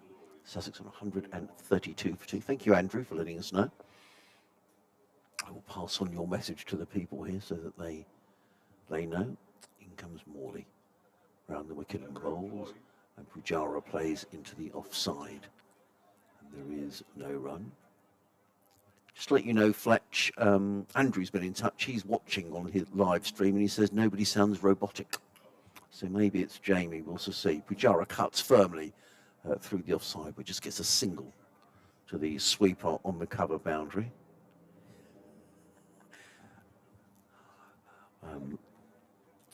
Tidy over from Morley, 2 overs for 4, and the run rate has slowed considerably since the departure of Tom Haynes. 133 for 2. Sussex won't worry about that. They'll be looking to build a substantial total here. Good weather forecast tomorrow. Pretty decent on Monday. The prospect maybe of a shower later in the day. But in general, the forecast is good. And we are going to get a change of bowling as predicted. Lewis Rees is going to come into the Derbyshire attack. And we're having a change here in the commentary box. Marie is back with us. We were speculating, Marie. Hello. We were looking at you on your phone. You were looking at TikTok. No, I was. Well, I wish I was actually doing my homework for our bowlers. Well, I'm impressed. Wow. Yeah, so kill 2 birds with 1 stone. I've watched so which this is your game on Tuesday? On Monday, we're playing Thunder, so they've got like Kate Cross, Sophie Eccleston, right, Hannah Jones, Phoebe Graham, Phoebe Morris. So it's a decent attack. Are you and has that been sent to you? Yeah, so our analyst sends through some videos. Right. So I thought we've got a meeting first thing tomorrow morning at 9. So I thought I don't really want to have a look when I get back late tonight. So I have a little look now. So I wasn't on TikTok actually. That was before. That was first. In comes Lewis Rees, over wicket bowled. Pujara turns this down to fine leg and picks up a single. He goes to 17, 134 for 2. So you have to do your homework. What the coach sort of say? So what do you make of XYZ's bowling? Yeah, so they'll do like what their standard kind of stop ball, best ball would be. Right. And then where they miss. So you know that what their bad ball. You kind of expect what their bad ball's going to be. Yeah. That helps you kind of put that away. If they tend to kind of fuller or shorter or wide, give you width. If they've got any slower balls back at the hand, if they're good at Yorkers or bouncers, that kind of stuff. In comes Rees, left arm over the wicket. Comes in and bowls, all sop. Plays into the offside. There is no runner. Peter's been in touch. Thank you, Peter. He said the sound is fine on the stream through the Sussex website, so thank you for that. And Steve's been in touch. And I'm going to see if I can come and find you next time I'm off commentary, Steve, and say hello. Having come all the way down from Inverness. Yes, all the way, Sussex supporter. Oh, you probably can't get, one in the... further away. Yeah. Amazing, isn't it? Wow, that is true dedication. Yeah. Although I guess this is one of the closer games to Steve. In comes Rees over the wicket, bowls, and also just stretches forward, plays into the offside, and there is no run. And you talking about studying how the bowlers are going to bowl, would that then dictate your strategy as how you're going to play? Yeah, potentially. So you could look and see whether their best ball you think is going to challenge you the way you would normally play, and if it would, then you might change maybe your guard or maybe stand out your crease or little things like that. But it's more just to have it in the back of your mind that if they've got a bounce or something, so you know it's coming kind of thing. Rees is in bowls, also defends to mid-wicket, and there is no run. That's interesting. You change your guard. Yeah, potentially. So if you can see that someone's been turning it a lot lately, you might stand on leg to a left arm spinner or a leggy, or if an off spinner's been turning it a lot, you might stand on off stump. Obviously, it's pitch dependent, but yeah, just those kind of things. And then if you know someone hasn't really got a bouncer in them, you can probably like sit on the front foot a little bit more. If you know they have got it in them, you can kind of sat back waiting for it to come. So it's nothing that like dictates too much, just having it in the back of your mind. Here comes Rees and bowls. Forward comes Allsop, plays down the offside of the track. There is no run. Was that a no ball? I think it might have been. Yeah, it looked like he just I think it was a no ball. Yeah, I think it was. 130, it's actually 130, perhaps it was 134, 136 for 2. Let's see if it goes up. As I've said before, doing this job, I was a very poor cricketer. But when I always used to take middle stump because I just thought that was the best guard to take. But I could never whenever I marked my crease out, as in comes Rees over the wicket, bowls, and all short, pulled away. So he rather feel he missed out there, Tom also. It was short, he's pulled it straight to mid-wicket. And there is no run, fielded there by Darren Pavillon. And so I could never, and I used to see the good players in the club, when they took their guard, they'd scratch away at their crease and they knew exactly where they're, is that what you do? How do you know which one is yours? Because someone else to might be take the fair, same guard as you. It is hard when there's a load of lines on there and you think, well, which one's which? Yeah. I tend to always test the umpire and just test the middle mark that they do you? gave me. Okay. Yeah. In comes Reese and Bowles, also up on his toes, plays it back to Lewis Reese. But even if it's somebody else's middle, it doesn't matter as long as it's long as it's accurate. middle. Yeah, as long as it's middle, like middle and leg, whatever. Sorry, 136 for 2, also 42 Pajara 17. What will be your, when you walk out to bat on Monday, what would you do? You're going to take... So I take leg to start with. Right. So take leg and middle, and then I start on leg and trigger across. Right, so do you ever ask for 2? No. Right. Never two. So I go leg to middle. What's leg to middle? So I mark leg and mark middle. Oh, and I then see. I start on leg and then I trigger across Right. to middle. So I start on leg and then I have my back foot will move over to middle and front foot comes with it. Right. And then I get set. It just gets me ready to move, ready to go. Here we go. So and forward defence by Pajara. In comes Morley again, just gone for 4 runs off his 2 overs. Been very good, hasn't he? Very economical so far. Nice pace to his little left arm spin. As he comes in again to Pajara on the front foot again. Soft hands. And it's just come off the inside edge of the bat to mid wicket. If ever anyone asked for 2, I used to think they were a really good player. You must be a good player. Yeah, because everyone else just used to say, middle, please. Yeah, I mean, my standard used to be middle. It's only this year that I've changed to leg. In comes Marley again. Pajara uses his feet, comes down the track, but didn't quite get enough of it to mid on. And if ever I faced a quick bowler, it was a waste of time anyway, because I was halfway to square leg anyway. So I have sometimes stood on off stump to a really quick bowler, because then I know I can leave it definitely. There's Morley again. A little bit more on the back foot there from Pajara, just twisted it away to mid wicket for no run again. The spinners seem to have been quite economical. He's bowled very well, yeah. I mean, the run rate has slowed considerably since Tom Haynes was out. I know, he was giving it a good old whack, wasn't he? Morley in again. On the front foot, Pajara tries to get that into the gap at cover, but expertly fielded there. Who's that at number 26? Number 26 is not on my list. I can't recognise. Is that a sub fielder maybe? Must be. Come on. In comes Morley again. Oh, it's short and cut away for Pajara. He's got it past shame. backward point. That's 4 runs. He's Well, not going to miss out on. No, good shot by Full back Pajara, there. but it was a poor delivery to end the over, wasn't it? A real drag down. Yeah, especially to end the over. You want to finish on a good ball. Especially if fielders have done well there to help him out. We had Stuart McPherson in touch. He just gets a nice pat. That's nice to see. I like that. You know, he's conceded a boundary with a poor delivery, but immediately I think that's an Iron Donald came up and just Donald, patted, isn't it? yeah, pat him on the back. And never mind. Never mind. Next one. Yeah. So Stuart was in touch, and he comes from Ballymoney in Northern Ireland, but he's listening to us in Los Angeles. Oh, wow. And you seem very well travelled. So have you been to Los Angeles? I've never been to America. I'd love to go. Right. Okay. Absolutely love to. In comes a Reese and Bowles. Especially with the Back to cricket outside. taking off there, isn't it? People are getting more and more interested with cricket, and I think we'll see it grow over in America quite a bit. Sorry, Nick Potts. Thank you, Fletch. Is that the He's the 12th man? Yeah. the 12th man that's come on? It was a big market, isn't it? So if you were to go, so with the West, Fletcher was saying he'd been to the West Coast. Yeah, I'd love to go. Right. I'd love it. I haven't travelled there at all. You have to get I'd yourself love on to a do cricket full- tour. Yeah, either cricket or a little holiday round America would be pretty cool. In comes Lewis Reese Bowles, and forward comes Alsop, plays into the offside, and there is no run. What about Northern Ireland?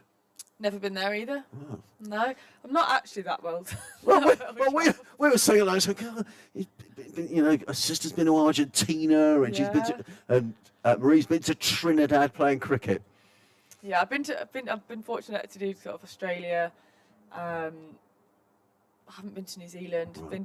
I've been to South Africa once, but I'd love to go again and really explore the country. You've got time on your side, don't worry. In comes Reese Bowles, and also plays horribly across the line to mid-on, and there is no run.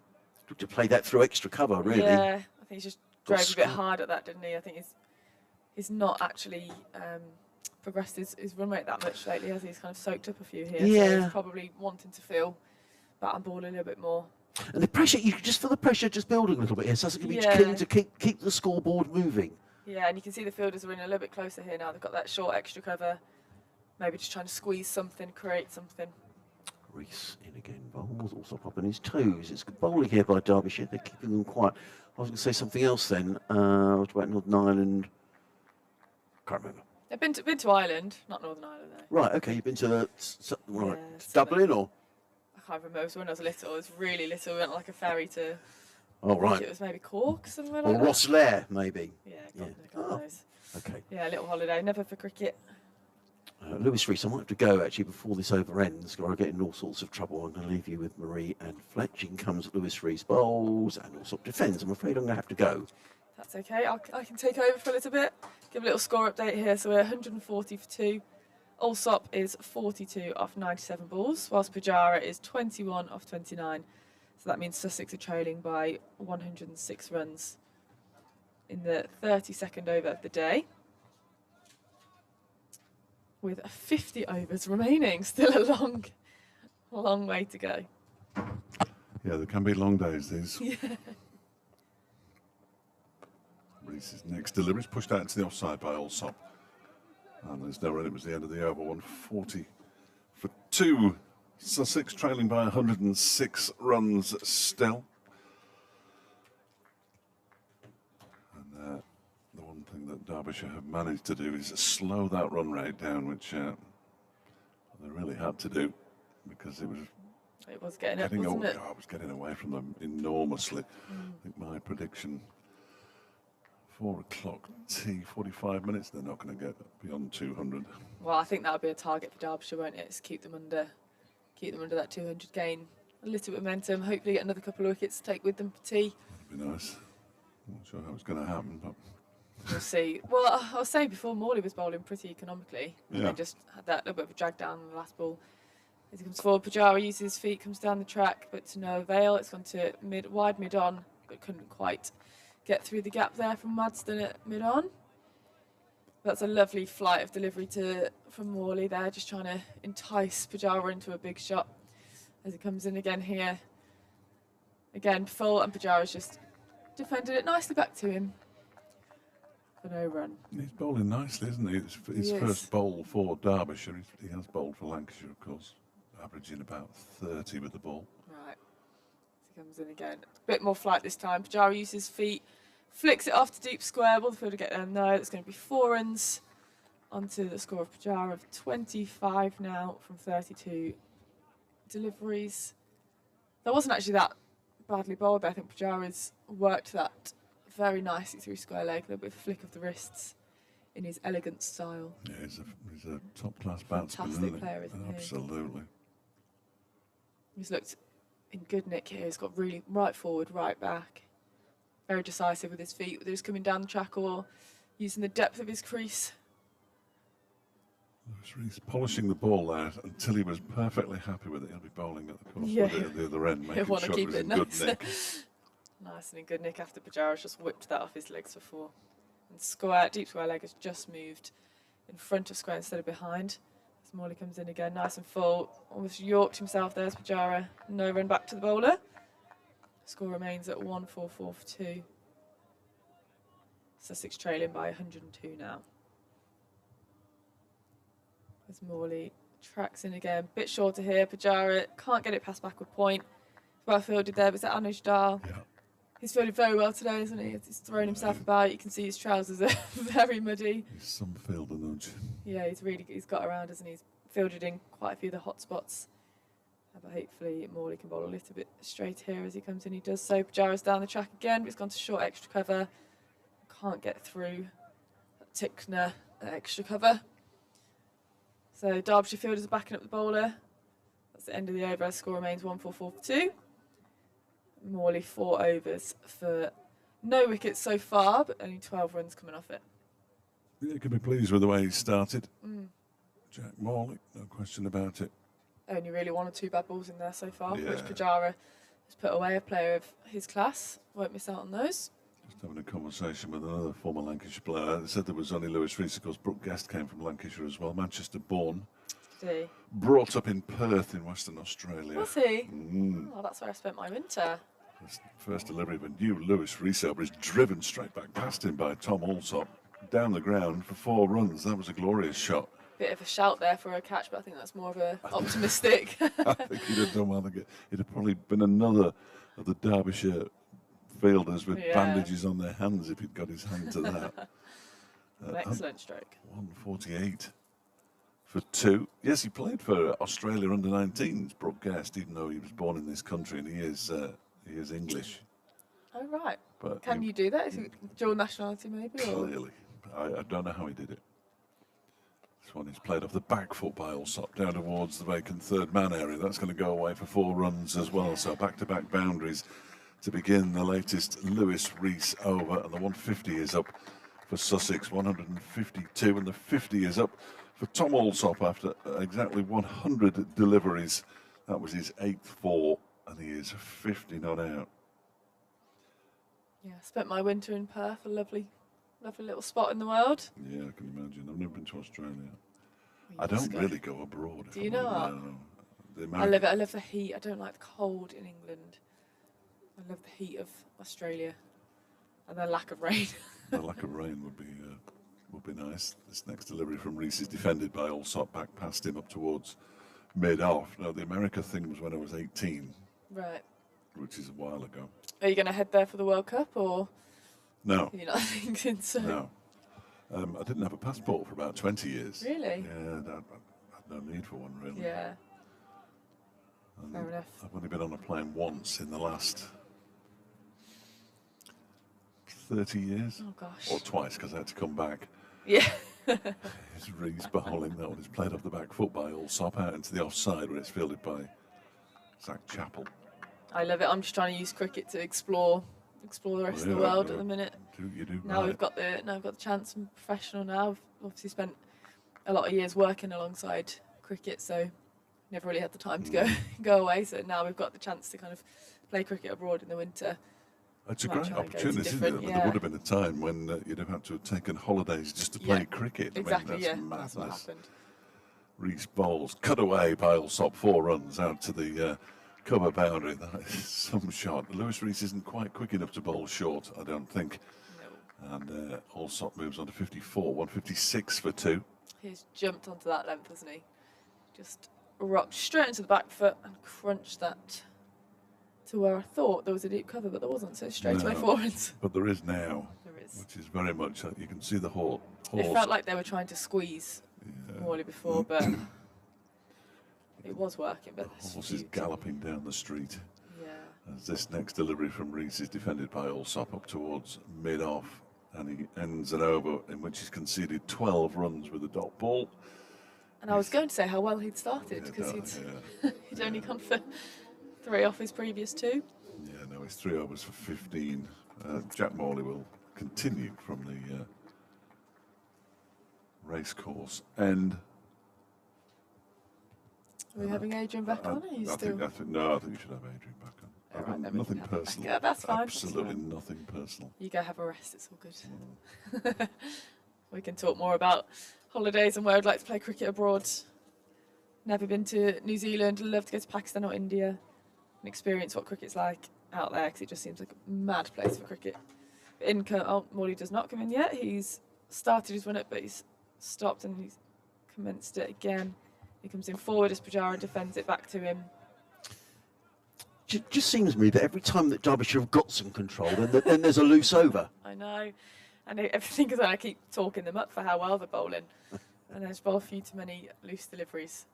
But here comes Morley. Back of length, and Pujara again has capitalised that and worked it towards backward point for 4 runs. He's not going to miss out on deliveries like that. Short and wide. His placement is immaculate, Immaculate, Pujara. yeah. And he just has, I said to, it's an uncanny knack. It's not a knack, it's skill. That when he gets a chance with a loose delivery, he never hits the fielder. No, and you can tell he knows exactly where that. And that's kind of what I was saying, is when you look and you know what this bowler's, like he may have had a look and seen that Morley, his bad ball might miss down the offside as he comes in again. Fuller down the leg side. 4. That could be 4. It might not go all the way, but Pujara's just worked it off his legs. Could be coming back for 3. And yeah, Allsop calls him back for the 3rd run. But yeah, and you can see that he had a slip and backward point is pretty far backward, and he's placed it perfectly He in has. the gap. So And suddenly Sussex have stepped on the accelerator again. There were 12 have, off that yeah. arse over from Rees. And now 7 off this over already. yeah, and suddenly they're only trailing by 83 Yeah. runs. as Morley comes round the wicket this time. Oh, What was that turn? I forgot to actually say what's happening then. I was so surprised that he didn't get bowled there. The Allsop has come right across his stumps, played around it, and just somehow got away with that. As Morley comes in again. Here to Allsop. Goes full and he's forward. He's just about got enough bat on it as it dribbles away to backward point. I think Sussex will be really keen here to keep this run rate going because they'll want to keep the pressure on. Yeah, absolutely. They want to take a little bit more momentum going into tea. Get as close as they can to their first innings score. Morley again drags it down. Ooh, oh my word! ouch. And that has absolutely been crushed into short leg. He doesn't seem to be too hurt by that. Maybe it's hit him on the pad, but he has hit that with some power. Oh, ouch! That was an iron on. I thought it hit him on the backside. I thought it hit him on the backside as well, but maybe that just hit some of his pads. So, I mean, it was short. I mean, Tom also must have thought that was 4 runs. I thought that was 4. I was looking for the ball that was Absolutely built. No, there's a bit of a discussion of players. There's 4 players in a huddle deciding what to do next. What do we do here, guys? David Lloyd. I mean, it's interesting, isn't it? I don't know what happens when you're playing Marie. I mean, often, you get the captain and the bowler deciding. I mean, sometimes when you get a load of people involved, I don't tend to like that too much because everyone's got a different opinion. It's such a fine line. If you could have a captain who's captain in a previous team, who's got very good captaincy experience. You could have a vice captain. You could have senior batters, senior players stepping up as well. And it comes down to knowing your players at the end of the day. You've got to know whether your captain needs that support, wants that support, or whether they kind of want to be left alone to make that decision. Because very rarely, when things are going well, no one comes and talks to the captain. No, See, exactly. well, good bowling change, skip, or whatever it might be. It's when someone's going around, everyone's suddenly got an opinion. Yeah, exactly. And there could be one too many. But sometimes, you think you're stumped yourself as a captain. You think, oh God, I've tried everything here. Yes. So Yeah. what are we doing? And it's quite good to have some players in there. And a lot of teams have sort of like leadership groups as well, where they might have 3 or 4 people in that. And you go, we're going to leave it as these core 4 players. And we're happy for these guys to make the decisions, which looks like that's kind of what happened there. They almost had that centralised group come together and go, right, what are we doing here? Which we have done. We've seen it. We've got a bowling change now, so Dahl's coming on. Yeah, Lewis Rees, that was short-lived. 3 overs, 1 maiden, no wicket for 15. Yeah, which is a shame because he bowled pretty well until that last over. Yeah, and then he went for 12. Yeah. But Sorry. that's okay. I was just saying Skipper feels that wasn't the right option then, and we're going for Dahl instead. Keeper Guest is standing up to the stumps as Dahl running in from the city end bowls to Pujara, who's forward, plays into the offside. And there is no run. Lots of play around the country. Let's start with the Rachel Hayhoe Flint Trophy. Northern Diamonds were out for 216 earlier on today. Central Sparks 57 for 1 in the 15th. Ooh, let me go have a little look at that. Sunrisers made 222 for 9 in their 50 overs. The South East Stars are 87 for 2 in the 19th.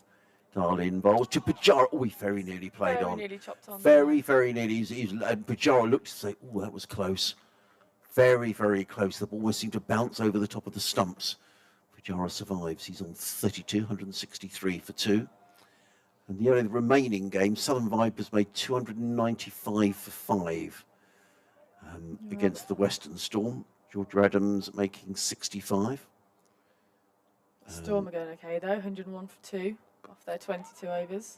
In comes Dahl bowls to Pujara, plays onto the onside. There is no run. Charlie Knott made a century, 104. Of course, a lot of the England girls are back playing today, so you've got Heather Knight playing for Western Storm. She's 31 out at the minute. So in terms of thinking about yourselves, who would you like to see win and lose today? So we almost need like the 2 at the top of the table. So we need like Stars and Vipers to kind of run away with it now. Right. And everybody else to basically just keep losing and Darling bowls and Pujara beating each other randomly. eases that to backward point, picks up a single. He goes to 33, 164 for 3. So at the moment, well, that's a good contest. I mean, We need Storm to lose, really. Yeah, Storm a little bit behind, 97 for 2 in the 22nd. Yeah, that's a lot of runs to get. It is. But if you've got Heather Knight, Sophie Luff and Fran Wilson in that order, then never say never. And you've also got their overseas Amanda Jade Wellington, who's the Aussie leg spinner, but she can give it a whack. And the last 2 games, she's scored sort of like 30s off 16 balls, 40 off 20 balls, so she can always come in and give it a good whack at the end as well. And they were actually 32 for 2, the Storm, so something of recovery. In comes Darl Bowles, and Allsop just works this one away through backward point. Sussex just keeping the scoreboard nicely ticking over here. He goes to 55, total to 164 for 2 in the County Championship. Let's start with Division 2, because that's what we're interested in. Leicestershire, 202 for 7 at Lords against Middlesex. Peter Hanscom against his former county is on 58. Rian Ahmed made 42 for Leicestershire. Darl is in, Bowles, forward comes Bujara, very solidly placed. I was just going to say, it's such a solid defence from Bujara, isn't it? 165 for 2, Bujara 33, Allsop 55. Listening to live cricket on the BBC Radio Sussex and Derby. Adrian Harms, Marie Kelly and Dave Fletcher, your commentary team. Just elsewhere in the second division, Glamorgan 221 all out, Yorkshire 54 for 1 in reply. In the first division, funny old dab at Old Trafford, Kent bowled out for 261, Lancashire 36 for 5 in reply. And down at Somerset, they've already had 30 wickets in the first day and a half. Oh, wow. Essex bowled out today for 138. Somerset need 153 to win, with 10 wickets remaining. So that pitch is doing a bit. Yeah, that pitch, I've seen it on Twitter, looks a bit green. Oh. As Morley comes in. Oh, and he's beaten the bat of Allsop, but to no avail. Good delivery, wasn't it? That was a very good delivery. He's done well to miss that, actually, and not get a little nick behind. Derbyshire fielders up in arms again. As Morley tries his luck again here. Comes forward again to Allsop, who smothers that one on a little bit better. Defends it back to Morley, sorry. He's been very economical as Morley. I think he deserves a wicket here as he comes in again to Allsop on 55. And he uses his feet, lofts it over the top. It's a beautiful shot. Was it 1 bounce 4 in the end? Yes, yeah. Umpire signals 4. That was a beautiful lofted shot, straight back over the bowler's head. Another 4 added to his total, so he moves on to 59 from 111 balls, with the score now 169 for 2, and Sussex trailing by 77 runs. I guess it's, the thing for Morley here, you keep your mid off and mid on up. You need to, really. So you're encouraging Allsop to hit over the top. Of course, when he hits over the top, it's going to go for 4 runs. Yeah.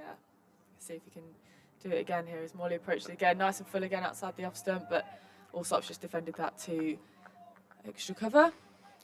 And I think he'll probably just feel here, Tom Allsop will have taken a boundary off the over. There's no need to, go mad. Just sensible batting. And this is where I think Morley will look to keep flying it up there and see if he can tempt him, draw him into that shot. Again, as he bowls again forward and full. And Allsop, he's very nearly got that through. Is that Madston again at cover? No, that is. Let's wait for him to turn. It's, yes, Lewis Rees. Lewis Rees, yeah. They've got very similar cap on, look really similar from up here. I think Madston's is a little bit more faded from the sun. A bit more sweat from over the years. It does, doesn't it? Yeah. It's sort of a lighter brown. The only way I can tell them apart from up here. That's Morley again into Allsop. Bit of a better length there, and Allsop happy to just defend, see out the over. The score remains on 169 for 2 of 38 overs. It's interesting there with Tom Allsop dancing down the pitch and hitting that 4. When you're playing, particularly in, maybe not so much in 50 over, but in 20 over, when you really feel you're in good nick. I mean, it's supposing in the you're opening the batting, so in the opening over you've hit a couple of boundaries. Do you ever think to yourself, right, that'll do for this over, or right, you don't? You just, and that is honestly the balance that I have to deal with a lot. Is going, okay, I've taken 8 or 9 off this. Do I sit in here, or do you go, no, I'm going to try and get 16 off this over, and you really capitalise on that. So it's a really hard balance, and I think it just depends on the day. Some days you have days where you're just on it, and you go, I'm just going to go with this. And that day that I got 100, that was one of those days. I didn't go back down the gears, but other days I've kind of got to 50 and then gone, okay, I need to drop down the gears, try and get to 80, and just see it home for the team. So yeah, very much depends, and there's good arguments for both, isn't there? Anuj Dal is coming in from the city end, comes in and bowls to Pujara, who, as Marie was saying, is very solidly forward. He gets his foot right to the pitch of the ball, his head still. But then plays so late under his eyes, doesn't he? He does. I often think that to the bowler, Pujara's bat must look like sort of a plank of wood. It's so wide. And I just think he looks like he's just picking length so early and so well, and then just very, very clear on his decisions every time. well, he's a world-class player, is Cheshire Pujara. He's on 33, 169 for 2. Dahl is in at bowls, and Pujara turns that wristily backward of square on the onside and picks up another single. He goes to 34. The total goes up by 1 to 170 for 2. Sussex batting themselves into a really good position here. We've still got 45 overs to be bowled today. I think Fletch was saying that tea is at 4 o'clock regardless. Yeah, they're only one behind, aren't they? Which they've kept at this rate now for quite a while. So it did look like at one point they were creeping behind even more, but it's been on from both ends. That seemed to help the case. Yeah. Oh, around the wicket bowls, and Tom Alsop. That was a strange shot. He looked like he was looking to play that. Play then leave, then play. Yes, it was. Doesn't it? Do you think he changed his mind? I think possibly. he did. Yeah, I think he went to leave it and then play it, and then got a bit confused in between. But I was just thinking, Pujara is such a great signing for Sussex to have that consistency in your overseas as well. I think you often get an overseas for a short stint of time here and there, but to have somebody that regularly and such a senior player in the team. And he's been terrific. In comes Dahl bowls, and also just leans on that and plays it back to the square on the offside and picks up the single. He goes to 60, Sussex to 171 for 2. Yep, he's here for the first 7 county championship matches. Then he'll go back to India. But to see him walking out, you know, if you're sort of 13 for 2 and you see Pujara walking out, you think, well, you know, it's good if you're a Sussex supporter. I think Tom Alsop might need a new bat. Or new glove. Maybe. Yeah, I think maybe gloves. He has been out there for quite a while now, facing 116 balls.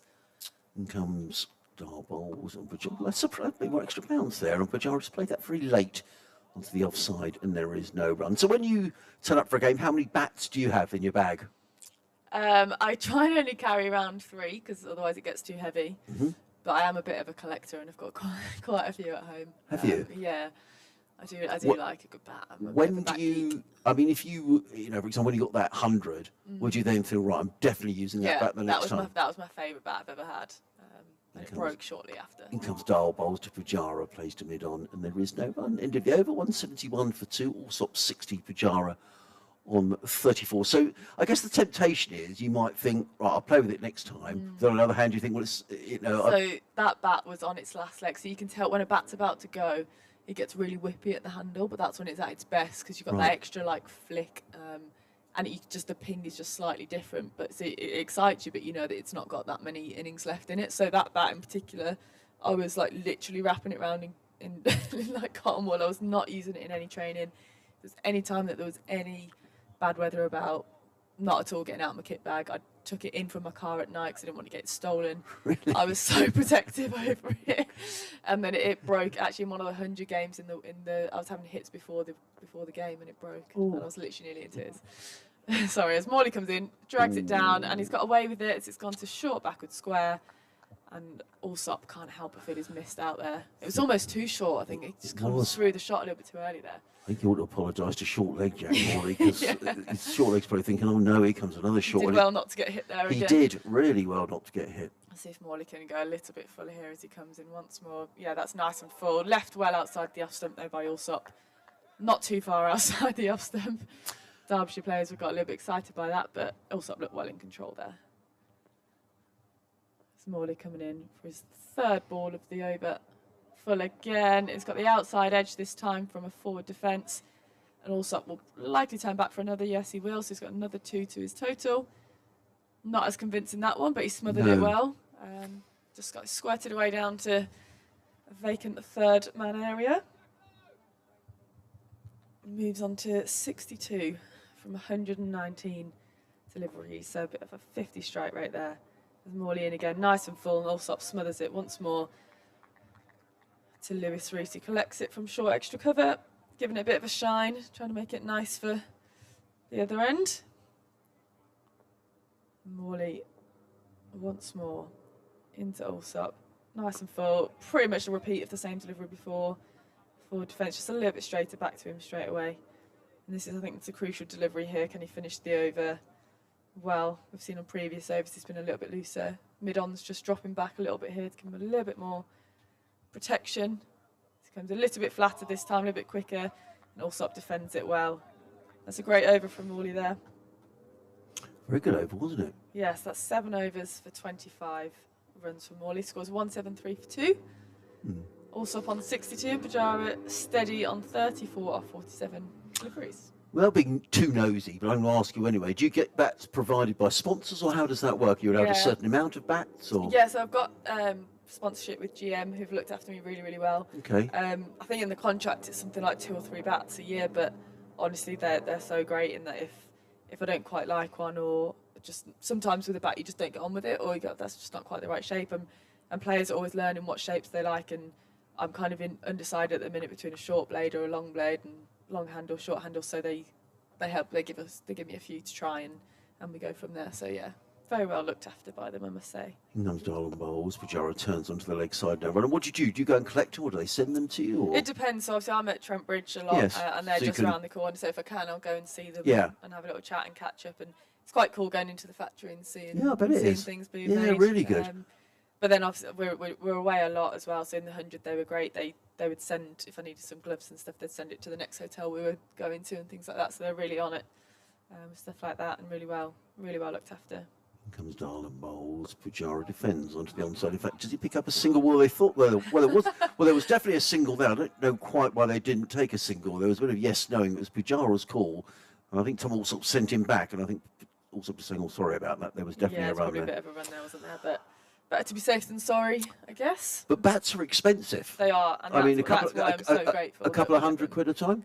Minimum, yeah. Wow. Yeah, minimum. Probably looking at 400-500 quid now for a bat, yeah. Especially for the top end.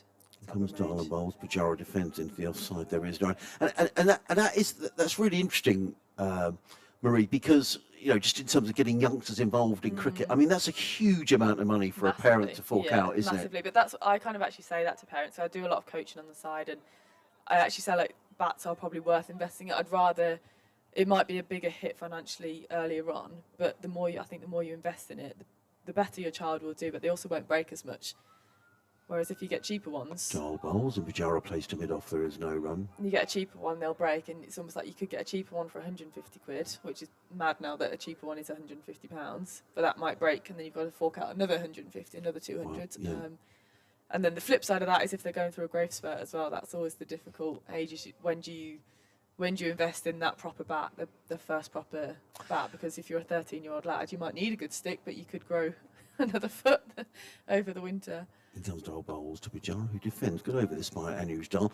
But the thing is, Marie, that there may be some parents who can't afford 150 pounds, and we're in lots of people are struggling at the moment, and so if you've got someone who is good at cricket, it's it could be quite expensive. Absolutely, and that's where like initiatives are so important. I think as pros we get so many bats, and the men must get even more than we do. And I just think I always try and give my bats to other players. Like if something doesn't suit me, then I'm more than happy to give it to someone else. Bowls, Pujara for this. Good over by Anuj Dal, and just what his skipper needed. 173 for 2, a maiden over, 5 overs, 1 maiden. No wicket for 17. Allsop 62, Pujara 34. You'll laugh when I tell you this. I've told the story before, but I wasn't a great cricketer. But when we were growing up as kids, if you turned up with a bat, your own bat at a game, you were kind of something else. Really? Oh yeah, we used to have the club kit, so it was the captain's responsibility, and there was a big bag, and there'd probably be 4 pairs of pads, 3 bats, several pairs of gloves. And that was and everybody used the club kit. To be fair, I still remember now at my local cricket club, Ellswood Cricket Club, there used to always be like a bin full of kit. bats and stuff. So if anybody ever didn't have one, you could just go and take your pick, and we go and play one hand, one bounce with all these different shapes and sizes of bats and stuff. Well, no one had their own bat. Whereas the lads tell me now, I mean, I don't play now, but the club that I'm at, my home club, the lads there tell me that everyone has their own bat. I said, wow, that is just so different. You just to rock up and use what was. And every year they would buy, a new bat. Oh no, those 2 are okay. We can use those for another season. It's extraordinary, really. Yeah. Well, I think the Lord Taverners and initiatives like that do some great work. So as Morley comes in, he's dragged it down, and Allsop's flicked it off his pads to Chappell out there at deep square leg and settle for just 1. Chappell collects that and throws it very accurately over the stumps. But yeah, there's lots of initiatives out there now for that exact reason, as we don't want cost being a barrier for people entering the sport. And it's a lot of why a lot of kids are bowlers growing up as well, because you don't need any equipment with that, do you? You can just rock up and bowl. But it's definitely a problem that needs sorted. There's Morley Fuller there, and Pujara happy to defend it back to him. That's really well bowled actually from Morley. Lovely pace and flight. But yeah, I'm very grateful to GM getting the bats, and they're really good quality wood as well. Do you have to knock a bat in? Not anymore. Right. As Morley tosses that one up to Pujara's, flicked it off his legs to deep backwards square. Should only be 1 run. Yeah, as he collects it, settles for 1. Good throw, right over the top of the stumps. No, GM would knock it in for me now. Okay. I think I find it's still important to, like, you've got to have your own hits with it and get used to it and stuff. But they tend to be ready to go for us, which is very lucky as well. Morley again forward, and Alsop again forward with him. Knocks that straight into mid-wicket. It's that Tickner at mid-wicket there, giving the ball a shine. He bowled very well earlier, didn't he? Yes, he did. Very well. 10 overs, 1 for 32 from him. 3 maidens in there. So Morley drags this one down to Alsop, who's happy to just work it off his legs out to Chappell again at deep backward square. I keep going to call him Glenn Chappell. It's not. It just slips off the tongue that it's Glenn, but it's not. It's not Murray. It's Zach. I'll stick to his last name. It's a bit easier. As Morley comes back round the wicket to Pujara. Flights it nicely. Pujara again so solid with that forward defence. Smothers the ball well. And that completes his over. So that's 8 overs, 28 for Morley. The score is 176 for 2. So 6 trailing by 70 runs. Pujara moves on to 35 from 56, and Alsop moves on to 64 from 125 deliveries. And I think, Marie, there are a lot of good initiatives around, because, you know, it is one of the issues that come out in various reports on cricket, is that, you know, to be accessible to all, you know, to boys, to girls, also to you know, to kids who are from less privileged backgrounds. And you know, you're coaching, you're at the top of the women's game, and you don't know where the next great player is going to come from. So it's just important to give everyone a chance. 100%. I think we really need to see cricket reappearing in state schools. Yes, again, well, I think it's such a shame that it's not at the minute. And Usdal running around the wicket, comes in and bowls. Also, that's close. That looks out. That's out. Yeah, Straight I thought up. it was. Tom Alsop looks disappointed. He stood there for a while, Tom Alsop. He did. That looked very out. Yeah, I mean, he got a dreadful decision, Tom Alsop, in the game against Gloucestershire a couple of weeks ago, which really wasn't out. I mean, my first opinion there that was close. I mean, we're by no means wicket to wicket here. No, but it did look like it was angled towards us a little bit, didn't it? It did. It looked like a good shout. I think we said that, didn't we? It was very full. Whether he thinks he's maybe got an inside edge on it, or possibly perhaps sliding down the leg side, but the umpire was fairly quick to raise his finger there, and he's on his way. So Derbyshire got the breakthrough there, and he must depart for 64. Good knock though by Tom Alsop, and a partnership there with Chetishwar Pujara of 76 less 8, 68. 68, yeah. Between the two. So just when Derbyshire needed, yeah. So and it's a debate actually, Marie, that's going on not just in women's cricket but in men's cricket, has been for years. Massively. To be honest, that you don't want cricket to just be the domain of children who are perhaps fortunate enough to go to private schools. Exactly. Yeah, and it's not about not letting those children play. It's about having. Of course. It's about having access totally. for everyone. And one of my big things as well is having cricket on free-to-air TV. The reason I started playing cricket, or at least knew about it, was the 05 Ashes on Channel 5, and I just honestly, like, as a 9-year-old girl watching cricket on Channel 5, you just wouldn't think of that today. That would happen, but it was the norm then, watching the highlights of an hour on Channel 5. Yeah, I think it was totally. a great Time. Yeah, and I don't get why it's not on free-to-air TV at the minute. well, I guess it's all down to money. Yeah. And the broadcasters play the money, and the rights fees go up. But you're quite right. I think anything that's accessible and free, because not everybody's got Sky, not everybody's got BT Sport or TNT or whatever it is. Exactly. So no, I'm all for that. James Coles comes out. I don't know if you watch anything of James, fine young cricketer. I haven't actually. I've not actually. Yes, very good job. He went away with the Lions in the winter to India. He's also been away. Sussex toured over there as a pre-season. Left arm spinner. I spotted GM bat out there as well. Ah, Is He's a what, fella. James? Oh, there we are then. So I wonder how many bats James gets. I bet he gets a lot. I bet he's well looked after. I think GM make lots and lots of bats, so I think they're one of the biggest, aren't they, in England, manufacturers of bats. And I went into the factory the other week, and there was so many people working, just Really? a complete product line. Yeah. They were just So is it a production line? Yeah, massively. So you've got people doing like one station each, and just keep passing it around. Wow. And they've got a really good team behind them there. So did you see the bat get made from sort of start to end? Not mine, no, because they're just making so Right. many. I was just in to collect some gloves, but he took me into the Well, factory to have a must do that. look. Now this is interesting because you were talking earlier about doing your homework on Yeah. various bowlers that you're going to face, and I'm suggesting Anish Dal has done his homework as well. Comes in and bowls to James Coles, who's forward to a ball of good Yeah. length, plays to one because immediately they've got two men in close on the leg side, sort of a shortish mid wicket. Would you describe that? Yeah, so I noticed it as well when Pujara came in. They had a leg slip and a Right. short backward leg, and then Tickner stayed round the wicket as well, didn't he? So I think they've obviously got their plans sort of what those maybe recent dismissals Yeah. might be, where they're less likely to score. Yeah. Maybe he's stronger on the offside, so they're trying to pack that leg side and target the stumps here.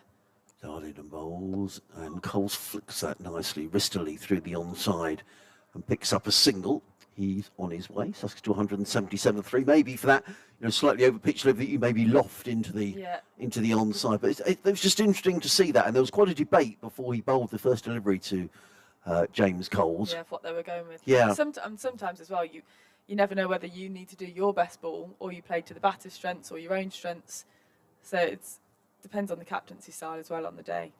Darling bowls, Pujara defends down the track. There is no runs. Good job here, Anish Dal. In his sixth over, figures of 1-4-18. If you just joined us, been a good day's cricket. Sussex 177 for 3, Pujara 35, Coles on 1. That in reply to the Derbyshire total of 246. Blair Tickner, a career best first-class score of 47. Jack Morley chipping in with 28. The last two Derbyshire wickets adding 83 to get them up to that 246. Darling again bowls, and Pujara glides that one down to deep backwards square. They're going to pick up one, they're going to come out. I don't think he's running particularly freely, Chester Pujara. He's had this. No, he looks a little bit awkward. He looks a bit stiff in his back, doesn't he? And Yeah. he just seems to be running in quite an upright fashion. Yeah, only really going for things that are a certain Yeah. 2 rather than making anything into a 2. He picks up a couple of runs. However, he's of the older age now, isn't he? He is. So that might be Steady. yeah. He's accounting. Steady. He's 36, he's young, Marie. Well, compared to some of the 22-year-olds out there. And hey, I can relate. I'm getting on. Those two men are back in close on the leg side as in comes Dal bowl to Pujara. That's a very That's a good great take. take. Great take by Brooke Guest. End of the over. I'll make way for Fletch for 10 minutes before tea.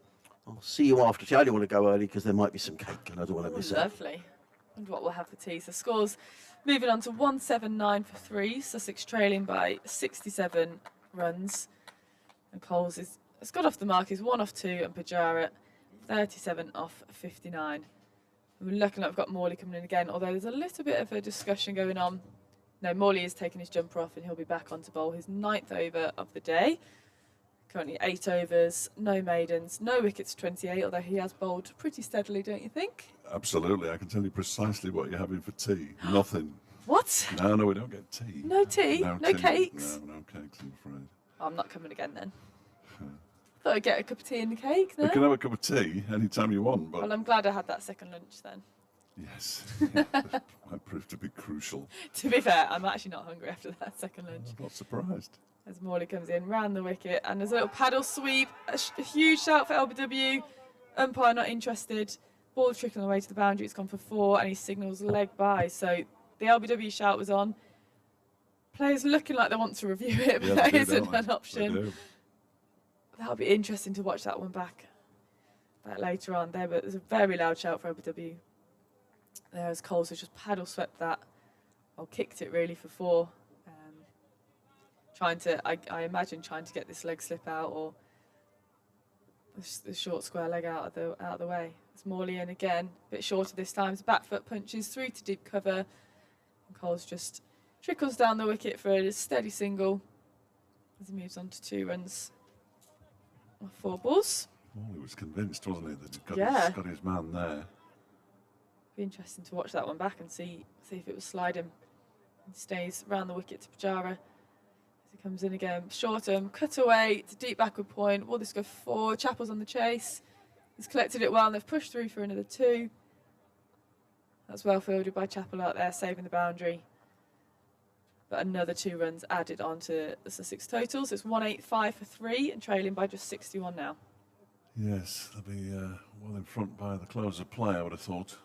Yeah, absolutely. Morley into Coles again, who's worked that behind point out for a single to Chappell, who collects. He's doing quite a lot of work out there as Chappell seems to be getting hit quite a bit out to deep cover point region. We should tell him to put his hat back on. Yeah. No, it makes me easy to see who it is out there now. Yeah, he's a very easy spot, isn't he, Zach? Yeah, Morley needs to potentially straighten up his line here as he comes into Pujara again for the 5th delivery of the over. That's a bit better. It's back of the length, but on the stumps this time. That's into Coles, actually, not Pujara, is it? The scoreboard's got that wrong. That's into Coles. You're absolutely right. He defended that. I just thought that's a GM bat, that's not Pujara. Morley in again. Oh, and that's just kicked up off the wicket, and Coles has worked that round for a quick single. And a diving stop, backing up there by Tickner to prevent any overthrows. There's another good over from Morley, but just a few too many going out to deep point. And they're just slowly ticking along, aren't they, Sussex? 58 trailed now. I was chuckling to myself there as an Aaron Donald went to retrieve the ball, but of course he's wearing the fielding pads. Yeah. It slows him down considerably. He was almost asking David Lloyd there for permission to take them off, but he's gone into that mid-wicket. One of 2 mid-wickets. Oh yeah, surely keep them on for effort. Lewis Rees. Just gives you an extra excuse, doesn't it, if you require one. 5 minutes as well until tea. And there's Dahl from the City end bowling to... That'll be likely what that second mid-wicket was for. Yes, just playing that little tap shot into the leg side. They're still having a few discussions about that position. I don't think they're quite happy. Bit of discussion there between Lewis Rees and Madston at mid-off. I think Lewis Rees is signalling that he wants a short leg in. He was suggesting the helmet, wasn't he? Yeah, or even suggesting that the other mid-wicket could go even closer. Yeah, maybe even squarer. Yeah, Donnelly is moving now square, isn't he? I wonder how close he'll have to be though until he has to put a helmet on there though. He's getting quite close. He's getting in range, isn't he? Yeah, he's going to get the helmet, I think. Is he? No, he's not. Oh, to me to you. Very undecided. Umpire's having a word about getting a helmet on and moving back. 3 minutes from tea. We've still got 38 overs left. Still a lot of overs left in the day, isn't there? Dahl is in and bowls. That's defended by Coles up towards Lewis Rees, who comes around from that mid-wicket position. Well, a light shouldn't be a problem today too much if the clouds stay away. We played the entirety of yesterday with the lights on. What time did you stay? They went off the field at about 4 minutes past 3. Right. So they were on at 10:30 in the morning, and they never went off until it started to rain heavily. And then they were switched off. Fair enough. It's a long time to be playing first-class cricket under floodlights as Dahl bowls to Coles, plays it straight to Lewis Rees. It's a very clear plan here, isn't it? That they're targeting the stumps of Coles. Obviously done their analysis work behind the scenes, ready for the day. Papillon stretching out. He's not going to have time to get another over. I'm sure tea's 4 o'clock. Yeah, it must be. Maybe he's just getting a bit stiff. He's at extra cover as Dahl is into Coles, and he clips this into the leg side, out towards the square leg boundary. Around the boundary goes Zach Chappell, who can't keep the ball in the field. He got there. He actually got there, but with the roll, he carried it over. So 4 to Coles to take him into double figures. He moves on. No, he doesn't. He moves on to 7. They'd already added it. 192 for 3. The deficit just 54 runs now, with 7 wickets in hand. Quite like their plan here, but it looks like they're going a little bit too leg side for this plan to work. I think you've still got to target this off stump as well, haven't you? Dahl bowls. It's defended That's by better, Coles. better It's line. the onside. walking around the boundary. Ajmal Shazad, Ben Smith is the batting coach. Ajmal is the bowling coach, and Chris Heighton is who's a second 11 coach, but he also does the analysis, and he's also the coach of the England Yeah, is it disability or disability team and the deaf side. deaf side? That's the one. That one's a nice little tickle down towards fine leg off a pad Yeah, by Pising Coles. those leg buys. 4 more to the total, and that is tea. We've all been Excellent. released from this purgatory from a Derbyshire perspective. It's been an excellent afternoon for Sussex. 196 for 3 with Pujara, the dangerous Pujara, on 40, and Coles still there on 7. It means they trail by just 50. The men out in the afternoon session. Tom Haynes for 58, ball by Blair Tickner, he played on. And Tom Alsop was trapped late before wicket by Anashdal for 64. Sussex's afternoon after Sussex's morning, really, especially given the way they batted in those few overs before lunch to get to lunch at 70 for 1 in 12 overs. A big evening session coming up for Derbyshire. It's just gone off the board. We still have 38 overs to play. We'll be back in 20 minutes' time.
session of the second day between Derbyshire and Sussex. Sussex very firmly in control at the moment on 196 for 3. Jack Morley begins the session left arm spin from the racecourse end. They're now amusing themselves out there by the sound of it, the Derbyshire fielders. Lots of applause for Wayne Madsen's fielding there. He's got a big smile on his face. BBC Radio Derby, BBC Radio Sussex, as this one is cut away by Pajara for the first run of the evening session. He moves to 41, 197 for 3. Adrian Harms alongside, Marie Kelly with us as well. I'm Dave Fletcher. And we'll guide you through the evening session, if at all possible. Yeah, I think we'll get these overs in, you know. Oh, we will. Certainly if when we could, well, it's 7 o'clock, isn't it? Yeah, comfortably. Morley bowls. That one is defended by Coles. He's got 7 from 12, partnership worth 21. And just slightly better than a runner ball, as has been pretty much the way throughout the day, it seems. In again, bowls a flatter delivery that almost, it was certainly on the pads, but turned into the leg side by Coles. 197 for 3. It remains. Those tea times fly by, don't they? I couldn't believe it when the umpires came out. No, I was slightly disappointed myself. As this one is clubbed out towards Cow Corner for 1 bounce 4 by Coles. He moves into double figures. And Sussex's 200 comes up. 201 for 3 in the 46th over. That's how quickly they have been batting here this afternoon and this morning, let's face it. Terrific hitting from Tom Haynes earlier on. Tom Alsop made 64, Haynes himself making 58. Will be disappointed to have got out playing on to Blair Tickner as Morley's in again. That might just have turned a touch, but it was easily defended by Coles, and it was the final ball of Morley's 10th over. 38 runs he's conceded. He's just bowled enough bad balls for those figures not to be as impressive as they probably should be. Do you know, I was thinking exactly the same thing. I mean, I think Derbyshire have fielded excellently here today, but I think probably with the bowling, they've built a bit of pressure. Then there's been an over where there's been 2 or 3 bad balls, and Sussex have, you know, the bad ball has been punished. It was the same in that. It was a good over from Morley, but the over's gone for 5 runs, and Sussex are just chugging along here, you know, 4.5, 5 runs and over. If they keep doing that for the next 37 overs, that'll be another 150 runs. You know, they could be 350 tonight, Sussex, by the close. Comfortably. They were heading for 400 at one point. They were, yeah, and I'm sure that David Lloyd's going to be well aware of that. You know, when they created a bit of pressure, you know, certainly when Tom Haynes was out, the run rate did slow. Who's this is coming back in? It looks like Darren Dupavillon. I nearly got his name wrong. I almost got my name wrong earlier. Yeah, he's going to come in from the City end. He's going to bowl to Chetishwar Pujara. James scoring. Oh, there we are. All the scorers are now back firmly in place. James was scoring for 2 scorers in there at one point. And Sussex still with plenty of batting to come. So, you know, John Simpson at 6, Finn Hudson-Prentice 7. Danny Lamb will come on at 8. So there's plenty of firepower down the order if Sussex need to, you know, step on the accelerator pad. I suspect they're just going to go along as they are at the moment. Yeah. I don't think you're going to see any, you know, huge fireworks. I think they'll just be keen to get to the close. You know, if they, you know, maybe 4 down, and then, you know, it gives them license tomorrow to get on with it. Not that they haven't been already. Pavlon is in, bowls to Pujara. That's a sail over his shoulder into the gloves of Simpson. Interesting, something that Marie pointed out a bit earlier on. They've got that leg slip in place for Chetich, just the one he looks to flick away off the hip. It's a tricky fielding position, I always think, leg slip, isn't it? 'Cause Yeah. you don't get to see the ball until quite late, and if it's quick, and Dupavillon is quite quick, and Lewis Rees will do well to cling on to anything, but Short leg in place. Pavlon is running in from the City end of the ground. He's in and bowls to Pujara. Another short delivery, and flies over the shoulder of Pujara through to Brooke Guest, and there is no run. Black Rod, just a Black Rod update. I know everybody's fascinated by Black in the Northwest Cricket League. 170 all out with 2 of their 46 overs. unused. A solid one, I'm told, from Aye. Fletcher Jr. Right, he might have got a snorter. I don't think it needed to be a snorter, if I'm honest. Does he bowl? Yes, he does. Whether he will bowl or not, I'm not sure. Avalon is in the game. Well, Pujara right in behind that and just eases it into the offside, picks up a single. The throw comes in. It was thrown in there by David Lloyd, who was just wondering if Pujara was dawdling, but Pujara's far too long in the tooth to do that.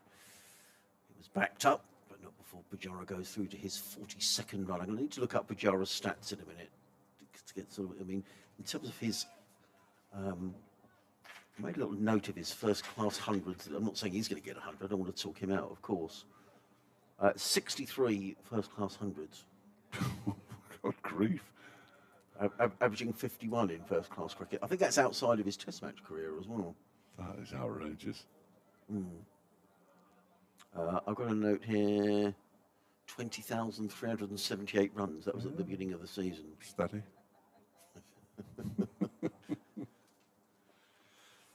Pavilon, on to James Coles. Coles drives. He's a stylish player, is James Coles. He's got his foot right to the pitch to the ball and thumped it to mid-off. And there is no run. He's on 11, 202 for 3. So Sussex trailing here by 44. You know, from a Derbyshire point of view here, well, you know, clearly they need wickets, but if this looks a very good batting surface to me. And Derbyshire, let's not forget, had the worst of it yesterday, batting under the lights with the cloud cover. The conditions were a lot different yesterday. And Sussex have taken full advantage of that. Pavilon in again, bowls. Coles drills that to mid-on. There is no run. You're starting to sound like a head coach. Am I? But he's And it's. I think it's a valid point. No question about it. Because supporters don't see it like that, do they? No, they don't. Just see Two scorecards. Oh, no, they've been bowled up at 246. Oh, Sussex have only lost 3 wickets and they've gone past 200. No, and you'd have thought that the weather is set fair suddenly all day tomorrow and for a good part of Monday. That is to Pavilon. Is in again. Bowls. Coles eases that one down to third man. That's going to race away for 4 runs. Too much width, and it was a clever shot by James Coles. He just waited and eased the ball down to third man for a boundary. He goes to 15, Sussex to 205. 206 for 3. At the end of Pavilon's over, he's bowled 9 overs, no maidens, 1 for 43. And I was going to make a point, and I can't remember what it was. And so from a Derbyshire point of view, I mean, it looks they're going to have unless Sussex lose a cluster of wickets here, they're going to be having to bat out a fair amount of time in this game.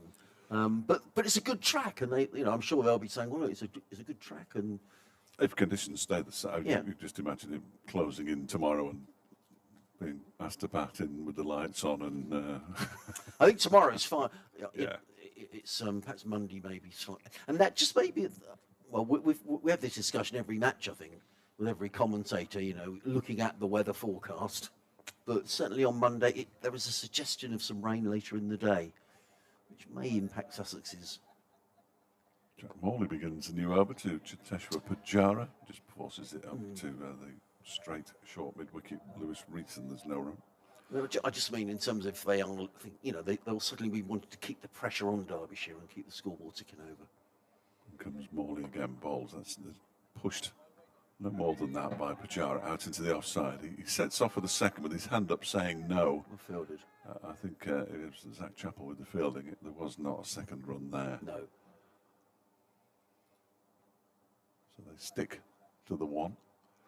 There's a slip and a leg slip for left arm spinner Morley, who's in again now. Back into his crease goes Coles. That's turned backward square on the leg side. They're going to come back for the second this time on Pavilon's throw. It was a decent enough piece of fielding, but they got back comfortably in the end for the second run. Coles moves on to 17, 209 for 3. Pujara has 43. The partnership continues to prosper at 33 off 32.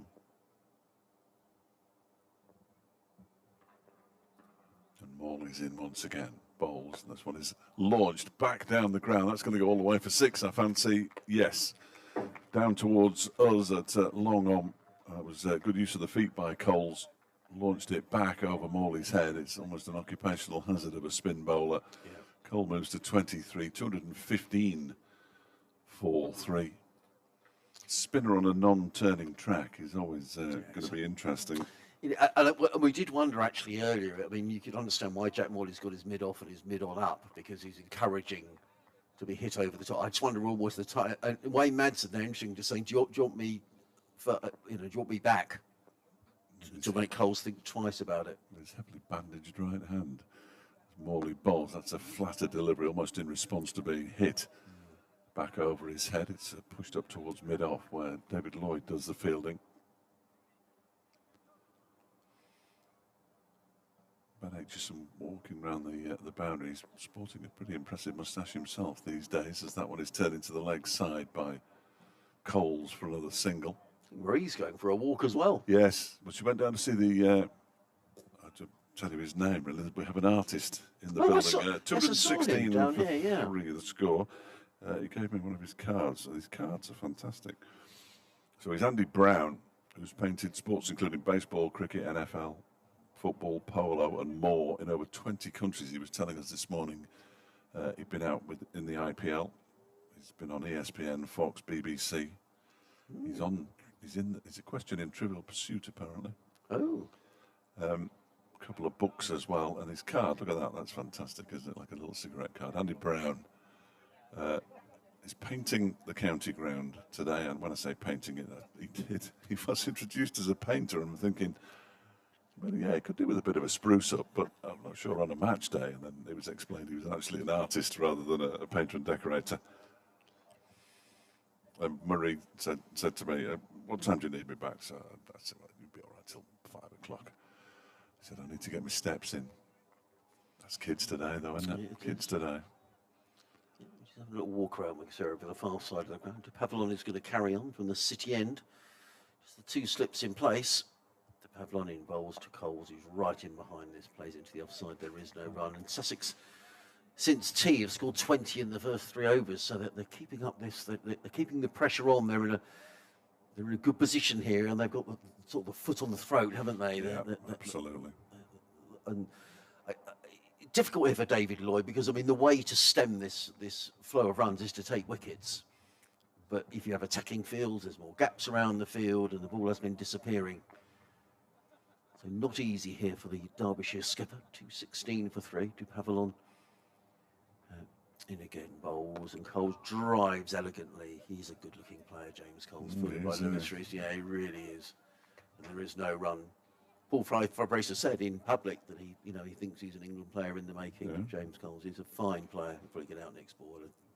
But he really, he's such a stylish player, particularly off the front foot. Bowls left arm spin as well. I picked up a couple of wickets towards the end of the day. Yeah. He's got Tickner and Morley. He's only 20, and he scored last season. He's scored 3 first-class hundreds. Wow. So he's a talent. Pavlon in bowls, and Coles up on his toes and turns that down to fine leg. He goes to 25, Sussex 217 for 3. When he made his debut for Sussex at the Oval in the Bob Willis Trophy, we thought he was the youngest ever player to play for Sussex. But I think it turned out he was I need to confirm that with the lads in the museum, actually. I think it's turned out he's the second youngest, but he was 16 and a little bit, not much, because his birthday's in April, so he was 16 and, a third or something. But yeah, good play. It's come through the relationship Sussex have with Oxfordshire. Right. No, he looks useful. Yeah, he's a good-looking player. I'm out at the other end of the scale. Teshwa Pujara, not you, Adrian. Do Pavlon balls a short delivery to him, and he just ducks underneath it, allows it to go through to Brooke Guest. I can understand him doing it, but I don't think Pujara is going to be tempted by a short delivery necessarily. So just reading here on the BBC website, we shouldn't talk about football really during cricket, but you were talking about the Championship and saying about Birmingham City would now be playing in Division League One, which is the same as Burton Albion. Yeah. playing Norwich today. And the Norwich fans were singing, I shall tell you at the end of this. Yeah, keep listening, everybody. 217 for 3 here. Here comes Darren Dupavillon on debut for Derbyshire. Bowls to Pajara. Now that one really does climb on him. And he manages to fend it away, but he fends it away to backward point. Unfortunately, the backward point was a deep backward point, and it bounced in front of him. Yeah. And therein lies David Lloyd's problem, doesn't it? You know, well, they're leaking too many runs, so you have to be defensive. But, yes. But if they've had a player in there, now they're going to have a player in there, which is too late. Yeah. Yeah, that was a good delivery from Dupavillon, who has bowled nicely, as I said earlier. I mean, he's going at 4.5 and over, which I'm sure he won't be pleased with, but overall, it's about the current run rate of the innings. Yeah. Zach Chappell's been expensive. He's been going at about the same. Blair Tickner only just a tick over 3 and over has been terrific. And here is Dupavillon again, bowls to Coles, and that one decent enough. Yeah. Short delivery goes through to the keeper. Left alone by Coles. He's on 25. Pajara 44. The partnership worth 42. 218 for 3, and they trail by just 28 runs now. Sussex. And the big reveal from Adrian. Well, no, it just made me chuckle, really. I mean, and there's nothing. And Shrewsbury are a fine football club, where the Norwich fans were singing to the Birmingham fans, "K Sarah, Sarah, whatever will be. You're going to Shrewsbury." So that's quite clever, isn't it? Yeah. You'd have been to Shrewsbury when they were at Gay Meadow, Fletch. Yes. I guess. Yes, I was there. Yes. Right by the river, Next isn't to it? the end, they had a man in a coracle. That's right. Used to get the ball if it was kicked out of the ground. Yeah. Which at most of the games I went to, it almost certainly was. Now, the mid-on, Wayne Madsen he's not on the fence. He's about 2/3 of the way, well, probably 3/4 of the way back. That's not a good ball by Morley down the leg side, and it's just swept around the corner for 4 runs. And that's that compensation, is it? He doesn't want to give Coles the opportunity to dance down the wicket. So he's fired that one in leg stump, and Pajara's just helped it around the corner for another boundary. He goes to 48. That's a loose delivery. It's a real conundrum for Lloyd. He's got no protection down there. There's a fine leg, but, well, he's almost deep backward square, to be honest. Morley in the game bowls, and Pajara just turns that one around the corner, and he's picked up the boundary. There's experience. He just picks up the single. 2-2-2 for 3. Interesting Wayne Madsen's position here, because you're 7/8 of the way back to the fence. I just wonder whether you want to be right on the fence, really. Yeah, he's coming back now, which is interesting, because James Coles has really lofted Jack Morley since tea over the long on boundary for 6. Morley again bowls and defended by James Coles on the side, and there is no run. Being up to date in the other cricket scores in a moment. Sun is back with us. It's been a bit intermittent at the sun, but it's been a nice day up here in the Midlands. Well, great day considering what the weather has been like. In comes Morley, hammered away. Also, another very fine stop in there at cover, because that would have been 4 runs. Is that an Iron Donald? Tickner, was it? Well, very good. Diving away, because that would have been 4. It was hammered by James Coles, and Tickner diving full length, preventing another boundary. Morley again.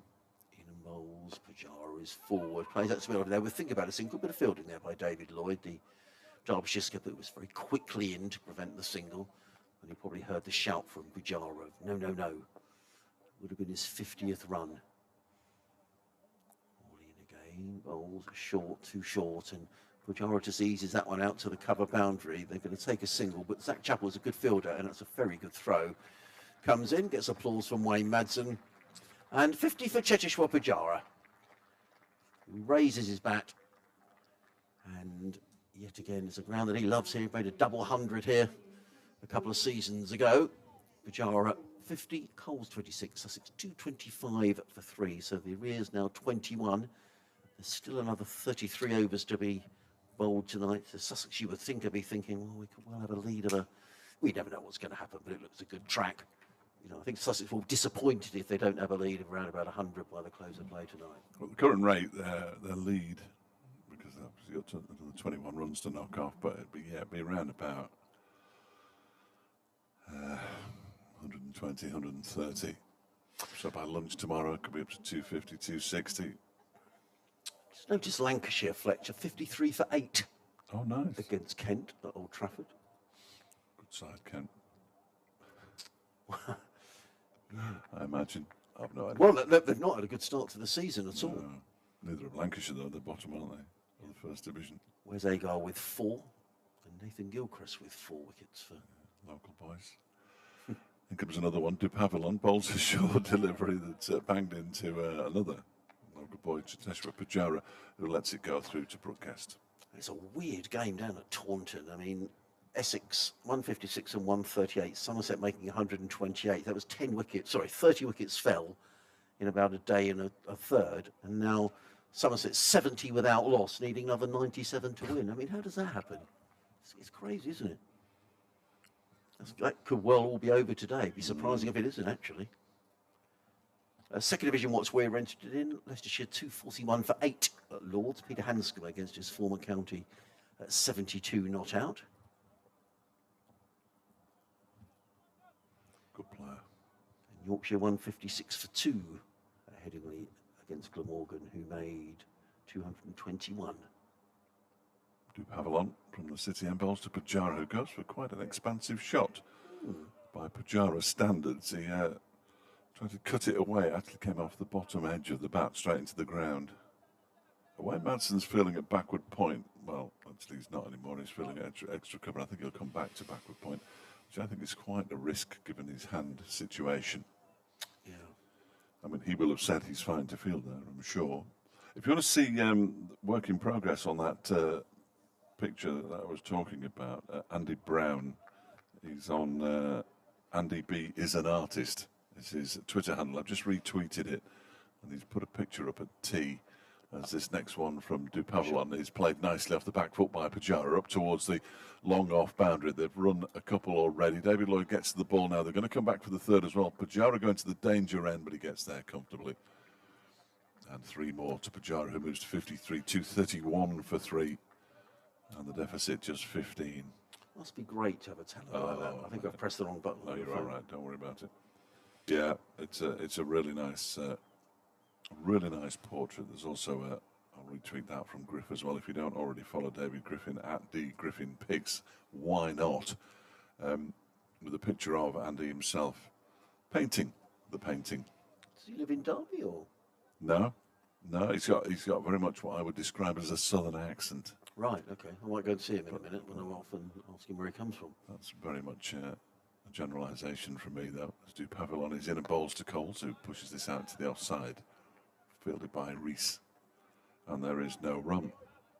He's a thoroughly nice bloke. I think that South Derbyshire's Dave Gilbert is out of the World Championship snooker at the semi-final stage. He is. He's lost 17-11 to Kyron Wilson. So no World Championship final for Dave Gilbert, who has a place down in Swad. Slightly disappointing, I think, but terrific effort for a qualifier against the semi-finals. Yes. Dupavilon's in again. This one's a short ball down the leg side that's left alone by Coles to go through to wicketkeeper Brookcast. And Dave Wilson, yeah, it's been a great run. It was a very disappointing way to go out. I really believed I could win. Had more than enough chances to do so. So disappointment. He beat the reigning champion in the first round, Luca Bressel, if that's how you pronounce it. He was the reigning world snooker champion, Luca Bressel, and he beat him in the first round. And had to qualify, played 2 games in qualification, Dave Gilbert. Here is Darren Dupavilon. That one is overpitched and just dispatched with a minimum of effort by James Coles out towards the wide, long on boundary. And 7 runs off that over. Dupavilon 11 overs, 1 for 52 now. The partnership, incidentally, has already gone past 50. Did so from just 50 deliveries as well. 50 stand between these two. How many half-century stands have we had in this innings? Is that 3? Yeah. We've had 3 half centuries, and we've had 3 half-century stands as well. We're going to see a change in the bowling, and Ashdale's going to bowl from the racecourse end for the first time today. Marie's on a second lap, or is it a third lap in front of the Oh yeah, there she goes. covered stand? Yeah. Blimey. She could have walked a long way by now if she hadn't gone around in circles. I'm not familiar at all with the name of Luca Bressel. I think he's Belgian. Right. I think. Oh, I seem to remember that last year. Yeah. Yes. I think he was a surprise winner. Has he done anything since? Has he? He's had a poor season, apparently. I'm not a No. massive snooker follower, I have to say, but obviously when Dave Gilbert he beat him and started making his way through the rounds, my interest was perked. No, of course. And Ashdale comes in. Keeper standing up to the stumps, bowls to Pujara, clipped away down the leg side, picks up a single down to fine leg. Pujara goes to 54 rather ominously, really. 223. No, it's not 233 for 3. So Sussex in arrears now by just 11. Still 32 overs remaining tonight. He's got those 2 close fielders in on the leg side again as David Lloyd, who's standing hands on hips, plenty to ponder at mid-off for the Derbyshire skipper. Keeper Brooke Guest standing up to the stumps as Dahl is in over the wicket bowls and Cole's at it again. Is it going to be caught? Just short of the fielder at deep mid-wicket. It was clipped in the air by James Coles and racing in off the deep mid-wicket boundary was Jack Morley. When he's annoyed he didn't catch it, he clearly... Do you think he got there, Fletch? I'm not sure. I mean, it sounds a little I'm not harsh to sure. say it's a drop. Yeah. My feeling was it dropped short. Yeah, I'm not 100% sure. It was in the air from James Coles. That sort of whipped through the leg side. Nearly led to his downfall. He goes to 31. Darlin bowl to Pujara. Clipped again by Pujara down to fine leg. Sussex picking up the singles. He looks disappointed, Jack Morley, doesn't he? Yes, he does. Looks like he thinks he did drop it. Well, perhaps if you feel you've got there, you perhaps feel. But at first sight, I thought it didn't quite carry, but it's difficult to see it just with the naked eye. Well, I can see the Sussex chairs doing a lap as well over there. Mr. Philby getting his steps in as well. Darlin bowls and Coles turns it on the onside through square leg, picks up another single. He goes to 32, 235 for 3. Sussex are picking up runs, just keeping the scoreboard ticking over here. Sorry, Fletch. No, I was just going to say, no, I can't say it because it'd be offensive, and it's not meant to be offensive. Okay. What about me? No. The chairman perhaps needs a bit of exercise, that's what I was going to suggest. Dahl bowls to Pujara, plays as well on the leg side. Couple of runs here for Pujara. Well, I've only met him twice. I couldn't really regard him as a friend, so I hope he takes it in the right way if it's reported back to him. I meant no offence. Goes to 57. Pujara, 238 for 3. And David Lloyd is trying everything he can here. I mean, he can change the bowling, you can set different fields, but at the minute, it's sort of one-way traffic as Pujara drives through the offside. More runs here, and it's going to be 4 to Chechiswell. Pujara over pitch by Newsdale and is drilled away by Pujara through the covers for 4 runs. An expensive over. There's 9 coming off of it.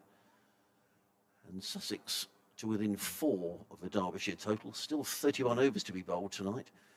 And the way Sussex, I mean, he's not trying to rub salt in the wounds in any way, shape or form, not like that. But the way Sussex are going, they're scoring at 5 and over. You're right, Fletch. They might be 150 ahead tonight. Well, I need to take you to task. Go on. Because they're actually in the last 5 overs scoring at 7. You're absolutely right. Yeah. If it was a drop, and the body language would suggest it might have been, it's certainly an opportunity. It's the first... No, that's rubbish. Forget that. It's the first by Morley, certainly, but this is first match. I was going to say it's the first off Dahl, but I don't think it is, actually, because I haven't got that. I should have that column as well, shouldn't I? I know 6 have been dropped off. The New Zealander Blair Tickner, who's currently standing at leg slip. No, he isn't. That's an Aaron Donald. That's nonsense as well. Here comes Darren Pavillon bowls to Coles, who clips it out into the leg side, and off the boundary comes Chappell to do the fielding. I just need to calm down. I got a bit overexcited. Hasn't bowled since tea, is he, Tickner? No, he's warming up though as we speak, away to our left, behind the large pillar that you can't see through. Right, yeah. Yeah, he'll be on in a minute. I think he'll replace Pavillon, who's only in his 4th over since tea. He's 12th in all, 1 for 53, got a wicket. Yeah. Early on to raise Derbyshire's hopes when he dismissed Tom Clark. A really good delivery. And he's on his way in again now. Running towards us from the city end, bowls a short delivery to Pachara, just ducks underneath it. From a Derbyshire point of view, they just need to find a way here to stem this flow of runs. Yeah. And it's difficult, you know, unless you could go totally on the defensive, I guess. Maybe that's a way to do it. But he's trying to keep his close catches in. Or not bowl one bad ball and over. Well, I was going to say, and I didn't like to say that because that sounded, you know, but I think that has been the case, haven't they? I think so, yeah. I mean, they bowled some really good deliveries, but there's always been a release, hasn't there? Yes, there has. And that's never a recipe for success, really. No. 243 for 3. Sussex trailing by just 3 now as Pavillon bowls another short of a length delivery. That was a better one. Because it made Pajara play it. He actually played it well, straight into the ground. But that was much better. From I'd say much better. Blimey, he's a far better bowler than I'll ever be. But you know what I mean. 243 for 3. Pajara on 61. Coles on 33. The partnership is 67 off 62. Which is too many for Derbyshire's liking. And Pavillon's ready again. And past umpire Long and bowls to Pajara, who just shoulders arms, gets his bat well out of the way of that one as he goes down the leg side, taken by Guest. Well, it's you know, Derbyshire have got to find a way here to stem this flow of runs, and if this is a tactic, then you know, has it been 3 dot balls in the over so far? Yes. Oh, was it 4 dot balls? 4 dot balls. Yes, 4 dot balls. Well, it was a single off the first ball. Apparently, I don't remember it. No, I don't remember it either. I really don't remember it. I don't remember it at all. That's dreadful that we can't remember a minute ago. Yeah, I think it was out to Zach Chappell now. No, I have no idea. 243 for 3. I can tell you that because it's written down in front of me. Another short delivery from Pavillon. Pachara just ducks out of the way of it. Goes through to Brooke Guest. Well, it's the great thing about a 4-day game, isn't it? There are sort of a myriad of tactics that you can employ to try and get yourself back in. And, you know, this is what Derbyshire have chosen to do, and they're really up against it. You've got to try anything. But now they're looking at how little can we keep the deficit down. Yes, you're right. Yeah, which is quite defensive. Yeah. Derbyshire have picked up a bowling bonus point for as a matter of record. They didn't pick up any batting bonus points, of course, not for the first time this season. As Pavillon is in, bowls to Pajara, who deals well with this short of a length delivery, just turns it into the onside, a little jog around for an Iron Donald to pick the ball up. And Sussex remain on 243 for 3 with a dot ball to complete an over, which would have been a maiden, but for the single that neither of us can remember seeing. No. Coles has 33 and Pajara has 61. We probably need younger minds. Or AI. Yeah. So that little box to the right-hand side with the clock on the top, is that where we used to sit for commentary, Fletcher? Or No, it's been knocked down. So, yes, so where the floodlight is, we were just as we look to the right of that, and the building's been knocked down. Right. I remember the first time coming here with your good self and sitting in there. Should be a little blue plaque there saying Dave Fletcher once commentated from this very position. Marie's back, so she's done I'm going to guess how many laps do you reckon, Fletch? Well, I only saw her doing 2, but probably 4. Yeah, I think that's a good shout. Okay, I will say, so as not to be this, I'm going to say 5, and I'm going to go and disappear for a while. Thank you, Adrian. I've got an update to do and various things. Yeah, absolutely. So I'm going to say 5. We will get the answer when Marie joins us in just a moment's time. Anish Dal's going to continue. I think they've just checked the ball again. In comes Dal and bowls. That's turned into the leg side by Coles, fielded by Donald. Adrian overestimates me.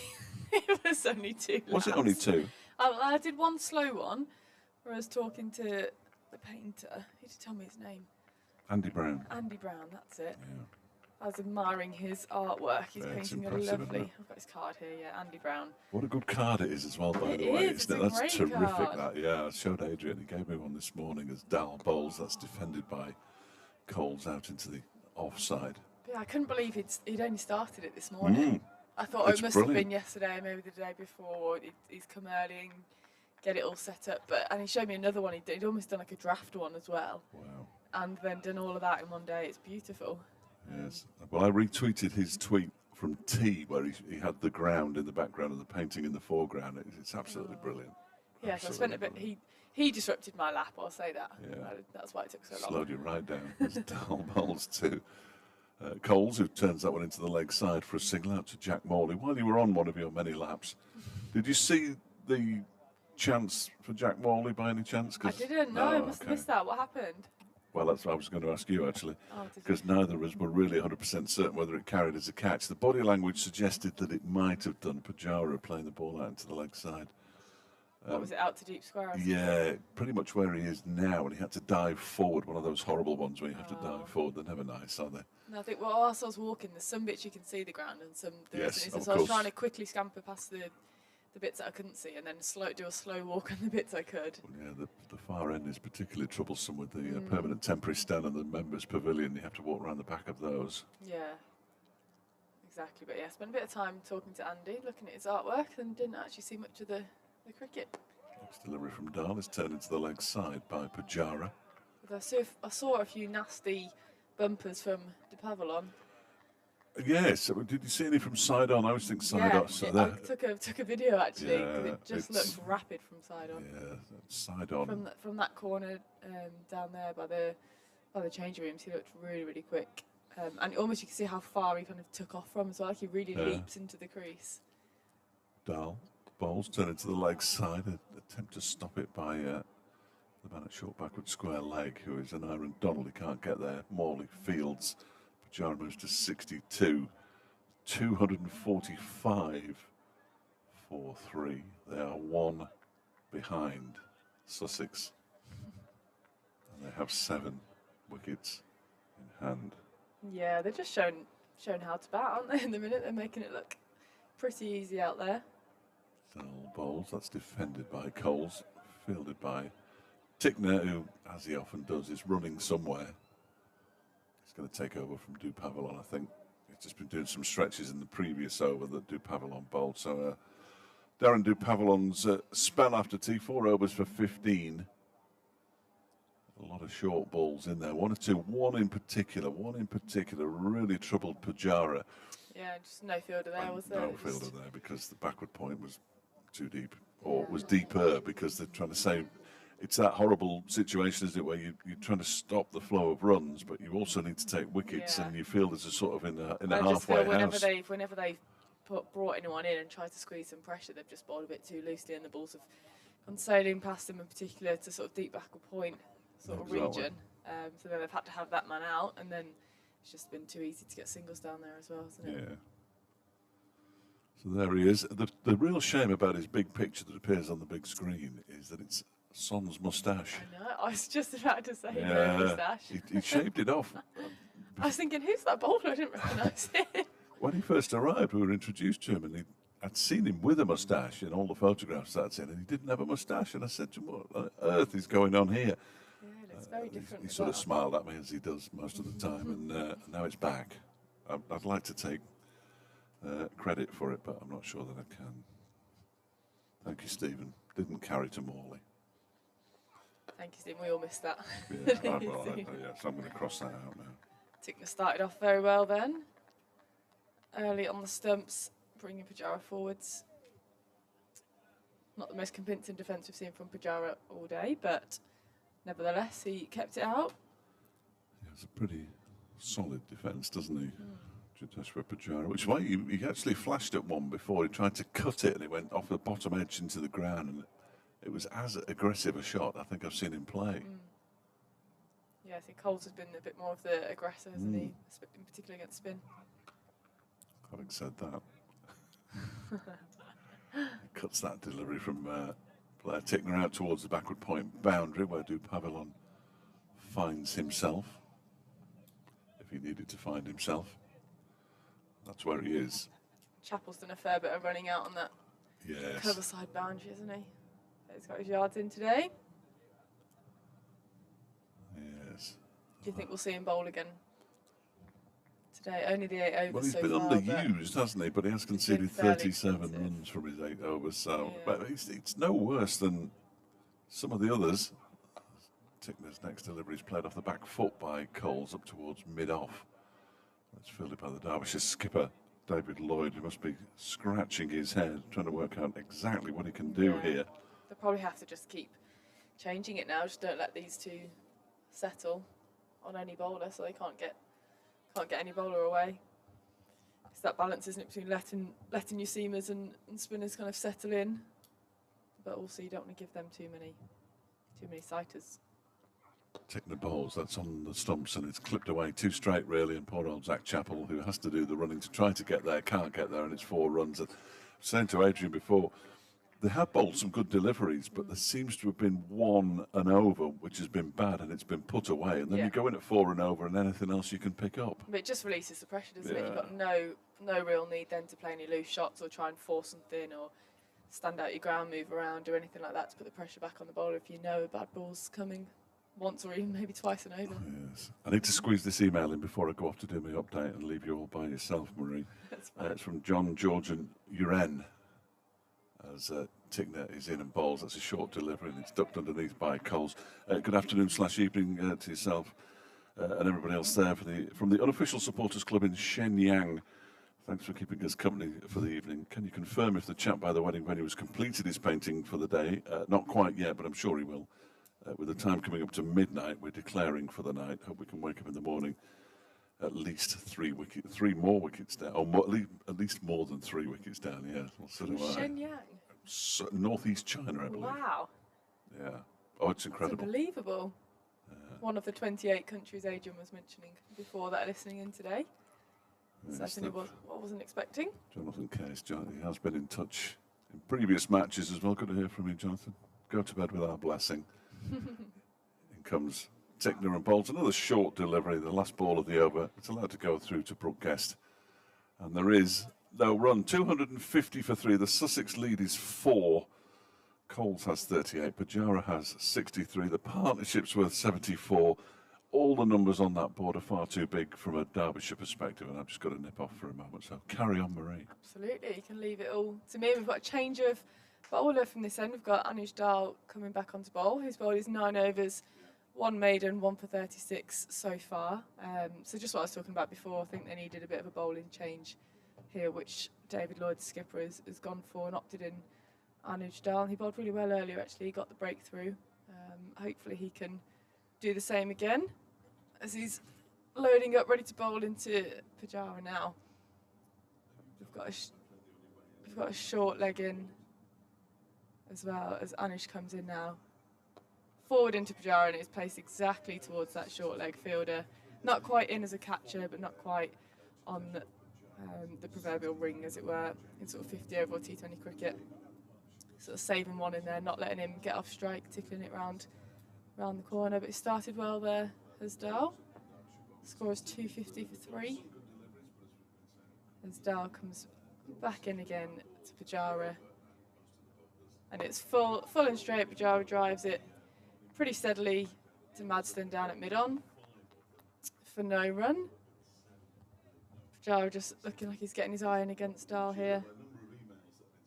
But not looking to go after him too much. He's played so well so far for his 63 off 92 deliveries. The player of such high quality that he is, he just looks so composed at the crease. As Dal comes into him again now. Again, full and straight. Pujara happy to defend.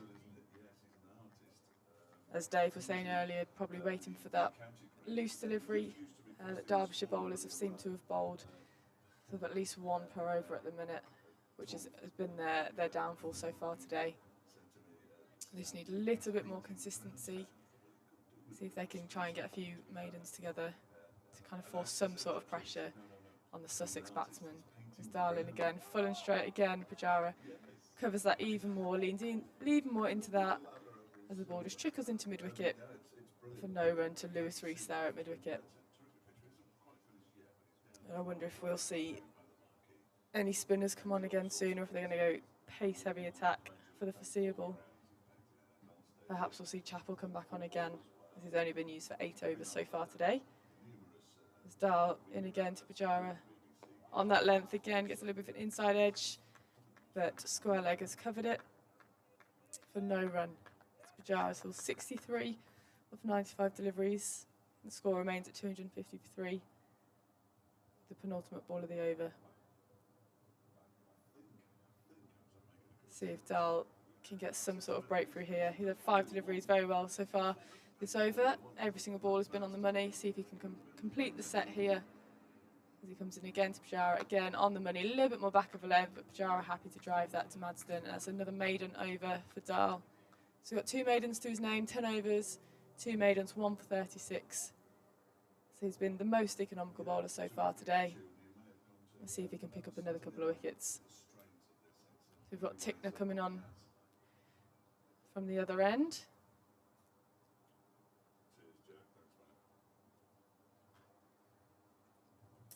You finished with your email?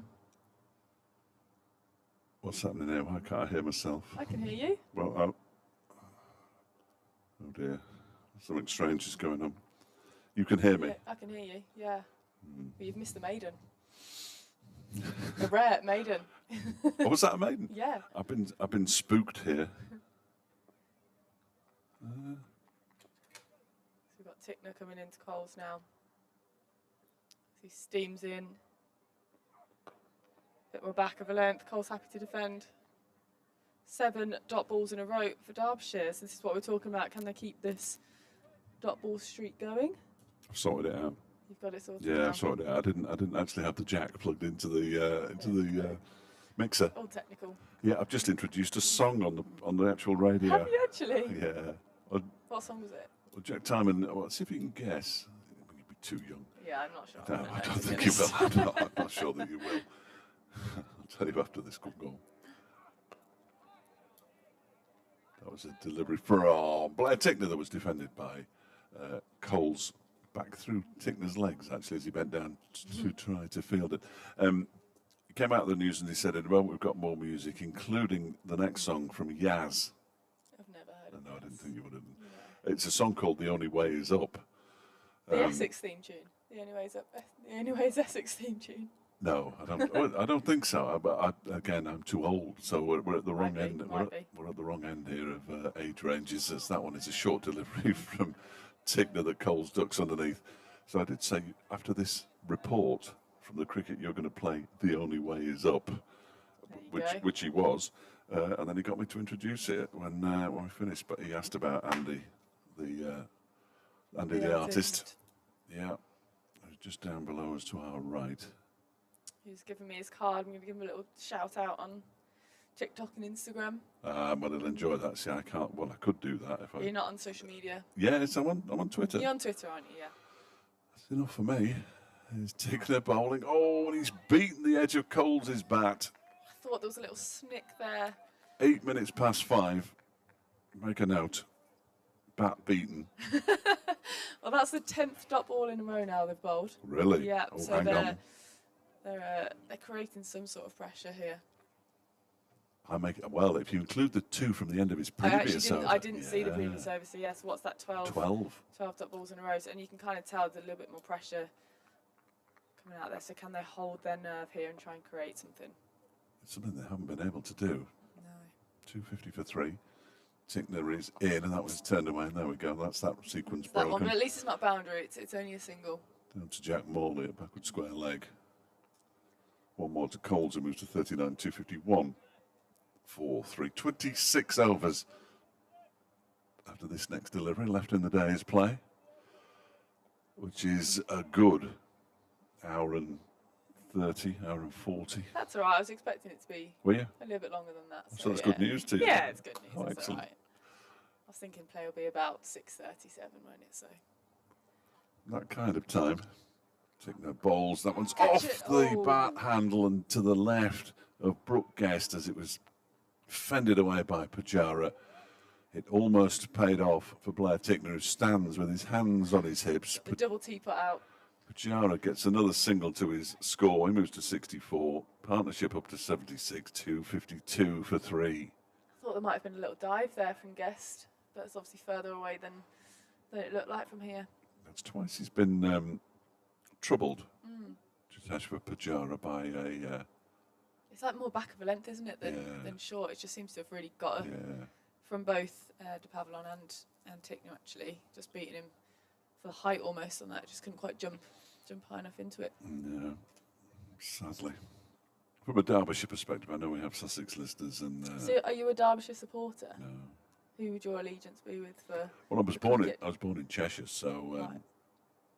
I always looked to. I've had this discussion on the radio a couple of times, and I got absolutely battered on social media for not being a Derbyshire supporter.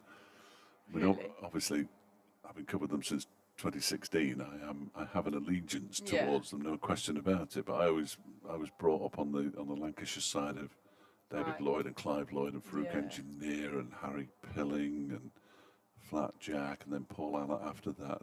That was the team I always said I supported, but I don't think I really had a county Yeah. cricket team. Fair enough. Star comes in. Jara happy to defend again. He's not strayed from that line of length, Star, for his No. past 7 deliveries here. I think that's key to what his role will be here, is just try and soak up the dots this end, and then try and enforce a wicket from the other end, potentially with a bit of extra pace. Did you play yourself? This is like a role Yes. reversal. I'm not a big fan of this. No, I am. I'm all right. Darling again on that length again. Pujara defends softly to Lewis Rees at mid wicket. It's like a repeat of the previous ball. As a younger man, I may have played village cricket, but I played village cricket in East Yorkshire. Wow. And a batter or a bowler? Oh, I couldn't bat. He couldn't bat. No, I couldn't bat to save my life. Yeah, I wasn't that great at bowling either, really, but But that's what I did. that was the preferable one yeah, of the that's, two. that's what I did. Fair enough. So I'll in again here. Pujara slightly fuller this time. Driven to, who's that? Is that Madston? No. Which one? Oh, sorry, Number 46. a bit Lloyd, off. David Lloyd. David Lloyd, Yeah. yes. Oh yeah, the strapping on the hand. He's got it. Yeah, driven pretty firmly to him there. Thought he might have got past him there, but no run in the end. So another dot ball to Dahl, in for his 4th delivery of the over. Again, slightly fuller, goes to a gully position with Matt Lamb, smothers it nicely, but didn't quite carry. Pujara played it with nice soft hands. It's funny because I started journalism, if that's what anybody wants to call it, straight out of university. So I've been working on Saturday Yes, he since wasn't I really was coming up since I was today. 23, which is 40 years ago nearly now. Yeah. Dive in again. And Pujara just leans on that softly and gets a run through to cover. Lovely length again from Dard, just a little bit wider of the off stump. So Pujara happy to take the single there. Score moves on to 253 for 3. Which gives me the perfect opportunity not to have to do any sport. If anybody needs a reason not to do it. Oh, I'd rather do sport than work on a Saturday, I think. Yeah, I've seen some pretty good sport. Yeah, I've seen I bet. some pretty awful Yeah, sport as well, to some be pretty fair. average But sport yeah, as well. yeah. So in again for the last ball of the over to Coles. Again on that hard length. And he just defends it into Lewis Rees again at mid wicket. Completes the over. It was just one run off the over again. Another very economical over from Dahl. 11 overs, 1 for 37. Sussex with a lead of 7 now. Predictions for what their lead will be by the end of the day? Oh gosh, 320, 330, more? the lead, it won't be that many. Not the lead. Total score. Goodness me. No, sorry, I meant I think, yeah, I think the lead will be close to 100. Right. Well, they're going along at 4.3. I know they've just slowed it down in the last 2 or 3 overs, but still 25 overs to go. They've certainly got the capacity to get another 100 runs today. Yeah. As Blair Tickner begins a new over from the city end, it's guided off an edge down to the man at Gully, who is an Aaron Donald by Cheteshwar Pujara. Do you think they'll look to keep going at this sort of tempo, or do you think they'll sort of try and up it a little bit towards the end of the day, try and eke out a few extra What runs? really scares me about the Sussex batting lineup is that Danny Lamb is coming in at 9, Yeah. and he can bat. Yeah, they've got a long. Jaden Seals, I've never seen him bat, but just You can imagine he could everything swing about the him bat. suggests that he could hit the ball a long way because he's an Yeah. enormous human being. Yeah, looks powerful, doesn't he? As this next delivery is wide of the off stump from Tickner, left alone by Pujara. And Ollie Robinson has never been a number 11 No, ever. yeah. I mean, he bats, what, 9 in Test cricket? Exactly. Yeah, he can still bat as well, can't he? So, and he's coming in at 11. So this is a Sussex side that bats all the way down and then a bit more. Yeah, and this is a strong Sussex team. But where are they in the table? 4th at the minute. Yeah, they're one of One of the stronger. one of the only two sides. sides who've won a game this season, of course, Yeah. them and Middlesex. So, yeah, you'd think they'd be there or thereabouts. A short delivery from Tickner, who Oh. bowls himself off his feet. It's a massive tumble there. He's got up pretty quickly because that was quite a heavy fall. Pujara just allowed it to go over his head and through to the keeper. You can see that Tickner is putting everything into Yeah. this. He's really given it his all today. From his spell earlier as well, and now coming on this end. Both him and De Pavillon are really trying to put everything into those short balls. They're getting something out of the pitch, but not quite enough. And I think it's the pitch. It's not the effort. This ball's a better length. It's crashed away to backward point where De Pavillon does the fielding. And Pujara picks up a single, moves to 66, 254. It's a good shot For for one. three. He's crunched that away. Absolutely smashed it, didn't he? Yorkshire 204 for 2. Trail Glamorgan by just 17 at Leeds now. And Leicestershire, who were in all sorts of trouble early on in their innings, are now 267 for 8 against Middlesex at Lords. Somerset need another 68 to beat Essex. They're 99 for 3. And Lancashire are following on, having been skittled by Kent for 92. 6 without loss, still trailing by 163. As that one is turned into the leg side by Coles out towards Chappell, who now the sun has gone in, is wearing a sun hat. But when the sun was out, he had no. He had no hat on. There are 3 floppy sun hats out there now. Anuj Dahl has joined the ranks. I'm not a huge fan of them, other than for identification purposes. No, I can't wear it. Well, I can't wear it with hair like mine. It just doesn't. Well, I'm the doesn't same. work. I'm absolute. That's exactly why I never wear them. So much in common. But they always fall off when you run. Yeah, I can imagine they need to fit absolutely perfectly. But if they're just slightly too tight, they'd be really irritating. Yeah. So I think it's very much a skill wearing a sun hat. As Tickner bowls, that's turned very fine by Pujara for 4 runs down to fine leg. Tickner at the end of his follow through just goes down, puts his hands on his knees, rubs his face. He's not a happy man, and a boundary. The first boundary for quite a while comes in the 60th over. The last one came in the 55th. So it had been a good little spell by Derbyshire, just keeping it nice and tight, but the pressure, to a degree, relieved by that boundary. Pujara now on to 70. Coles has 40. 259 for 3. The lead is 13. Would you like some score updates from the Rachel Ho-Ho Absolutely. Flynn Of Trophy? course we There's would. 3 pretty tight games going on here. So we've got Sunrisers versus South East Stars. South East Stars require 5 runs off 15 balls with 5 wickets remaining. So They should win that that, should shouldn't be they? that should be doable. Star comes in. It's flicked off the legs by Cole out to deep square leg for just a single. And then we've got Southern Vipers v Western Storm. That was really close. Western Storm now require 7 runs off 1 ball. It was 10 runs off 3 balls, but I don't think they can do that now. Be a good effort, isn't it? Yeah, so I think seven off 1. And it's completely disappeared actually off my. The game's gone. That's why the game's finished. They've lost by They've 4 just runs. lost, Southern yeah. Vipers have won by 4 runs. Starling again. Defends gently. Tried to get a little single there, but couldn't quite get it square enough. Does Pujara.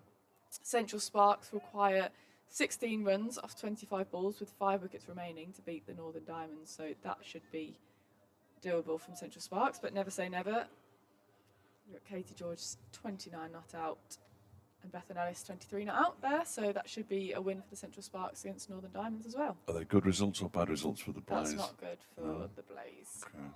There's Pujara, back foot defence. Oh, there's a misfield by Tickner actually, who rolls over the ball to allow Pujara to get off strike. Another single to him as he moves to 71 from 109 deliveries. I mean, too many misfields by Derbyshire. In I fairness. think they've fielded really well. The fielding's been okay, hasn't it? They've thrown themselves about. There haven't really been any chances in slip to write home about. So to put down. No. Yeah, that's a shame for us actually. We could have done with Central Sparks losing that game. Well, it's not done yet, but we'll see. As Darling again, flicked around the corner by Coles, out to a deep square leg. Coles moves on to 41 from 52 balls. Sorry, 42 from 52 balls. Sussex with a lead of 16, and the score moves on to 262 for 3 still. So these guys have put on quite a big partnership. We've got 86 partnership off 105 balls, so ticked over at a pretty steady rate. Runs have kept flowing, and any time there's been any sort of pressure, they've been able to kind of absorb a little bit and then capitalise on any bad ball. Style comes in again to Pujara. He's gone very full there, struck him on the pads, but clearly going down the leg side. And Pujara feels like he's missed out there of a flick off the legs for 4 runs. I'm sure that's what he was thinking, and hits himself angrily there. Bit of a fist into his thigh in anger. It's kind of a rare show of emotion that we've seen today. He's looked very composed. Got another listener from a far-flung place to add. Where have we got? In Detroit. Detroit, wow. Detroit, yeah. Martin Mason's listening in Detroit. Pujara gets this one full. Has not quite beaten Madston at mid-on. He's picked it up pretty well and prevented a single. So that means Dahl has only gone for 40 off his 12 overs, so again pretty economical from him, but still only the 1 wicket to his name. So we've got Detroit, we had Los Angeles earlier. Northeast China.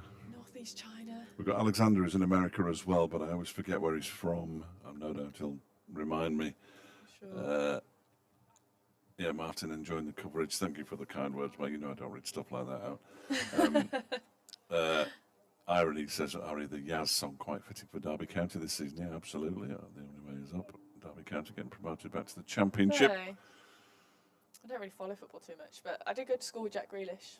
Really? Yeah, that's my little claim to fame. I was in his form. Was he a good student? I shouldn't ask you questions about him, really. No, he was a nice guy, like nice stuff, but he left in year 9 to go and play football, so... Tickner begins a new over. He's done all right out of it. He has, yeah, to be fair. Defended by Coles up to a very straight mid-on. He seems like a thoroughly decent human being, actually. Everything you see. And I know he has his moments where he gets drunk, but quite frankly, who doesn't? Exactly, and you think that you earning that much money as a young kid, you're going to have your pitfalls, aren't you? But the stuff he does with kids and all the rest of it, and certainly disadvantaged youngsters as well, it's absolutely brilliant, and he deserves all the credit in the world, Jack Grealish. His parents have brought him up very well. Irish Catholic background, very modest background.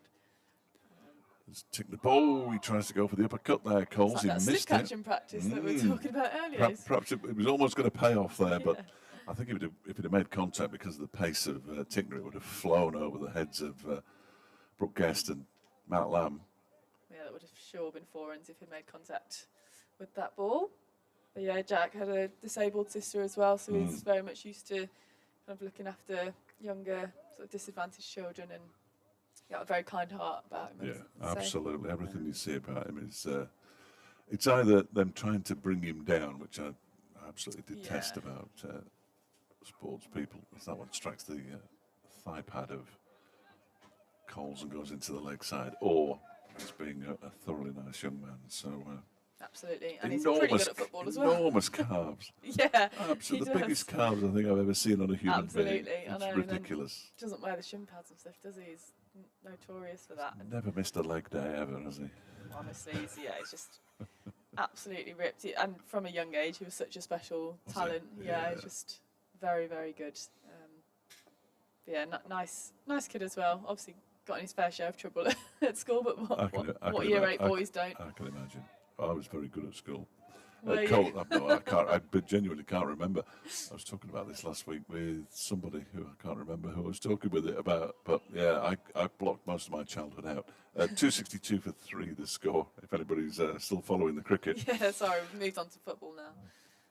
We've got Coles on 42. He's batted very nicely here alongside Pujara, isn't he? Partnership of 86 of 111 deliveries.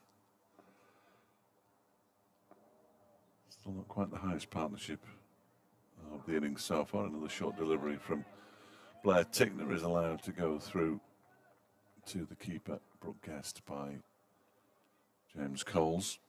I don't think Matt Lamb has moved out of slip or gully all day, has he? So he has had a back issue, which pretty much forced him to miss most of last season. Yeah, because I remember thinking I didn't see him play last season at all. No, he didn't play much, which was a real shame because his numbers are great. Yeah, he's very talented. Of course, he didn't last very long in the first innings here in his first match of the season. As Tickner bowls and Coles just dabs that into the leg side. That was a very nasty delivery. That looked like it nipped off middle in towards the ribs or stomach area. It was nasty. Adrian's lurking behind me. I'll tell you what we'll do, because Adrian will probably want to sit next to his laptop. So if you jump off, Marie, then you can jump on this one.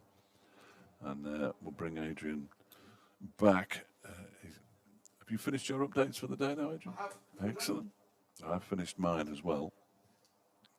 So we can just pass the microphone around as we wish for the remaining 22 overs today, which is around about an hour and a half's worth of cricket, that kind of area. So I'll depart for half an hour or so.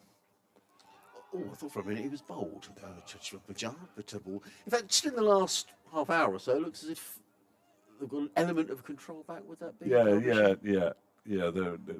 They had a huge run of dot balls, which ended the moment we counted how many dot balls it had been, that kind of thing. It was only ended by a single, but it was still ended. I don't wander around the ground. I saw the Sussex chair. I passed on your regards. Oh, no, we didn't tell him what I said, did you? Well, what's it worth? Oh, dear. No, I didn't. In comes Dahl bowls, and Pujara defends to mid-on. I mean, all the chatter around the ground. Sorry. No, you carry on. No, I was going to say was about, in terms of Sussex will get a sizable lead here.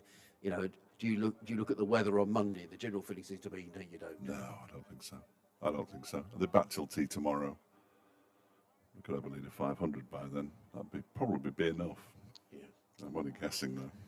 In comes Dahl, runs in bowls. Pujara defends to mid-on.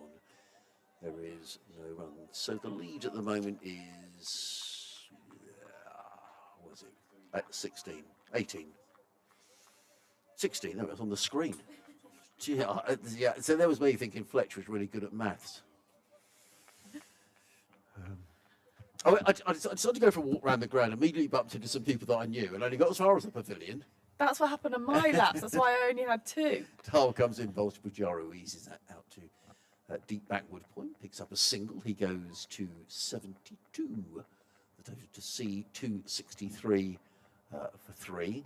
Who did you bump into? Well, I bumped into Andy Brown, the artist. Oh, yes, no, I saw Yeah. him as well. He's just going. Is he? just Has he packed- finished his? yeah, has he's he just finished packed his up. thing for the day. Yeah. No, it looked great. I wanted to go and see what it looked like, and I couldn't believe that he'd only started it today. I was like, that's unbelievable how quickly he's worked, and I know. it's just good getting to know him and Yeah. have a little chat. So yeah, I was supposed to do a couple more laps than I did, but got a bit distracted with the artwork on show. Darling bowls. Forward comes Coles down the onside of the track, no run. I'm not going to divulge how much, but I did ask Andy how much he would sell it for. I was going to ask, like, what is he doing? Is he donating it to the club? Is it been commissioned by the club? Is I he don't doing it know. himself? No, What's the- I don't know. I don't know the answer to that. But when he told me how much he might sell it for, I thought I'm in the wrong job. Best start practicing some artwork. I'm useless at art. I would have absolutely no idea.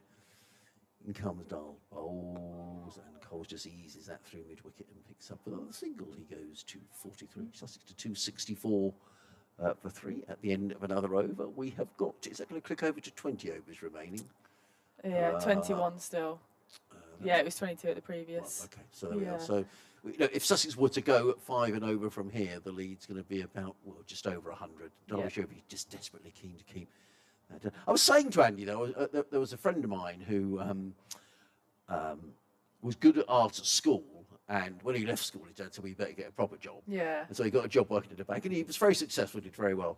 But then when he finished, he took up art again. Nice, yeah. And he draws particularly animals, lions, tigers, Yeah. dogs, cats, and he's amazing. That's so good. And so he's now managed to sell some of those, but also other avenues open. So, for example, he managed to get on a trip on a cruise boat where you can go and display your photos and teach That's people how to cool, paint yeah. with pastels or whatever. So That's cool. you never know, do you? No, that's what I like about kind of careers now, is that I'm seeing a lot of people from my school are doing their hobbies as their jobs. They call it a hustle. Well, yeah, a little side hustle that Right. now There you has go, actually that's become their main job. Yeah. As Tickner comes in to Coles, very full. Coles happy to defend. Well- Good length. But yeah, you just see a lot. So I've got a friend who's a violinist, and you think when you're younger, you don't really see a career in playing the violin, but she goes around playing like weddings and major, like massive events all across the world. So it just shows if you get super good at something, you'll probably earn so much more money doing that than. And she loves it. And she loves it, yeah. So why not? I've got other friends who are kind of like a dancer. I've got a friend who's a footballer, like myself, doing cricket. Everything that was kind of our hobbies at school, doing as a career now, which is pretty cool. Tickner again, very full, and it's tickled round. There is a fine leg in place, so Yes. just a single down to fine leg boundary. Coles moves on to 43 from his 61 deliveries. We got to work. Most of us have to work, don't we, all through our lives. If Yeah. you do something you enjoy, Absolutely. it's a bit like this, really. It doesn't feel like work, then, does it? You love doing it, and it's great fun. Absolutely. I just think when you're younger, you kind of taught, well, you have to go into this field, or you have to go into just your standard jobs, really. I guess like accountant, lawyer, doctor, whatever it might be. But we can do cricket. There's another short ball, and that did not look comfortable for Pujara. Somehow got some form of bat on it, whether it was handle or glove or what, but it's gone down to fine leg for a single. I've been really impressed by Blair Tickner. I mean, Yeah. I'm looking at his numbers. He's going at about 3 and over, Yeah. but he's the one bowler who's just seems to have caused problems. And he just bowled with pace, hasn't he? And I was saying, it just looks like so much effort that he's putting in. Yeah. You can really see the drive that he's got to try and take a wicket here, and I think he's been quite unlucky, really, to only have one. He's made Pujara look a little bit uncomfortable, which Pujara hasn't looked uncomfortable all day. No, I agree. No, and it's a definite tactic, isn't it? Yeah, and I quite like seeing it, to be honest, something different. There's Tickner in again here to Coles, back of length again, but misjudged the line there. It's gone down to fine leg, just for a single. They're contemplating the 2. But I don't think Pujara is interested in running back for. No, I don't know whether his 2. back is bothering him. He's not. Well, he's looked okay, but he's just like he's being a little careful. Would that be true? Yeah, it looks a bit like that. Well, he just looks sensible, doesn't he? He doesn't look like he needs to risk anything. No. He's happy to be there, happy to face a lot of the balls. It looks pretty clear on his role here, which seems to be get through this period, ready for people to hit out. And another length delivery there from Tickner, pushed into point for Pujara, happy to take the single as he strolls through to the other end, and Pujara moves on to 74 from 117 balls.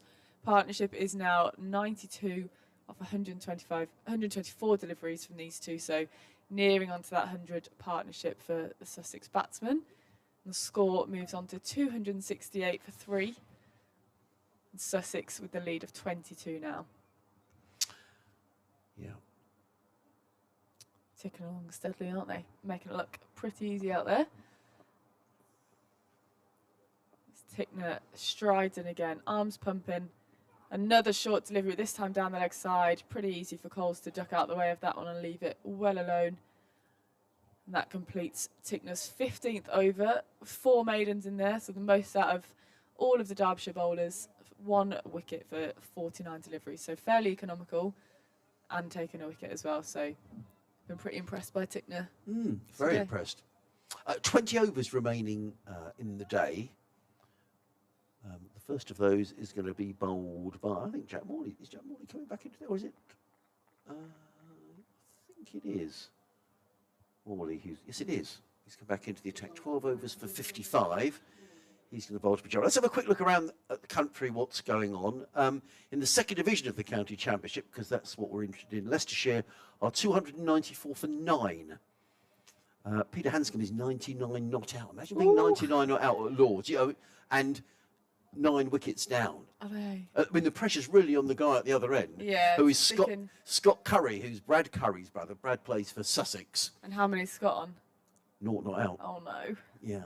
So you'd feel so awful if you got out, wouldn't you? Yeah. So much pressure. Yeah. But Leicestershire have recovered well there because they were in all sorts of trouble against. At one stage, they were 83 for 4. So to get to 294 for 9, something of a recovery. Yeah, that's a pretty good effort, isn't it? In the other game in Division 1, Yorkshire are 226 for 2 against Glamorgan as in comes Morley. Bowls clipped away by Pajaro, immediately runs here for Sussex. It's run away down towards fine leg fielder down there by an Iron Donald, but Pajaro comes back for a comfortable 2. He goes to 76, 270 for 3. Yeah, 226 for 2. Joe Root is on 65. Finley Bean is 98, not out. Glamorgan making 2-2-1, so Yorkshire in a very strong position at Headingley. In the first division,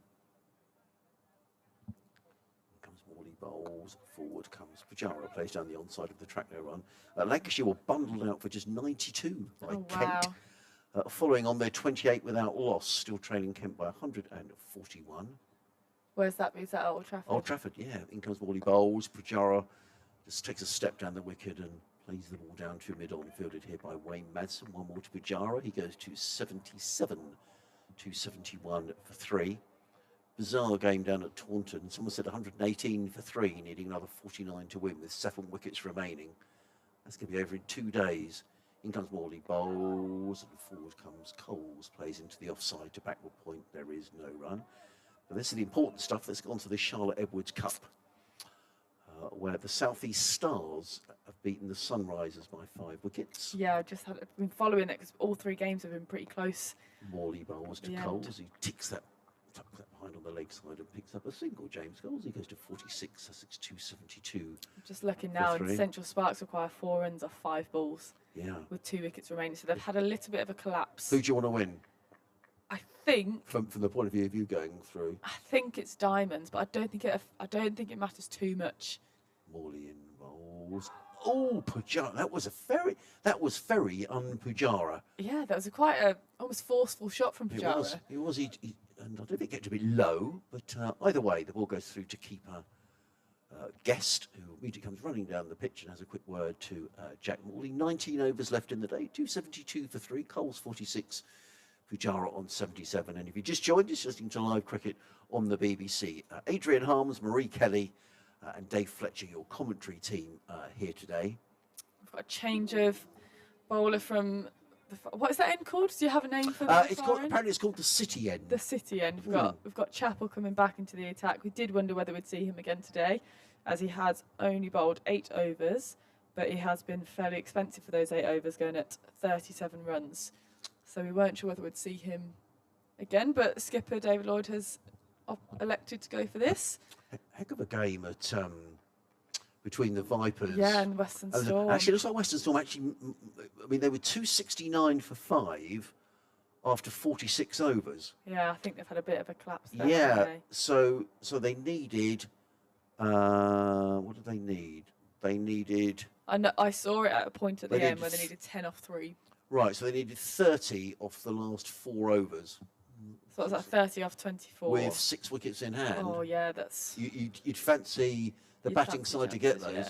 Vipers are very good at the death, and they just know how to get over the line. Yeah.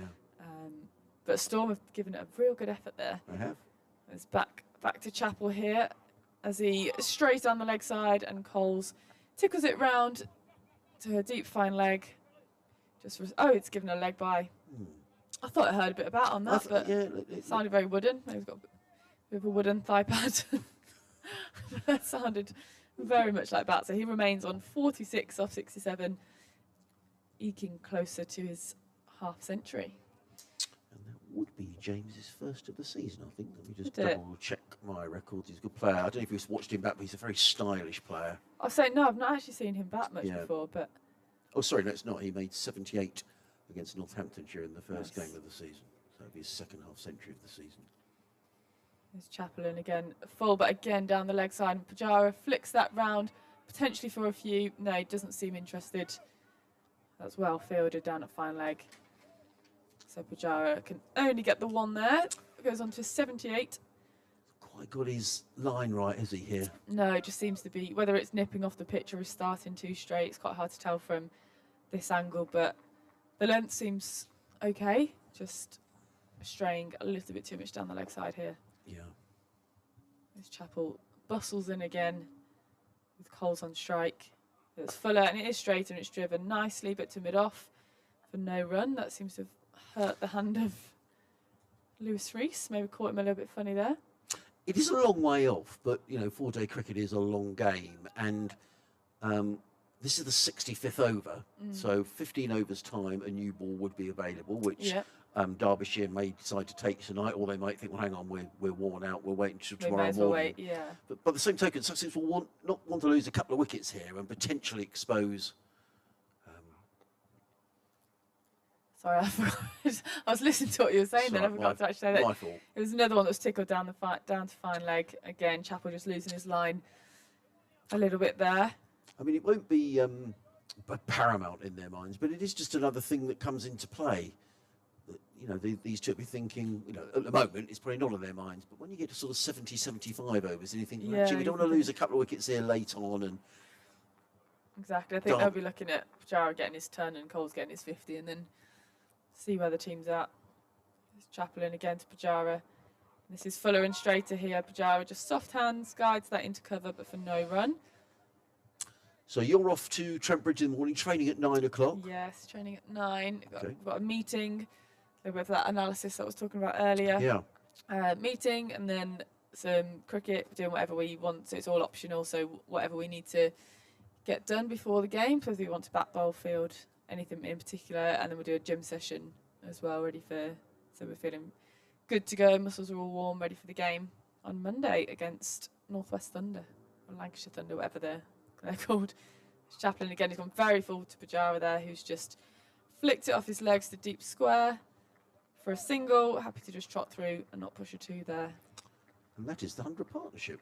That is the 100 partnership off just 137 deliveries for Pujara and Coles, as Sussex move on to 276 for 3 and have now reached a lead of 30 runs with 18 overs remaining today. Yeah. Is the game at Trent Bridge on Monday? It is, yes. There's a food festival on, so we're expecting lovely. a lot of people in. They're having like 2 different sort of stints of food festivals, so one sort of earlier in the day and one later towards the end, so we're expecting quite a big crowd in actually. Jack Morley's coming in from the racecourse end, comes in on bowls too. It's a no ball. That's very unusual for a spinner to bowl a no ball, but he has. There's Jack Morley. It's not what Derbyshire need now. It's No, the he's extra just, runs. He's just remarking his run, is Jack Morley. There's a very good fish and chip shop just outside of Trent Bridge. There is. There's lots of good little cafes and stuff in West Bridgeford, a little bit further down from the ground. Yeah, I've been to cover the Albion a couple of times. I've been playing at the City Ground, and we always come out and get fish and chips on the way home. In comes Morley, bowls, forward comes Pujara, plays down the onside of the track, no run. There's a nice few pubs around there. It's got the Larwood and Voce, and you've got the William Gunn as well opposite the ground. Lovely ground on Trent Bridge as well. It is. It's a lovely batting track there as well.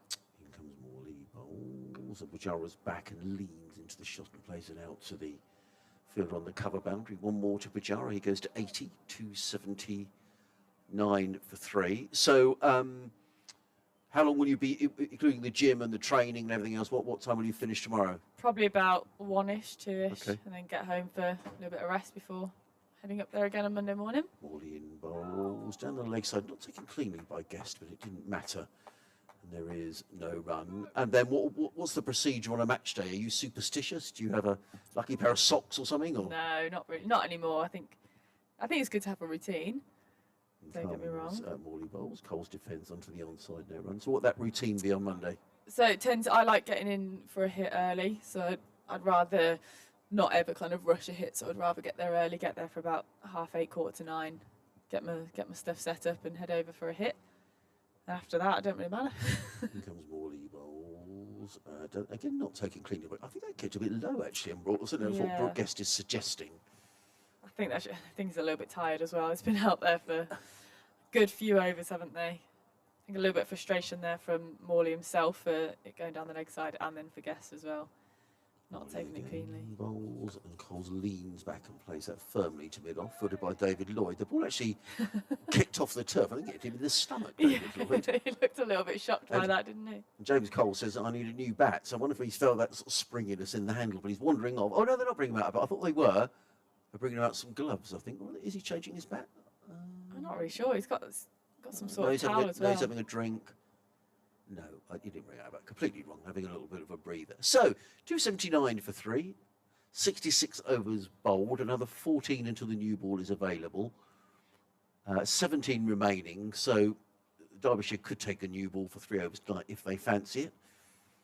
I think it probably will if they. I think, yeah. There's nothing to. No, if the game's carrying on in this vein, there's absolutely no point not taking it. They've got to try and do something to get a couple of wickets before the night's over, don't they? So you never know with 3. So yeah, so that's your routine tomorrow. Is there a little team meeting or? We have the team meeting the day before, so we're all prepped, and then we'll kind of gather in the morning, sort of about 9:30ish. Everyone kind of does a little bit of individual prep, whatever they need to do, and then we'll meet and get kind of physically warm, and then go from there, do the toss and see what we're doing. Will you be nervous tomorrow? Yeah, I'm always nervous. Yeah, I think that's really good. Yeah. I get nervous doing this. I think it's got worse. Especially when Fletcher's here. Do you? Yeah, I do. No, I do. I always sort of, I'm quite nervous to all the equipment's working. Get it all ready. Yeah. I think when I was younger, I was often nervous because I didn't think I was good enough. Like, especially when you're sort of 15 and you're playing for senior cricket, you think, oh, am I in the right place? But now, sorry, I'll pause as Chappell comes in. It's ball to Pujara. It goes full and straight. Pujara soft hand guides that into cover, but for no run. As I was saying, I think I used to get nervous that I wasn't quite good enough, but now I feel like I'm good enough. But it's whether it comes off. I think I've just learnt with kind of mother cricket. Sometimes it's your day, sometimes it's not. You get a bit of luck. You make your own luck sometimes, and I think I just get nervous of how it's going to go rather than worrying that I'm going to necessarily do badly. But I think as I've got older, I still just get more and more nervous, unfortunately. Chappell in again, short ball to Pujara, who's not played it the most comfortably, but he's worked it to square leg. Seemed to rush him a little bit for pace, so he didn't quite get the timing right, but he moves on to 81. Will you bowl on Monday? Hope so, but probably not, because I don't know who's actually available in terms of England selection, but hopefully we've got Sarah Glenn back in our squad. We may have Nat Siver, don't actually know yet. And that's genuine, I don't actually know the squad. So if she's there as well, that's another bowler. So whether I can get a go with some of the bowlers we've got a fantastic lineup. So can't really complain too much. We've got a good group of players. So we've got Chappell to Coles. That's short again, and it's a poor ball, isn't it? Yeah, it's quite a loose delivery. I think the length wasn't too bad, but just too much down the leg side, and Coles has worked around, and that is his 50s. He's got 51 off 74 balls. He's played excellently, really, for his half century, hasn't he? Taken on the aggressor role at times. Yeah, he's a fine player. Second half century of the season. Fletcher was making the point earlier. Actually, it's not an observation. It's not a criticism of Derbyshire in any way, but there's been too many loose balls. So there's been some tight bowling, and then there's a loose ball. And Sussex have readily dispatched the bad ball, which has meant that the scores kept ticking over at 4 and over, 4 plus. Absolutely, yeah. I think you can count on one hand as Chappell again goes down the leg side, but this time Fuller.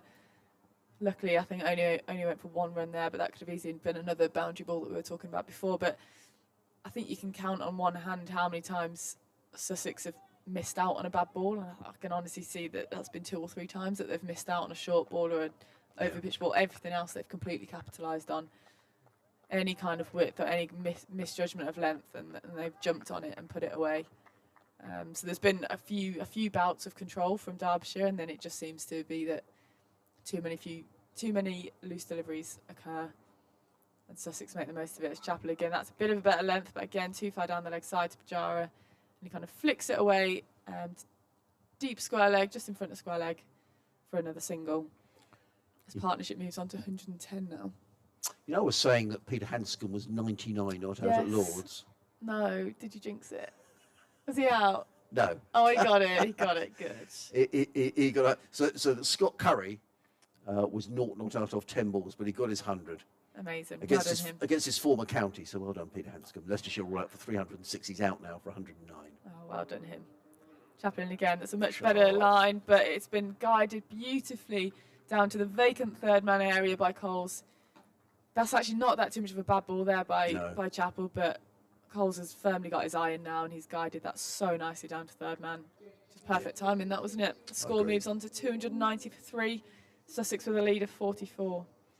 That was a beautiful shot, wasn't it? I mean, he just waited, and I think with all good players, they always just seem to. Well, you would know more than me. Just seem to have so much time, and Coles just seems to have a huge amount of time to play shots. I think when you're in, like I've had a pretty shocking start to the season, to be honest. But when you're in the kind of middle of the season, you're feeling good. You just feel like you can kind of hit the ball anywhere, and you've got all the time in the world. And then when you're not quite there, you feel a bit rushed and not quite ready. Jack Morley comes in, bowls to Pujara, who's solidly forward. In a sense, Pujara is the perfect foil here for James Coles. And what an experience this is to bat with someone like Pujara. Absolutely, that's what I was saying earlier. Just to have Pujara in your team for a long stint of the season as well. That's such experience. Morley in bowls to Pujara. He clips that through mid-wicket. He's annoyed with himself, is Jack Morley. It's just a single. Pujara goes to 83, 291 for 3. Yeah, Morley doesn't seem to have found his kind of rhythm in this last spell that he's bowled. Started off with that front foot no ball as well and had to remark his run-up and hasn't quite found his areas yet. Comes in and bowls. That's too short, and he's lucky to get away with that. Coles, you can see there, just by his body language, it just doesn't look quite comfortable. And Coles is annoyed with himself, isn't he? He looks at his bat. James Coles will feel he should have thumped that one away. But it went straight to David Lloyd at mid-off. And there is, again, no run.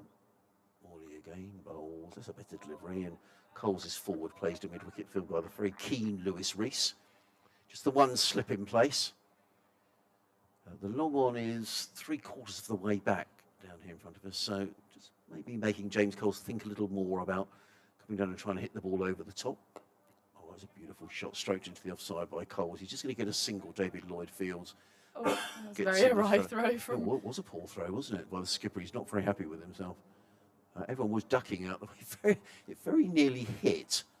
Who's that in there? Yeah, Blair Tickner. It is, yeah, actually.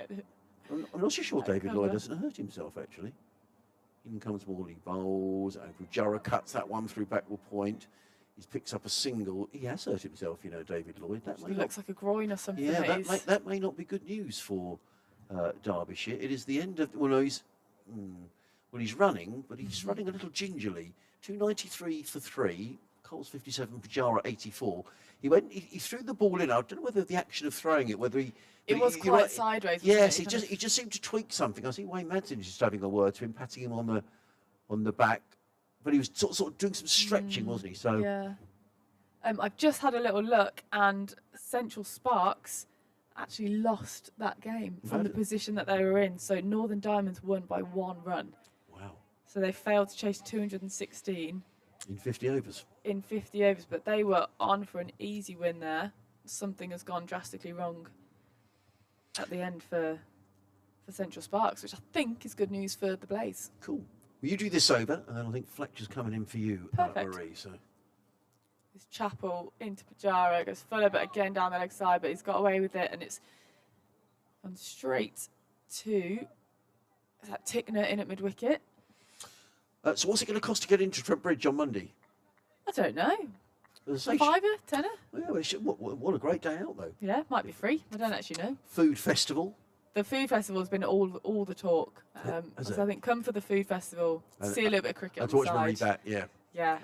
Hopefully see me score some runs. This Chappell bustles in to Pujara here. It goes 2-4 there, but excellent fielding there. Very good. By Lewis Rees. Extra cover, diving stop has prevented Pujara from getting off strike there. So he stays on 84 of his 135 deliveries. The score is 293 for 3. Sussex with a lead of 47 now.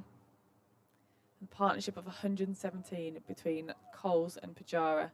It's a very, very lengthy partnership in time as well as runs. I feel like they've been out there forever, those two.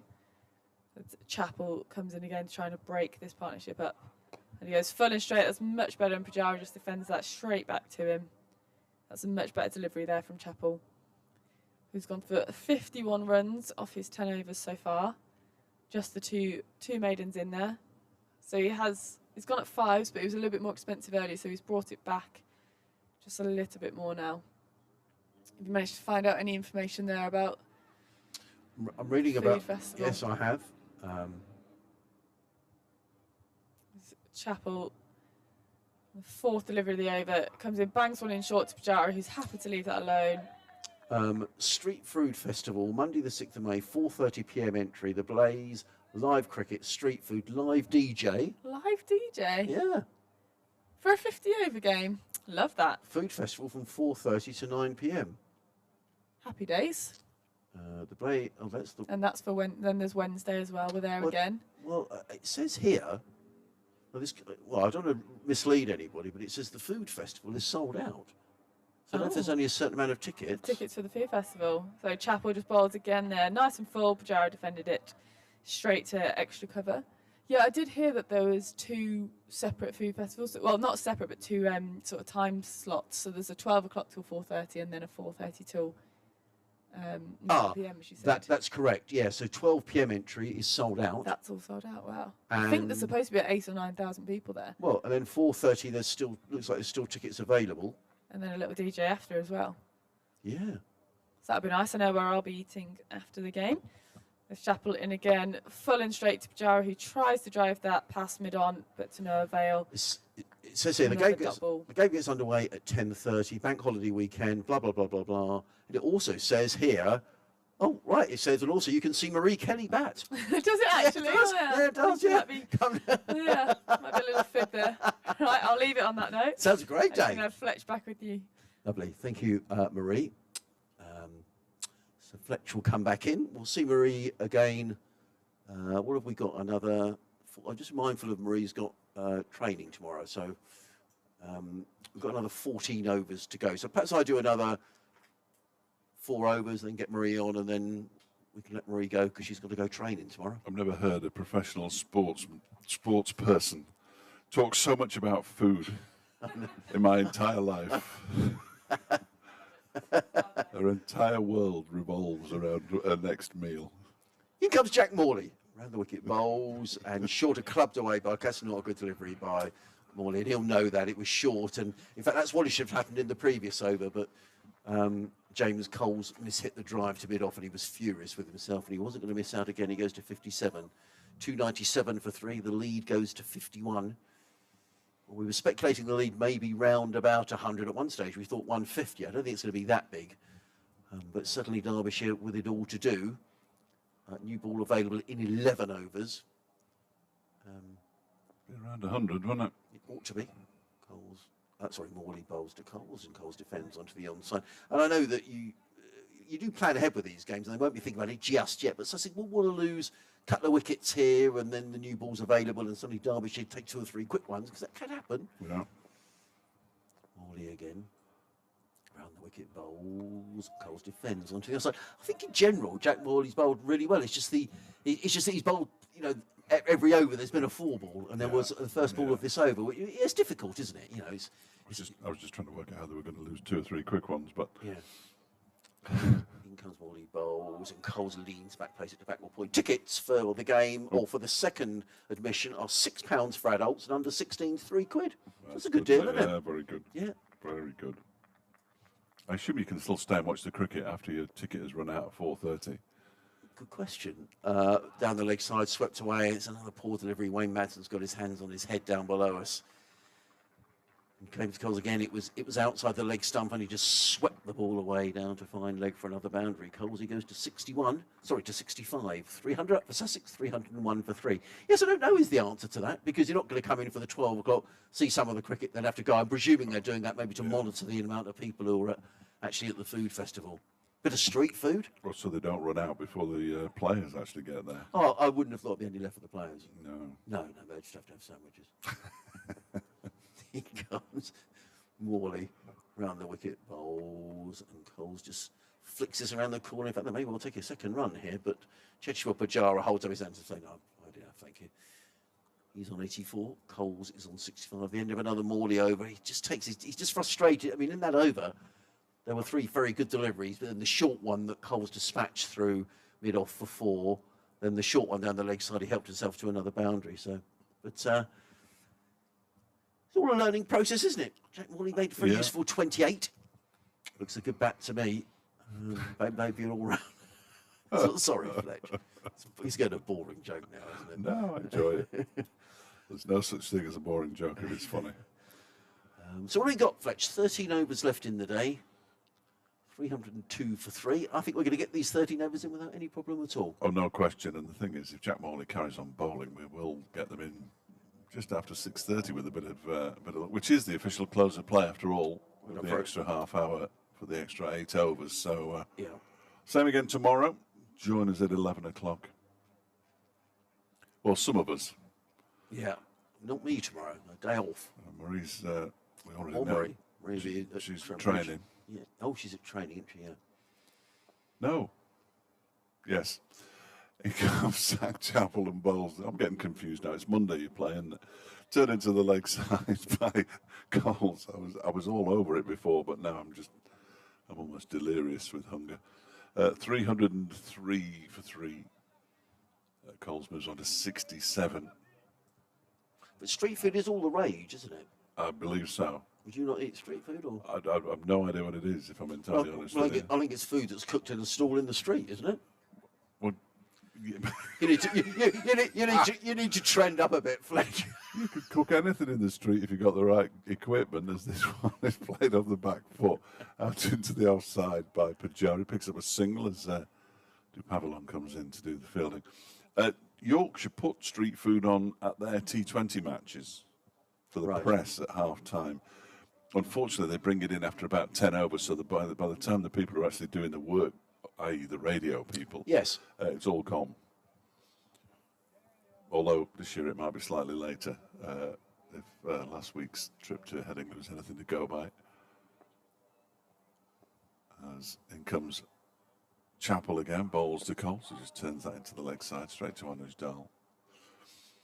Our lunch on 2 separate days arrived around about 1:25, which isn't enormously helpful if you're back on air at 1:50. No. But I promised not to moan about it, so I won't. Got a few emails that I hadn't noticed, actually, so apologies I've not read these out. Hi, Adrian, Fletch and team from Laos. In the Far East? Yeah. Next delivery is a full one, and it's whipped away into the leg side by Coles. It flew over the head of an Aaron Donald and away to the boundary for 4. Donald looks to the sky. I don't think that was too far away from his hand as he leapt into the air. But, of course, when you're down, they never go to hand, do they? No. Coles moves to 71, 308 for 3. I bet there's plenty of street food in Laos. Is it pronounced Laos? Yes, it is, Laos. He says, I've been watching since Friday, where we've had such stormy weather, which means very intermittent streams. I've been impressed with Simpson behind the stump, Seals with his bowling, and also with Danny Lamb. Fielding seems to be a lot better as well. Overall, it looks promising that we could press for a top spot. Well, you never know. So that's Lau. Next delivery is a short one, and it's pulled into the leg side. It doesn't carry as far as it's a substitute fielder. Ben Aitchison out there, I think. It might not be. I'm going to have to get the binoculars on him. So from one side of the world to the other. Oh, excellent. Ben Wood's been in touch. He says, greetings from San Francisco. Ah. It's an uncharacteristically wet day in May here in San Francisco. While we are quite used to the fog, rain is typically over by April. The first day of our social cricket season at Marion Cricket Club is rained off. Good grief. Next delivery from Zach Chappell is turned out to the same fielder, and it is Ben Aitchison out there on as a 12th man. And the score moves on to 310 for 3 at the end of the over. Pajara has 86, and Coles has 72. The partnership 134. So thank you, Ben, and thank you for your kind comments. Lovely to hear from you over in the US. We were talking about San Francisco earlier, and Fletcher was saying how he drove down from San Francisco to Los Angeles. Is that highway something or another? Is it not I'm Route sure 66? It is. It's not Route 66, right. But yes, yeah. Gary Knight, sorry. Okay. No, it's some kind of like the Pacific Highway or something. Right. I imagine. I think Lewis Reese is going to come on to bowl. the left-arm seamer. Gary says, I've enjoyed watching Sussex back today, particularly James Coles, who I think is destined to play for his country in the future. Well, certainly Paul Farbrae shares that view. He always looks to have time to play shots. He does. Looking ahead to next week, I think you might be dispensing with your coat at Sophia Gardens, as the predicted temperature for the first 3 days is a balmy 20 degrees. Bring it on. Well, in all honesty, he doesn't really need his coat now, but he's still wearing it. It's warm in here now. It's warmer. Barracking from the back. Blimey. So thank you, Gary. Gary in Horsham, Stuart in Lau, Ben Wood in San Francisco. Bob Pook has been in touch in Hastings. As in comes Lewis Rees bowls and Pujara's foreplay down the track. No run. Is it my over? Yes. Yes. He says Cheteshwar Pujara is going past. Cheteshwar Pujara going past 51 today has brought up his 2000th first-class run for Sussex in just his 19th championship match. Very impressive indeed. He's going to be greatly missed when he returns to India mid-season, and a hard act to follow for his replacement. Daniel Hughes has played 76 first-class matches with a batting average of a little under 37. Yes, they are big shoes to fill. In comes Rees Bowl to Pujara, who doesn't time that into the covers, and there is no run fielded by Dahl. That's a great stat, though. I'm hoping, sometimes when players, if Pujara goes to 100 and if he's still there, sometimes players don't like to talk to the media mid-innings. We'll see. No, absolutely. He may want to, he may not. But it's been a wonderful innings. Let's hope Sussex can build a good lead with maximum batting points and push for another win, weather permitting. Thank you, Bob. Lovely to hear from you. Lau to San Francisco, to Horsham, to Hastings. As in comes Rees. Bowls and Coles. It's go outside the off stump. There is no run. Where's the next one going to come from? I've had another one from Detroit, but it's Martin. We had one from him earlier on, continuing his stoic gardening avoidance effort. He says, Morley's mandatory loosener per over. To borrow a reference to a local establishment here in Derbyshire, could that delivery be a result of a Morley haze? Very good. Other culinary establishments are available, he says. Thank you, Martin. Ian's been in touch.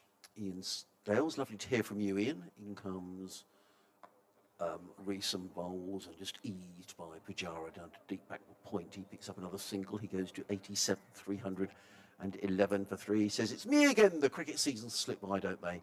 I think Sussex will have a good one. And you did mention, Ian, that I was reading an article out from the Times this morning that Michael Atherton had written about the distribution of monies to the clubs who don't have 100 franchise in effect, and what that's going to mean for cricket. And I know you were looking for something else in the paper as well. In comes Rees Bowles to Coles, paid on the onside. There is no. Unfortunately, I don't have a hard copy of the paper. I subscribe, so that's how I saw the article. So I'm afraid I don't have a copy. But that's Ian, who's in Findon, which is famous not just for Ian, but for the big horse racing centre in Finland. Yes, where Josh Gifford trained. I think his son still trains there as well. What's Josh Gifford's son called? Steeplechasers. I think it's generally steeplechasers as opposed to flat race horses. Lovely cricket ground. In comes Rees Bowles at no ball. And Coles just stretches forward, plays it back down the track, and there is no run. Umpire signals right in our direction.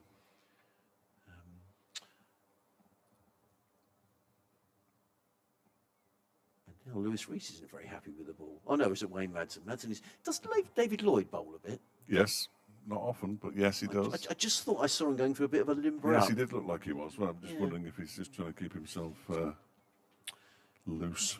But thank you everybody for getting in touch. SussexCricket@bbc.co.uk. I'm a little wary of my emails this week because I got stitched up last week. I don't know which one it was, but sometimes you just read them out and you think, I should have read that first. In comes Rees Bowles, let go by Coles outside of the off stump, taken by Brooke Guest. There is no run. End of the over, 3-1-3 for 3. Coles 72, Pujara 87. We have got, how many overs remaining in the day? 11. So I'll tell you what, why don't we do, because I know that Marie's has got training. So why don't you come in, Marie, and do the next 5 overs, and I'll come on for the last 6, then you can go and... You're going to say something? No, I'm just saying David Lloyd's bowled 6 overs this season. He's taken 1 wicket for 40 runs. And he is indeed coming on now, as Adrian brilliantly spotted. The Derbyshire skipper. I'm just looking up Cheteshwar Pujara because, of course, he got that unbeaten 201 here a couple of years ago. His average going into this game against Derbyshire is 124 and a half. And he's added another 87 runs to that. Unbelievable player. Absolute nightmarish scenario for Derbyshire. And David Lloyd, who did pick up a wicket in... no, it was... he got Adam... No, he didn't. He got Finley Bean, trap leg before wicket, but he was bowling spin up at Headingley, but he only bowled one. He bowled one over, one maiden, 1 for naught, or naught for one, 1 for naught. Yeah. So he can bowl both? Yes, well, I'd never seen him bowl spin before, and I did say to him, I didn't realise you had that in the locker, and he went, oh, yes. Absolutely. As he walked out the building, dropped his microphone, and off he went. So David Lloyd bowling medium pace from the City end, bowling to Cheteshwar Pujara, who plays the first ball back up towards mid-off, where it's fielded by Blair Tickner and Aaron Donald, who's found himself at mid-off now. I'm not sure if Blair is actually on the field at the moment, because Ben Aitchison is at mid-wicket. Yeah, I think it's Blair Tickner who's gone off. Yeah, it looks like he's not on anymore. Matt Lamb is still behind the bat. He's not moving, is he? Here comes Lloyd and bowls. That one's turned into the leg side, slightly unconvincingly, towards the Blair Tickner lookalike. Ben Aitchison, who's sporting a similar moustache. Yeah, he is actually, isn't he? Just look pretty similar. Yeah. I wonder what Pujara's thinking here, whether he's thinking try and get a ton before the end of the day or just stick in. I don't think that would even enter his mind. I mean, he'll know how many runs he's got, I'm sure. Yeah. There's a couple of big scoreboards knocking around, but I think he just enjoys batting as Lloyd bowls to, when he turns that into the leg side. It's beaten the dive of Anuj Dal. It goes all the way out to Zach Chappell on the... I quite like that fielding position there of a sort of short backward square. Yeah. I feel like a lot of runs have been kind of worked around the corner from Pujara. They're bowled quite straight on occasion, haven't they? Pujara's moved on to 88. Bit too much. Same with Coles right from the start, didn't they? They had those 2 mid-wickets in, almost targeting his legs, but he seemed to have played it pretty well, hasn't he? He's on 72. Yes. Waits now as Lloyd bowls, but he defends that one straight back to the Derbyshire skipper, who fields and turns around, marches back to his mark. Does everything, not everything in a marchy way, but he's a very efficient cricketer, I always think, David Lloyd. Started pretty well here, isn't he? He's hit his line and nets pretty well. Yeah, no, absolutely. Maybe saying bowlers, this is how you do it, leading by example. And he comes again, bowls a short delivery. I'm not sure he's got the pace for that, but it was mistimed by Coles into the leg side. Dal fields again. Coles looks at his bat as if it was entirely to blame for the shot. Obviously, it was the bat's fault. Definitely not Cole's fault. I think he was a little bit early on it, actually. I think he just threw it a little bit too early. Oh, it's the equipment. It's always the bat's fault. Yeah. Get a new bat, that solves everything. Not scoring any runs, get a new bat. That'll work. Lloyd is in. That one is off the pads of Coles. It goes through to Brooke Guest. Just one run off the first David Lloyd over, so a decent effort. He's the 7th Derbyshire bowler to have a go. 314 for 3. So, as a professional cricketer, then do you get? I know you were talking about bats before. Do you get given bats? Yes, we had a good old bat geeking session earlier with Adrian talking about that. Yeah, I love getting new bats, and I'll bet. Yeah, I was saying earlier, I'm kind of undecided between a short blade at the minute, especially for white ball cricket, or just a normal full length. So GM have been pretty good and given me different ones to choose from and have a play around with. And I think they're understanding that, like, obviously as you get older, you get a bit more wise, and you start to know what works for you and what doesn't. So they're pretty happy with that. So we've got Reese in here over the wicket to Pujara. That's very full. Pujara drives very elegantly. Could be beating Chappell out of cover, and that is somehow saved. Wasn't very convincingly. So Pujara's just got the 2 there, but that looked a long way down for Chappell. Yes, it did. He often looks a bit creaky Yeah, it towards looks like the he's end of a day in stiffening the up field. quite a Yeah, bit there. He went yeah. down in stages then. Looked like he didn't want to put in a dive. He's only bowled 12. I mean, only he's bowled 12 overs today for Yeah. 59. He looked very stiff then and Yeah. did not want to hit the deck, did he? Rolled his trouser leg up now. Got a bit sore there. That's Reeson again, very full again to Pujara, who drives a little bit straighter there to mid-off. And to Lewis Reeson, that looked like he hurt his hands. Quite a few of the Derbyshire players sporting some bandages on their fingers. Yeah, well, Zach Chappell's rolled his right trouser leg up to reveal some fairly heavy strapping on that right knee. Yeah, so maybe he's struggling with either a cut or something from field, because he has been on the floor a lot today, diving around, or whether it's more of a serious knee problem. It's Reeson again. That's a much better length, but Pujara scrambles a 1. Looking for 2, but not interested in the end. Out into deep cover. Covered that really nicely. Pujara just leans on it, drops it into the gap for a single. That's actually not that well bowled. Sorry, it wasn't that badly bowled from Rees, but Pujara just seemed to find a way to get a run off it. When you're on 91, you always find a way. It just looked like he had so much time, didn't he? Yeah. Such a skilled player. Never actually seen him bat in person, so this has been a delight for me today to watch. Rees in again, and it's gone in the air, and it's a catch. It's out, caught at mid-off. Coles just looked like he was very early on that one. Driving a little bit harder at the ball. Was that caught by... Who was that they caught? Was that Lloyd. David Lloyd at mid-off. He's caught that, very nearly dropped short, but he managed to keep his fingers underneath the ball. And Coles departs for 72, a well-made 72. Maybe just a bit of a lapse in judgment there from Coles, because he's played so beautifully. Yeah. Sussex now 317 for 4. It ends the 141 partnership between Coles and Pujara. Sussex with a lead of 71. That's a tremendous effort by Coles. A good catch by David Lloyd to dismiss him. 96 deliveries, 10 fours and a 6 in the innings for James Coles, who looked like he could have batted on forever. I wonder if they're going to send out, it's too early in at 9, down for a night watchman, but yeah, it's I a would little bit say, early for that. yeah, there's a repeat on the big screen, and he just sort of, it was like a check drive, wasn't it? Yeah, But just wasn't quite the length. yeah, Well, he almost like stopped on it, didn't he? He probably either needed to carry on through the shot or remain in a defence.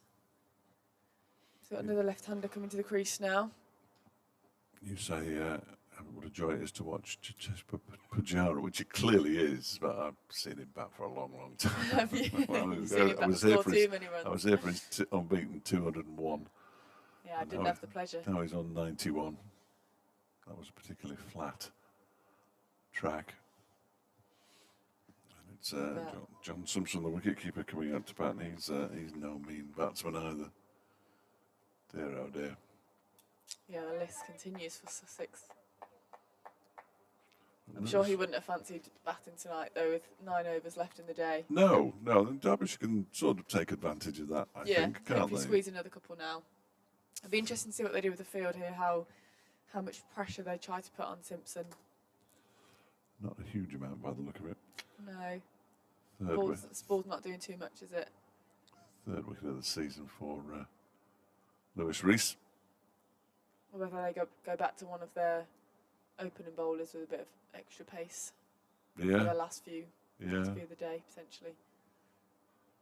The new ball will just about be available tonight, but Yeah, I'm sure they'll take it. Yeah. All right, Rees in to Simpson.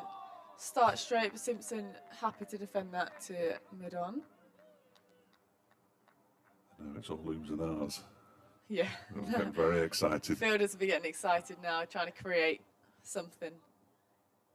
David Lloyd's just spent ages shining the ball and thrown it into the ground, and that's it. Sort of sums it up, doesn't it? Yeah. That's what's been happening today. There's Rees. Saunters in again here, sort of glides across the floor. Nice and full to Simpson. Very good length, who not so comfortably defends that into point, but gets away with it. That completes the over. Sussex 317 for 4, lead of 71. Reese 5 overs, 1 for 21. There's a lot of shoulder in Lewis Reese's bowling, isn't there? Yeah, An awful lot of shoulder, quite slingy. Yeah. Not quite as like bustly run up with the arm. He kind of keeps his arms closer to his chest. Kind of glides along the floor. And then it all happens at the crease, isn't it? Well, he hopes so. Pujara on strike as David Lloyd begins a new over from the City end. He's on 91 not out. And Lloyd is on his way in, and Pujara just whips that very wristily out into the leg side for a single towards Chappell. Moves to 92, 318 for 4, lead of 72. With 9 overs, including this one left in the day's play. Another 104 overs tomorrow, 1:10 lunch, 4 o'clock tea. Paul Fisher will be alongside me tomorrow. Looking forward to that enormously. Adrian is otherwise detained. He's bowling spin. He's going to bowl some spin. I told you about this. Is love this. Great, and the change from medium pace to spin in the middle. Well, not in the middle of an over. That's after awesome. one ball. I'm really here for that. I think that's really good idea. It Great makes initiative. sense against the left-hander as well, doesn't it? If he's going to bowl some off spin, which he is, oh dear, he really drags it down. He pushes it through. You take quite quick off spin. Take your pick. Yeah, that was. Well, we'll allow him that. It's a difficult skill going from seam to spin, so maybe we'll allow him a few balls to settle in. Find some revs here. That's better pace, but just a bit shorter. Much better. Pushed up to mid-on by Simpson. It takes a little bit of time to get used to a new batter when there's been a large partnership. Yeah. In comes Lloyd again. That one is a poorish delivery on the leg stump, and it's clipped away. Here comes Ben Aitchison, who keeps the ball in. He did not look like he was getting that. And they come back for 3. He just about kept it inside the boundary rope. So Simpson's off the mark. 321 for 4. I'm indebted once again to Martin out in Detroit for. I'm going to read this out in a minute. I'm fascinated by it. Not yet though. I'll do it after this delivery because he's gone back to medium pace. Lloyd, he's in and bowls. That was turned into the leg side by Pujara, fielded crawling across the ground. Well, that's Tickner. He's back on the field. Yes, by the returned Blair Tickner. I think Du Pavillon has departed. Looking around. Yeah, I can't see him anywhere. Yeah. That's an Aaron Donald at mid-off rather. It is Du Pavillon. So Pujara on 92, 321 for 4, Sussex. And Lloyd is in, and he reaches for a short delivery outside the off stump and just guides it down to the vacant third man area for 4 runs. Nice shot. Very much a product of the one-day game, I would suggest. I'm not sure whether they'd have played that 35 years ago. No, I think that might be a skill he's learnt later in his career. Yeah, but I mean, he's not a huge. He's played 103 tests, Jiteshwar Pujara, but only 5 one-day internationals, which seems absurd, doesn't it? They've got so much talent to choose from, yes, haven't they? Yes, they have. So many to pick. And I think if he was a one-day player, he'd clearly be in the IPL. And if he was in the IPL, we wouldn't be watching him today. So exactly so. Martin says the road I was likely to have driven down would have been the I-5. It runs from California. From Mexico to Vancouver. Blimey, the 5 denotes an interstate going north to south, and even vice versa. He says he's by the I-75, 6th across from the west coast, going from North Michigan to the Everglades of southern Florida. Wow. Got Every day is a school day. Exactly. There's more. Reese into Simpson. Nice line and length there. Happy to defend it is Simpson. Ball trickles to cover. To collect his Anish collecting it, giving it a shine, working his magic, trying to get something out of this old ball for Lewis Reese, who got the breakthrough in the previous over. See if he can get Simpson early here and put a little bit more pressure on the Sussex batsman. As Simpson gets ready to face his delivery from Reese. It's short and wide and is nearly chopped on. Going for the cut. It looked like the ball stayed a little bit low there and he's just got an under edge. Fielder's up in arms again, a little bit more optimistically again. It was a fairly wide delivery that Simpson couldn't quite cash in on. Martin says that the I-75 goes from northern Michigan to the Everglades of southern Florida. In American football, the Detroit versus Miami game is termed the I-75 Derby, a mere 1,400 miles between the two cities. For a derby match. Yeah, Reece bowls Fuller outside the off stump there, left well alone by Simpson. Pretty clear in his role to get through tonight unscathed. Locally referred to as 2 days. Yeah, I'm not surprised. It would take a long time to drive, certainly. It says we're now out of winter and into the other of the 2 seasons here, road work. They might like to give themselves a week to get there. Can you imagine driving 1,400 miles to watch a game of sport? No, I would can't. not want to do that. I'd rather watch it from the sofa. Yeah. That's recent again. As another no ball. Umpire signals, obviously he's overstride. This end, Reece looks down at the crease to see the evidence. So there's another 2 runs added onto. It is 2 runs in this format, isn't it? The no balls. Yes. Another 2. Yeah, Reece won't be too happy with that, just giving extra runs that's not really needed at this stage.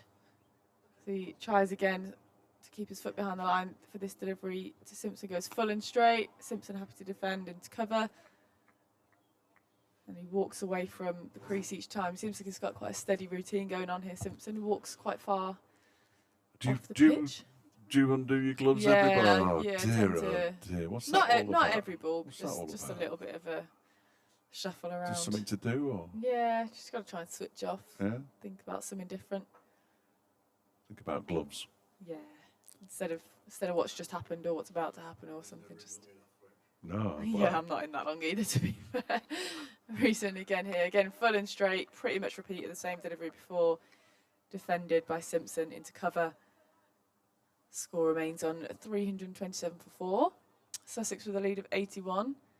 Pujara waits patiently at the other end on 96. He'll get there.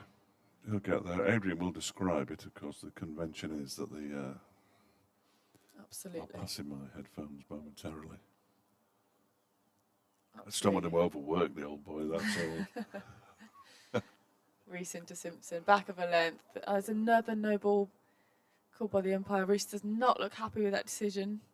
Doesn't look like he agrees with it, does he? Well, surely he can't tell, because if he's looking down at his feet at the moment, he's looking down at the, careful, that's bordering on dissent, Yeah. I would suggest, from Lewis Reece, and he's still there. He's looking down for some evidence, isn't he, which he doesn't appear to be finding. He's certainly not looking at the umpire, and I think if I was Tom Lungley, I'd just say, just be careful, Lou, Yeah. because You don't want that frustration to border over well, into. you don't want to lose a couple of quid either, do you, or demerit points or whatever it is that they hand out to cricketers. Not actually sure what the reprimand would be in this case. Reece again. There's a fair delivery this time, and he very nearly throws that back to Simpson, merely out of anger and frustration. But he finished the over well. Now let's have a look here, because Lewis Reece has gone back to look at where his front foot's landing. And he's arguing with the umpire here. He's having a discussion, we'll call it that, and Tom Lungley is handing him his sweater, and in fact he's thrown it to him, and his cap's landed on the floor. I don't think Tom Lungley's taking any truck with this, and quite right too. He shouldn't. And Lewis Reece now appears, I think Tom Lungley suggested to him there that he might actually get some form of punishment for that. The match referee could well get involved with that. Tom Lungley won't take any nonsense. As great a bloke as Tom is, who I've got to sort of know over the past 2 or 3 years as a former Derbyshire player as well. He's always willing to talk, but I think Lewis Reece could be in a spot of bother there. Yeah, it doesn't. They don't look too happy with each other, do they? Which not what we want to see on the field. I think a little bit of the frustration of the day has been taken out on the umpire there, unfortunately.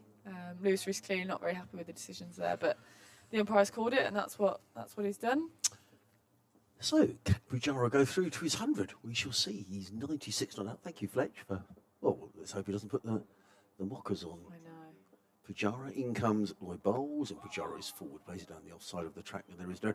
No, I think Fletch just. I thought Tom Lumley was probably a bit fed up with Lewis Rees was talking, so he threw the jumper and cap in his direction. I don't think Lewis Rees appreciated that too much. It all fell to the floor. It was all a bit untidy, wasn't it? Yeah, it didn't look happy from either camp, to be honest, did it? No. Yeah, it didn't look a comfortable conversation out there, that's for sure.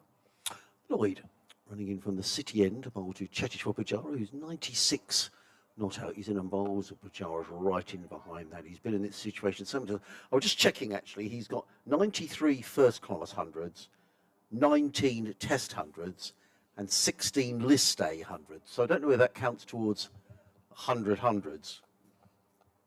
That is a lot of runs. Does that include your test matches, though? I've got 63 first class, 19 test. In comes Lloyd bowls, and Pujara plays to mid-wicket and no run. And I've got 16 list A's. It's a hell of a lot of runs, a lot of I make experience that under the 98 in total. belt. Wow. Yeah. So one more, and it'd be 100 hundreds.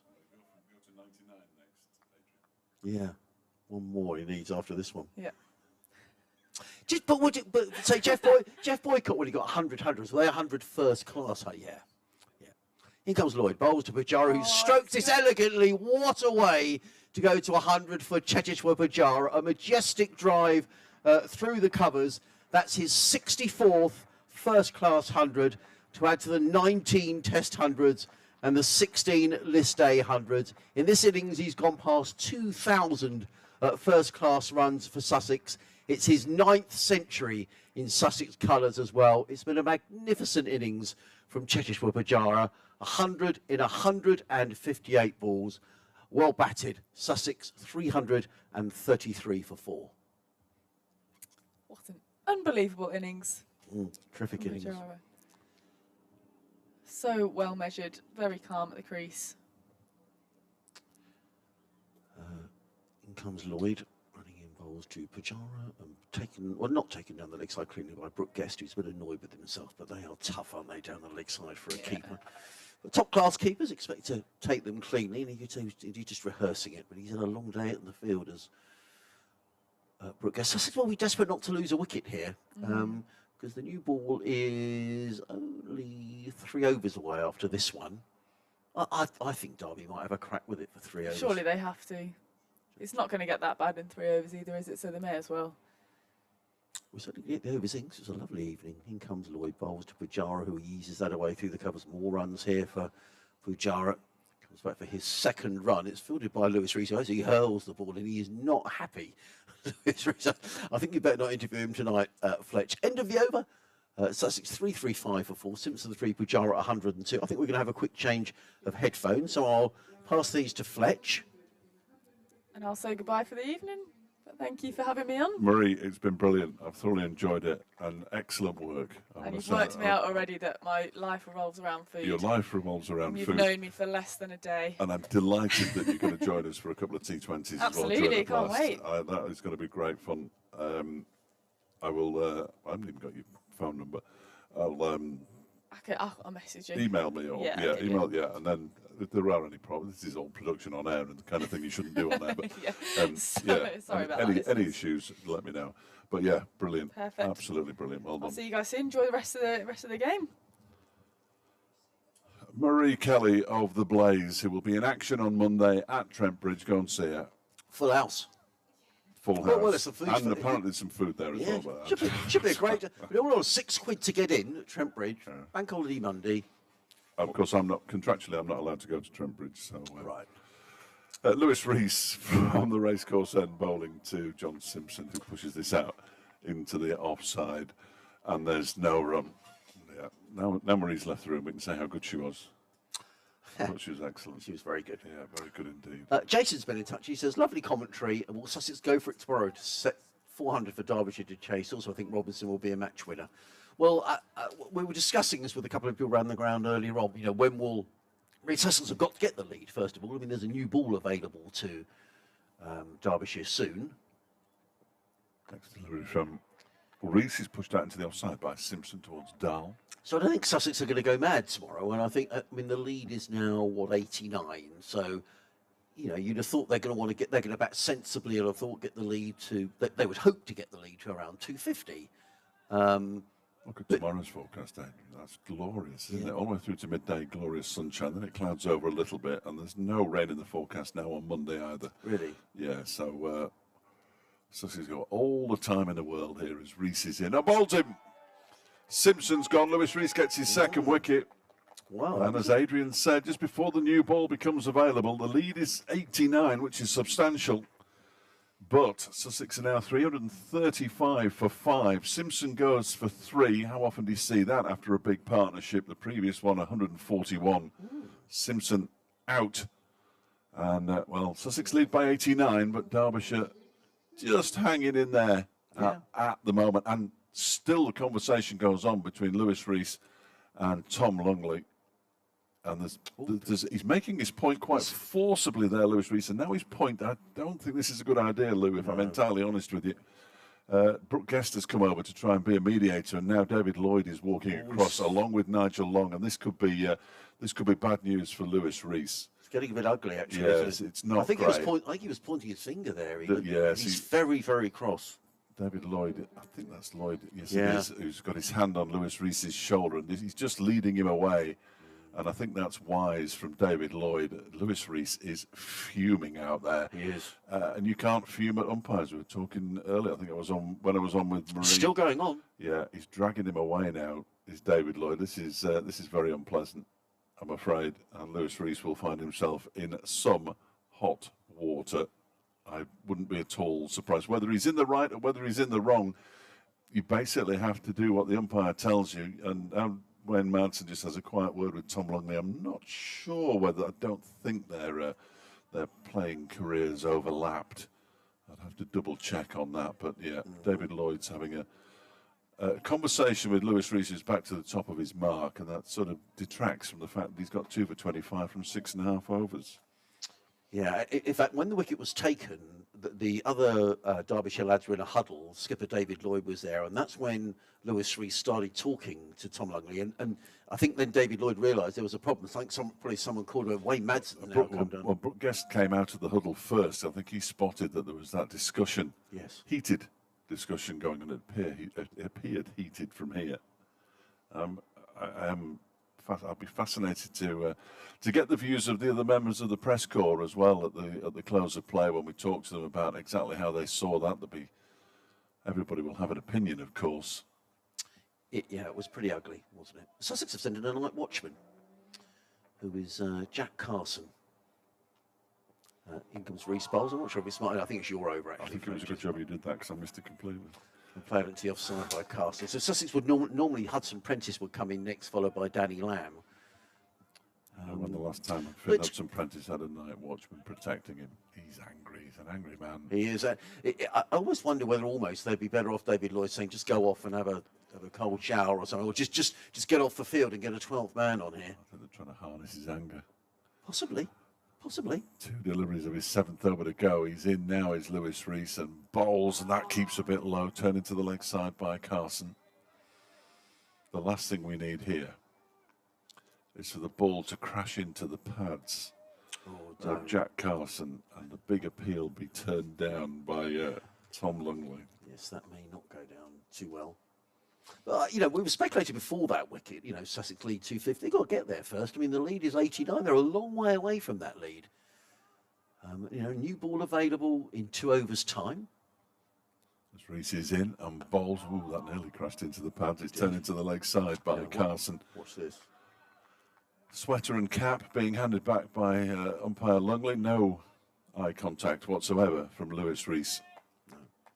And away he goes into the offside, Lewis Reese. He even puts his sweater on angrily. Dean Koska maybe. And Stuart Broad's here as well. No, he's not. Chris Broad is here as well today. There will be some action, won't there? I'd be absolutely staggered if there wasn't. I'm not so sure it's still not going on, Are they just looking at each other? I think they're talking. If I was David Lloyd, I would put Lewis Reese over the other side of the ground, I think. Yes. Just get him out of the way. was not great. We've got a change in bowling. David Lloyd is coming out of the attack, and it is Blair Tickner? no. Or is it Dupavilon? It's Dupavilon. Darren Dupavilon. Dupavilon's coming. Neil's been in touch. He said, enjoyed the commentary today. Very impressed with Sussex in the field and Pujara and Cole's batting. Also, I'm quite impressed with the Derby bowler Morley. Like his variety, but he does bowl a lot of 4 balls. That could change as he plays more games, says Neil in Reading. As in comes. Pronounce the name again. Dupavilon. Dupavilon. I've struggled with it all You're day. right. I am sorry. Yes, I think he showed good variety, and it's not easy. It's a good batting deck, and you're playing against players of the class of Pujara, and I think he stuck to his task, made a very useful 28 as well today. Just to answer my own question. Yes. Why Madsen arrived at Derbyshire in 2009 and Tom Longley was still here in 2010, so they will have been in the same squad, certainly. Pavilon comes in from the city end and bowls Pujara forward, just nudges that one through backward point, picks up a single. He goes to 103, fielded there by Anuj Dal. Richard's been in touch. Sorry, Sid in Horsham. He says, good evening, Adrian, Marie and Dave. Marie's gone, unfortunately. But I'm last. Here you are. Thanks for a splendid day's commentary, which I've thoroughly enjoyed via the YouTube channel. You mentioned a short while ago that Scott Curry had maintained a straight bat in order to ensure a century for fellow player Peter Hanscom. This reminded me of his brother's Brad incredible catch for Sussex against Hampshire in the T20 Blast last season, which I had to rewatch, and it doesn't fail to amaze me on repeated viewings. It was an amazing catch. You know, he was almost horizontal. It was a brilliant diving catch. Quite incredible athleticism. Was it on the boundary? Yes. Yes, I think I've seen it on social media. Forward comes Carson, plays back down the track. And there is no run. He's hoping for promotion this season, looking forward to getting down to Hove when work commits, said Sid in Horsham. Hello, Sid. Thank you for your email. It's very kind comments as well. It's been good. We always have good fun up here at Derby. It's been a very enjoyable day. Tomorrow will be Fletch.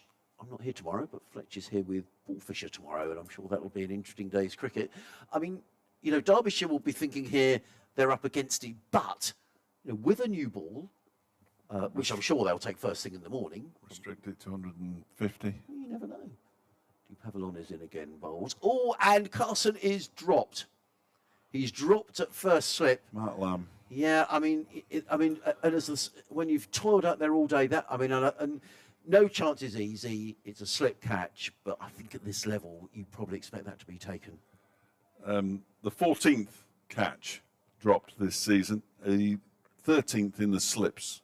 First one, though, by Matt Lamb in his first match of the season. Dear, oh dear, oh dear, what is going on with Derbyshire slip catching? It has been appalling. Wow.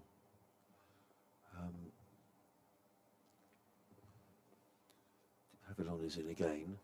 Bowls to Carson, who's right behind this, plays it back down the track. There is no run, but they could have picked up that wicket as well. Fletcher puts a different complexion on the game. Yes, You know, suddenly Sussex are 6 down. A new ball, whether it's taken or not tonight. You know, the Sussex lead is 90. I mean, 5 minutes ago, I was saying, oh, well, you know, Sussex back through tomorrow, a lead of 250. Well, that looks a long way away now. Yeah. How games can change. A couple of quick wickets. There have been 3 quick wickets, or relatively quick wickets, from 317 for 3 to 336 for 6. It does make quite a difference. Huge difference. I wonder if he's got pads. I mean, someone will have the pads on up in the... Well, you'd assume Hudson-Prentice would come in if he's not protected by Carson. That's usually how it works, isn't it? Yep. Pavilon is in again, bowls, and Carson tucks inside that and plays it down to that deep backward square. They'll take 1, and that's all they'll take, because I think they'll be quite keen for Carson to be on strike. Is that the end of the over? Yes, it is. 13 overs, no mains, 1 for 55. So the night watchman is doing his job. Lewis Rees gives his cap and jumper to umpire Tom Longley, but they didn't sort of acknowledge each other. No, I think it's fair to say. I don't think there's much friendship between the two of them at the moment. Yeah. Well, let's hope that that's the end of it. But as I say, no slip catch is easy, and it's incredibly easy up here to say we should have taken it. But you just think watching professional cricketers, I mean, he'll be disappointed to put the chance down. Is that fair? No, but entirely fair. No, I've got a problem with that at all. I mean, if, as the saying goes, I had any hair, I'd have pulled it out by now. Here's Lewis Rees from the racecourse end, bowling to Jack Carson, who turns that one into the leg side. Pujara wants a single, which also almost negates the whole point of having a night watchman. Totally, yeah. And Carson had the wherewithal to send him back. Sending back the great man. Yeah. Well, I've come out here to protect you. I'm not taking a single off the first ball of the over. Was pretty much the gist of that one, I fancy. Derbyshire would have loved him to have taken a single. I don't think either of them are going to play too many expansive shots in the remaining 23 legitimate deliveries we have today. As Rees is in again and bowls wide of the off stump, left alone by Carson to go through to Brooke Guest. New ball, yes or no? No. Because? I just don't. Well, do Pavlon's bowling, I suppose, so potentially yes. Yeah. I'd take it. Yeah, why not? It has been brought out. It was brought out by Ben Aitchison. I saw him give something to the umpire. As Rees is in again and bowls, there's a no ball. Oh, no. No ball. Oh, no, don't, just keep walking. So he has a little scratch at the front foot mark and then wipes away some dust and wipes some sweat away from his top lip and walks past Tom Lungley and gets on with the rest of his life. It's not worth it.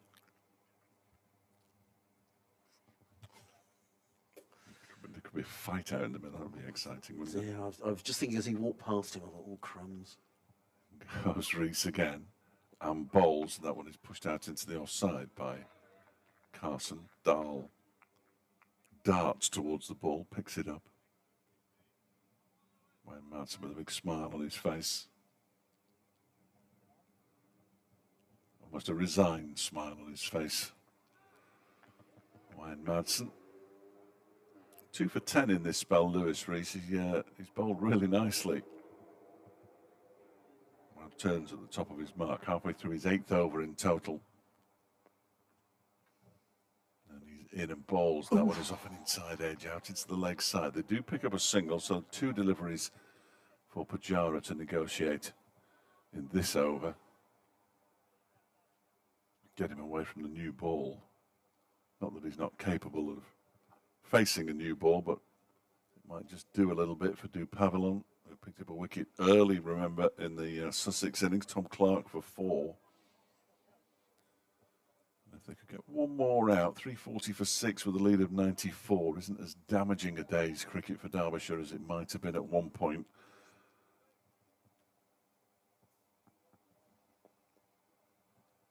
And then comes Lewis Rees once again. Bowls to Pujara, who defends this one. He was about 2 yards behind. Did you see that? No, was he? He was way behind. Yeah. Yeah. See, that's bordering on not being very good as well. He was a long way behind then with that delivery. I missed that. But see it again. Yeah. So the final ball of Lewis Rees is over. He's in, bowls, and that one is defended. A full delivery by Pujara. Straight back to Rees, who's going to get his sweater and his cap off umpire Lungley. And this time, no, they don't look at each other. Well, Rees doesn't look at Tom. Yeah, they're following each other, but he's not. It's not funny. I mean, it's. You just feel it was I mean, I thought for a minute that it was going to get really ugly. There was a lot of pointing, wasn't it? Yeah. What's happening here? Oh, no. New ball. Oh, yeah, they are going to take it. New ball. Yeah. I think that's a. So they're going to have 3 overs with it. Well, you never know what might happen. If they could nip a couple out here. Well, totally. It's it's not. That would make a huge difference. So, Pujara on 103, Carson on 2 has been dropped. 3 overs to go, new ball taken. Pavlon is going to take it. Been a good day's cricket, Fletch. Yeah, no, I've enjoyed it. It's been good. I think this is good captaincy by David Lloyd. I mean, you know, you always get 2 cracks with a new ball now. Dupavelon is coming in lovely evening sunshine here in Derby to bowl to Jack Carson. He's in and bowls. Oh, Carson's beaten all ends up. Well, I wonder whether Sussex have got someone. I mean, they haven't sent Hudson-Prentice out. I'm wondering who else might have the pads on in there. I mean, you'd have thought if they're trying to protect Hudson-Prentice and Lamb, then it's got to be either Ollie Robinson or Jaden Seals. Ollie Robinson's a good bat, though, isn't he? Well, he bats 9 for England, 8. Yeah, he made a 50, didn't he? I think the general feeling is, and I don't think Ollie would mind me saying this, that he should probably score more runs than he does. Because he's a perfectly solid, isn't he? At the beginning of his career, that's what he did. You know. He was, Pavelon again.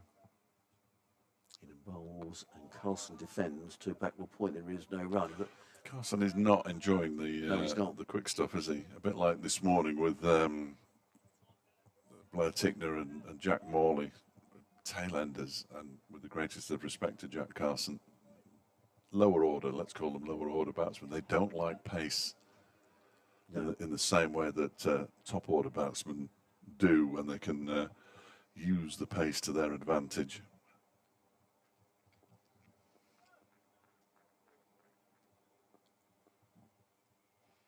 Dupavelon runs in, 3 slips on a gully go down.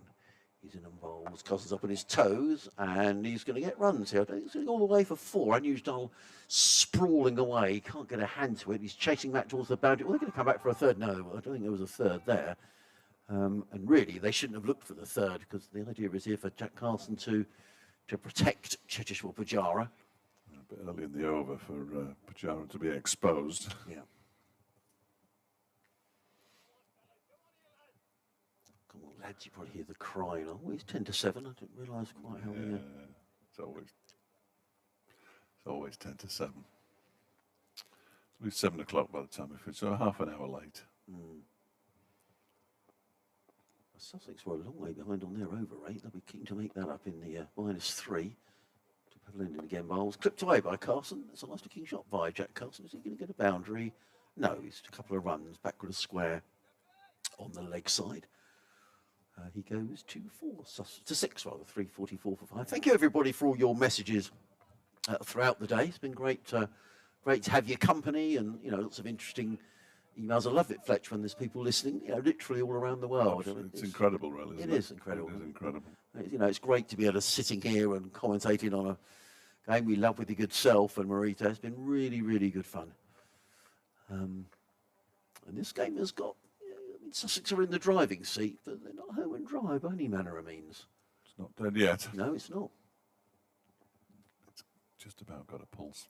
Pavelin is in again, bowls, and Carson plays on Tielson. That's good cricket by Jack Carson. He's going to pick up the single. He's going to protect Checheshwar Pujara if he needs protecting. But you know, Sussex will know it's important that Pujara is there tomorrow if they are going to get the substantial lead that they were thinking of. They'll need Pujara to be there.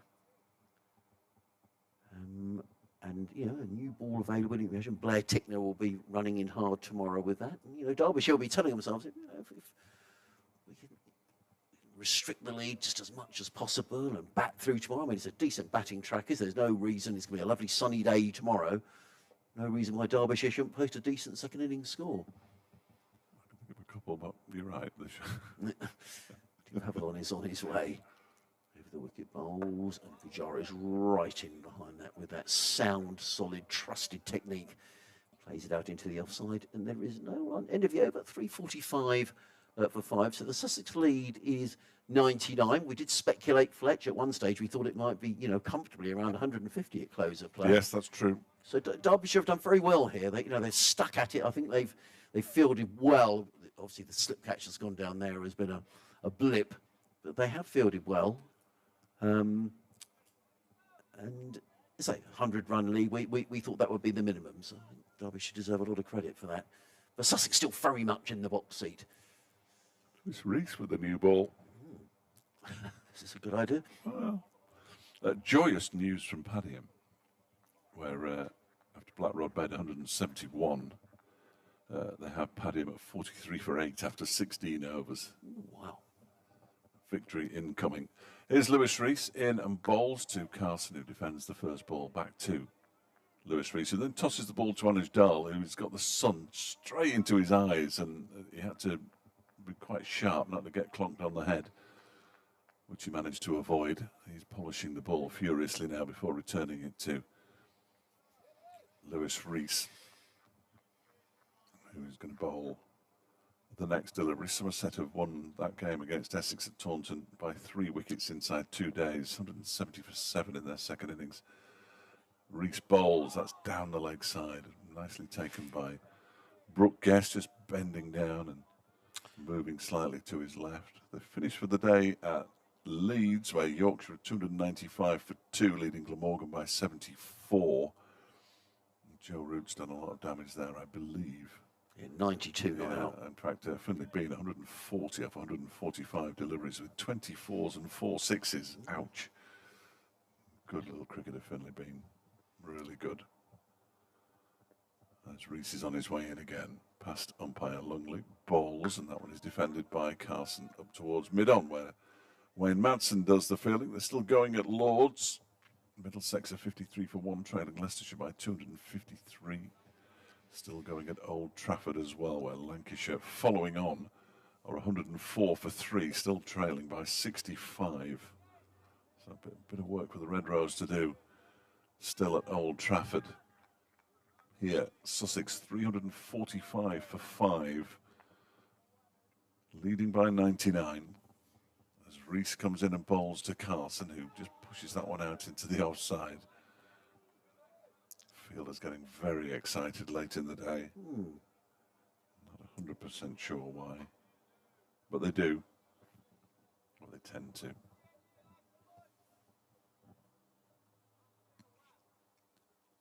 And Rees to bowl his, penultimate ball of the day. Yeah. Then he can go in and have a cold shower that Adrian was suggesting he might have. Yeah. In he comes and bowls. That one's whipped away down towards fine leg for 4 runs by Carson. I don't think he wanted 4. No. He does pick up a boundary and moves on to 11, 349 for 5. Now the lead stretches beyond 100. It's up to 103. Rees has got a smile on his face now. That's good to see. Come on, Lulu. Is the cry.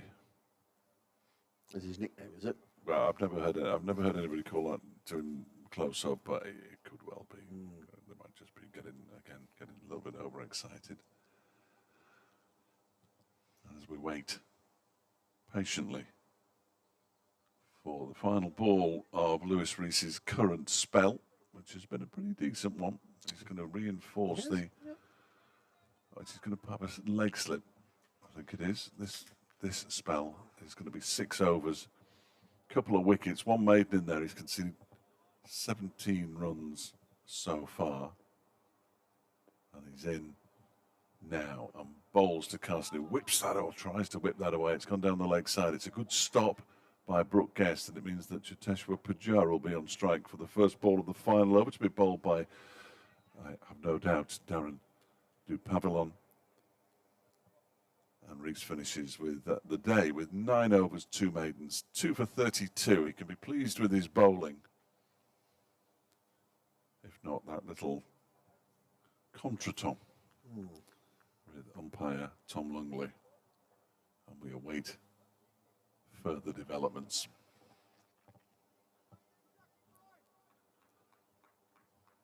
I wonder if Dupavilon's got a nickname yet.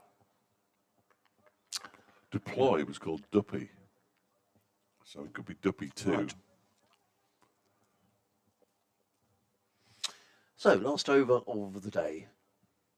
Pavilion is coming racing in from the City end, bowls to Pujara, who covers up and plays that down to mid-on. There is no run. 2 slips in a gully.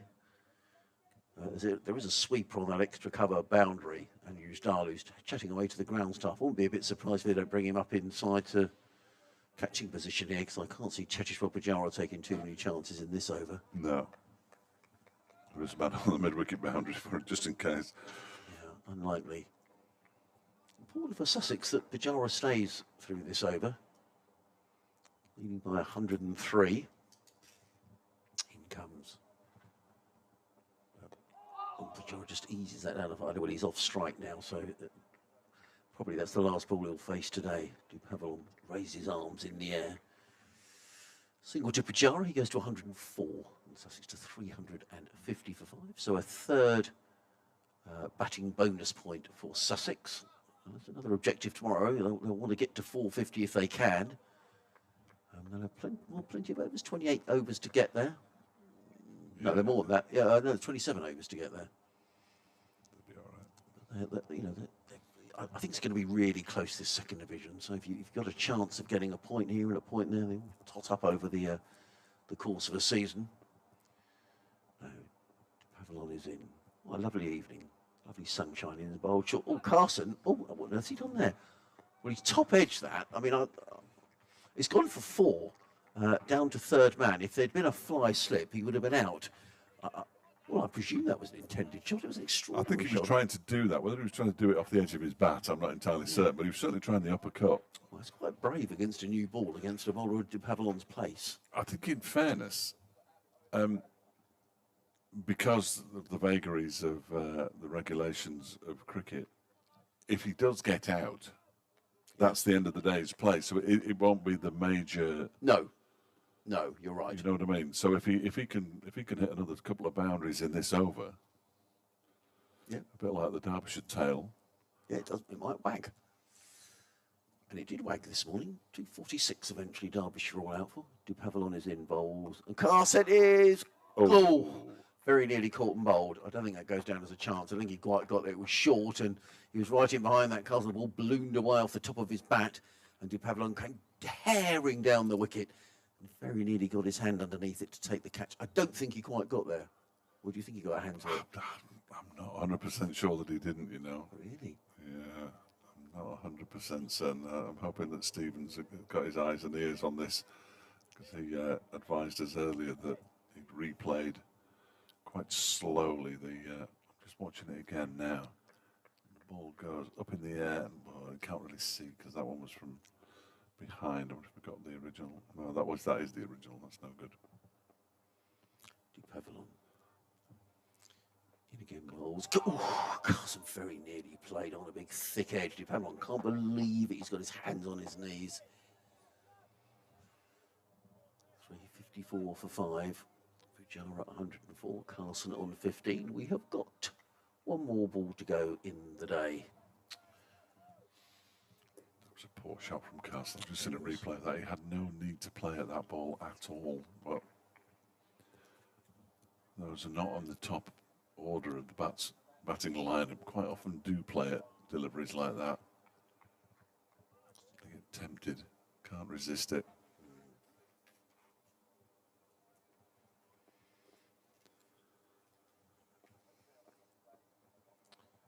Dupavillon, last ball of the day. 3 slips and a gully go down. He's going to come racing into bowl to Jack Carson. He's in and bowls, and Carson's right in behind that. In fact, he's going to get runs. He might get 4 runs, actually.